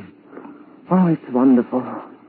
21 floors up, Shanghai looks so naked. Naked? As far as you can see, filth, misery. And the only thing that cleans it for you is death. Bob, why do you talk like Because that? I've been here 10 years. There's China in all its disgusting reality. Bob, there's only a little help. China could be one of the greatest countries in the world. Karen. Yes. Karen. Oh, Karen, I love you. Don't you understand that? Bob. No. Listen to me. I've always loved you. You're the most beautiful woman I've ever known. Karen, please, marry me, please. Bob, I'm very fond of you. Very fond. You're a good friend, a wonderful friend, but please stay that way. You don't love me? No. Not that way. Okay. Okay, I guess that's all there is to say. You're a good friend, Bob, a best friend. No matter where I go, That's always... all right, Karen, forget it. I knew how you felt. I shouldn't have said what I did, I guess. I just wanted to make sure, that's all. Look, that's the international settlement. Come closer to the edge. Yes. And then down there, come closer, Karen. I won't let you fall. I know you wouldn't. From 21 stories, the people look like flies, don't they? Yes. Look straight down, Karen. It's wonderful. Yes, it is. Karen. Yes, Bob. Bob, what is it? You're trembling. Karen, let's go home. We've a long day ahead of us.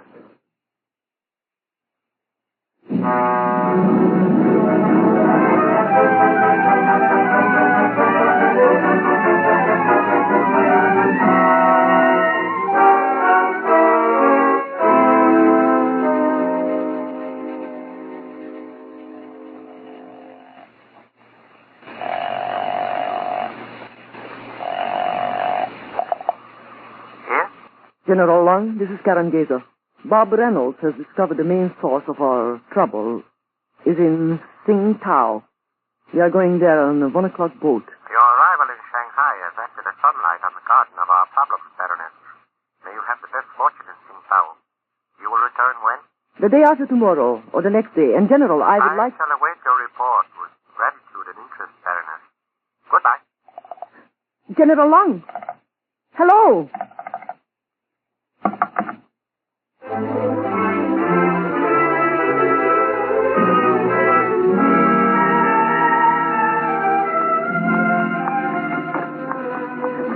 How do you like Tsingtao, Karen? Beautiful, what I've seen of it. And, of course, there's something about riding in a rickshaw that has always fascinated me. You see that large brown house to your left? That one? That's right. That's Lin Wang's home. Hey, Dragnet, Bayern. Other side, Joe. Never Other seen side. anything as stupid in your life. You're here. Give me a hand, Karen. Here, you don't need to wait. Hey, Joe. No good money. No good money. Beat it, you dirty scum. Bob. I said beat it. Now get going. Yes, Joe, I go. I go. Come on, Karen. That was a disgraceful performance. The rickshaw driver, are you kidding? What did you want? The soldiers and sailors spoiled these guys, always gave them too much. Bob, all the work toward peace and understanding being done by the United Nations can so easily be undone by us, little people. Oh, Karen, for Pete's sake. If you don't treat them like slaves, they Bob, walk... all that boy knows of us in America and our ideas is what you just did to him. If this happens all over China, Garbage Chinese will never believe that America really wants to help. Okay, Karen, okay. The next time I see him, I'll give him $5 and take him home for dinner. You have changed. You never used to be like this. I'm the same guy, just a different play. New stage, 10 years later, that's all. Here we are. Is he expecting us? Yes. My dear Robert, come in. And this must be the Baroness. How do you do, Mr. Vaughn? My humble house is honored beyond measure, Baroness. Thank you. What did I tell you, Karen? Smooth as silk, isn't he? And about as gentle as a tiger. Oh, please don't mind Bob, Mr. Vaughn. I have known Robert a long time, Baroness. Did you get my message? I did. I trust you understood me. Perfectly. Do you have any definite information, Mr. Vaughn? Yes. There is an unoccupied warehouse on the west side of Tsingtao. It is there that the work is done, and there that the opium is packed. Are you certain? In the Orient, Baroness, we have many ways of discovering elusive facts. Before we talk, could I freshen up a little? It was a long trip. Forgive me, Baroness. What about you, Robert? No thanks. Li Ting, a young garden. Show the Baroness to the front bedroom. Thank you. My house is perfumed by so beautiful a presence. Li Ting will give you anything you need. You are very kind. I won't be long. Are you afraid of her, Rob? No. I'm told she is dangerous. Very dangerous. She is. There was, I believe, supposed to be an accident at the Park Hotel roof in Shanghai. I know. But there was not. No. Why not? In downtown Shanghai, it was too dangerous. She's a baroness. She has friends. She's rich. She's not like the others. She is indeed not like the other. For such a woman, a man could all... Are you in love with her? No. You trifle with the truth. I'm not in love with her now. But you were once? Once. A long time ago. Then you will do it tonight at the warehouse. Will we be alone? Yes, I have cancelled the shipment for tonight. Are you coming with us? No. I am expecting a caller. Who? No one you know. Immediately after dinner, you will take her to the warehouse and kill her. And this time, Robert, hang on to your courage. If you fail tonight, there will be unpleasant repercussions.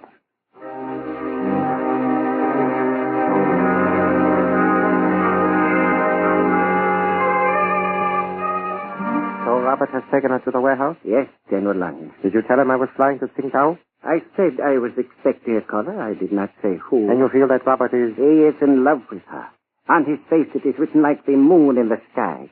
When he looks at her, love darts from his eyes like a comet. It is perhaps time we got rid of Robert, too. Your wisdom, General Lang, is profound. I will go down to the warehouse myself.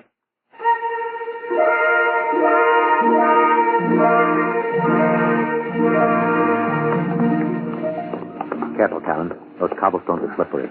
Yes, and it's so dark. Here's the door. Now it's locked. One of my keys might work. Try it. Can you risk your flashlight? I can't see a thing. All right. I'll work fast. This one should. Oh, no. Hurry up, Karen. It's a simple lock. This one will do it. Mr. Reynolds. Get away from here. Beat it. Mr. Reynolds, please. I have to hurry. I said beat it. Scram. Who is he? Shall I get tough about it? No. Bob, who is he? He's after dope. But he called you by name. All right, so he knows me. Hurry up and get the door.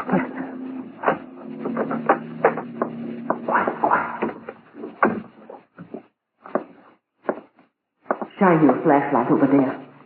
The packing cases. What's all that written in Chinese? I don't know. I can't read it. I can only speak it a bit. Some of the boxes are open. Careful, Karen. Food. Army rations. This must be the place. Yes, Karen. This is the place. Look, Bob. In each case of rations, a little bottle of dark, thick liquid. Yes. It's open. Look. Here's the box with just bubbles in it. Enough opium to stupefy the entire Chinese army. More than enough. They ship these rations from here to Shanghai. The distribution to the nationalist soldiers must be made from the supply depot here. That's right, Karen. They've got to burn this warehouse tonight. Now, then we have got to find the man responsible for this. You needn't look too far for one of them. Bob, Bob, you don't mean that. You? I'm an opium addict. Oh, no, Bob. During my struggle to get the stuff, I got in with the people who handle this little deal. Bob, I don't believe it. You can't really mean that you... I promised myself that every time will be the last. That just once more and then I'll quit. But I can't quit. I'll never be able to quit. I'll go on and on until my brain gets soft and my eyesight goes... Oh, Karen, I hate it. Bob, darling, please. Believe me, I hate it, but I can't quit.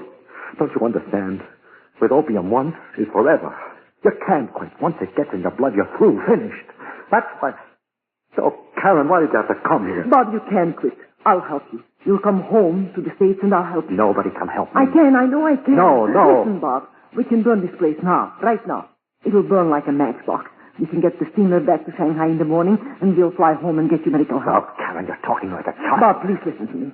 You can beat this thing. People have been cured before, but you've got to want to beat it. Want to be cured. And I promise I'll help you. Will you marry me? Marry you? Will you? Bob, If you don't marry me, I won't. Bob, please, let's get out of here first. Let's burn this place and talk about it. Will you marry me? Bob, please. Answer me, Karen, will you? Yes, I will. But please, let's get out of here quickly. What's that? What? I heard something. It's near the door. Shine your flashlight over there, quickly. I don't see anything.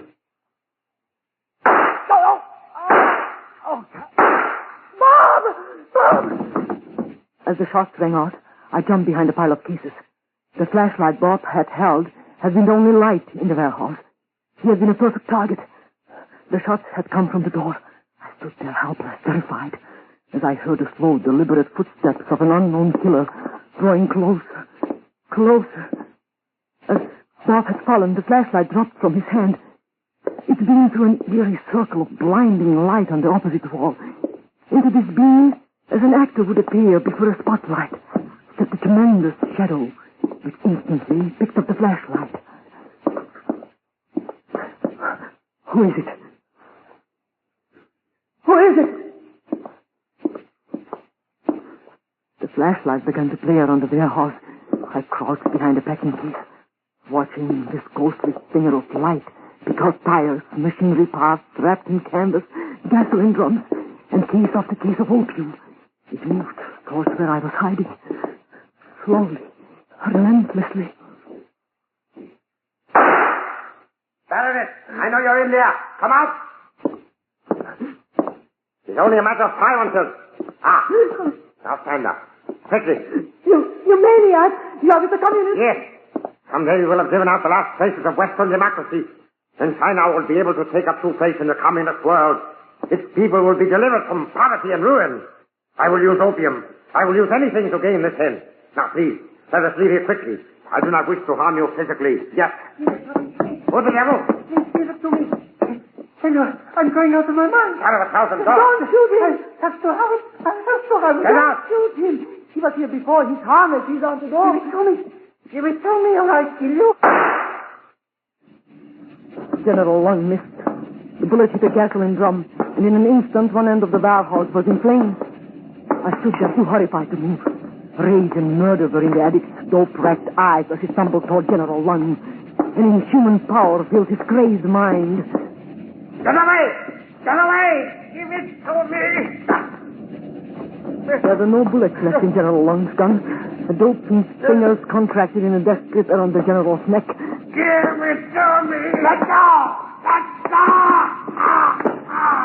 His strangling hands gained strength as the general's fat body collapsed under the viciousness of his own selfless key. The three men fell to the floor.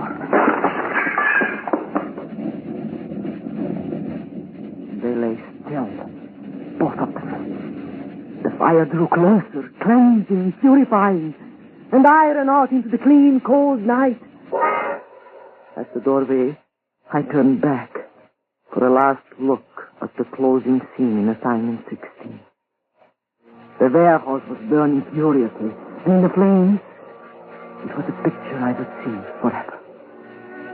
The two men were locked in death, and from an overturned case, a sticky stream of dark, liquid opium was filling the general's distorted, open mouth and oozing out onto his face.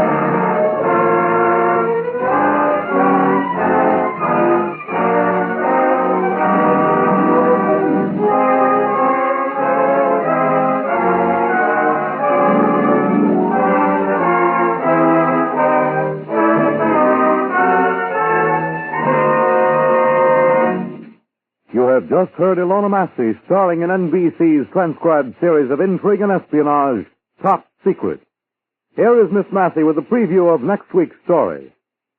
Next week, a story that is strangely quiet, strangely ominous. A New York society woman with a background steeped in mystery turns traitor. The plan for sabotage, next week on Top Secret.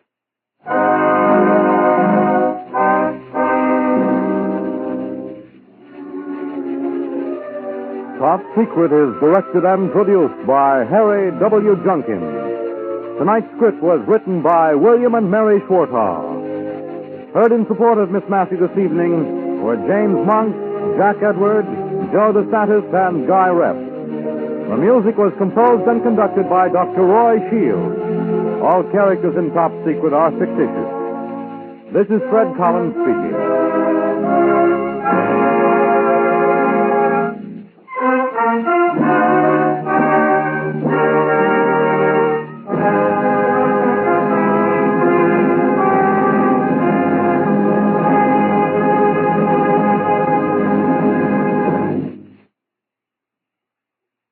Robert Young inviting you to a story by Charles Boyer next on NBC.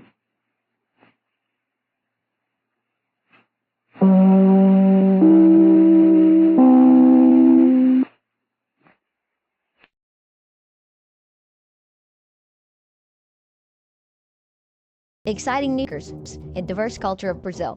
Lost in Brazil brings you to captivating videos showcasing heart-pounding adventures, mouth-watering cuisine, and hidden gems of this incredible country. From bustling cities to tranquil beaches, our videos capture the essence of Brazil's beauty. Experience the warmth of its people, the rhythm of its music, and the thrill of exploration. Click on the link in the description to find out more. I would like to extend my sincere gratitude to Old Time Radio Research Group for their remarkable efforts in preserving and archiving the captivating world of old-time radio programs. Their invaluable contribution allows us to step back in time and experience the magic of radio history firsthand. Their link is in the description below.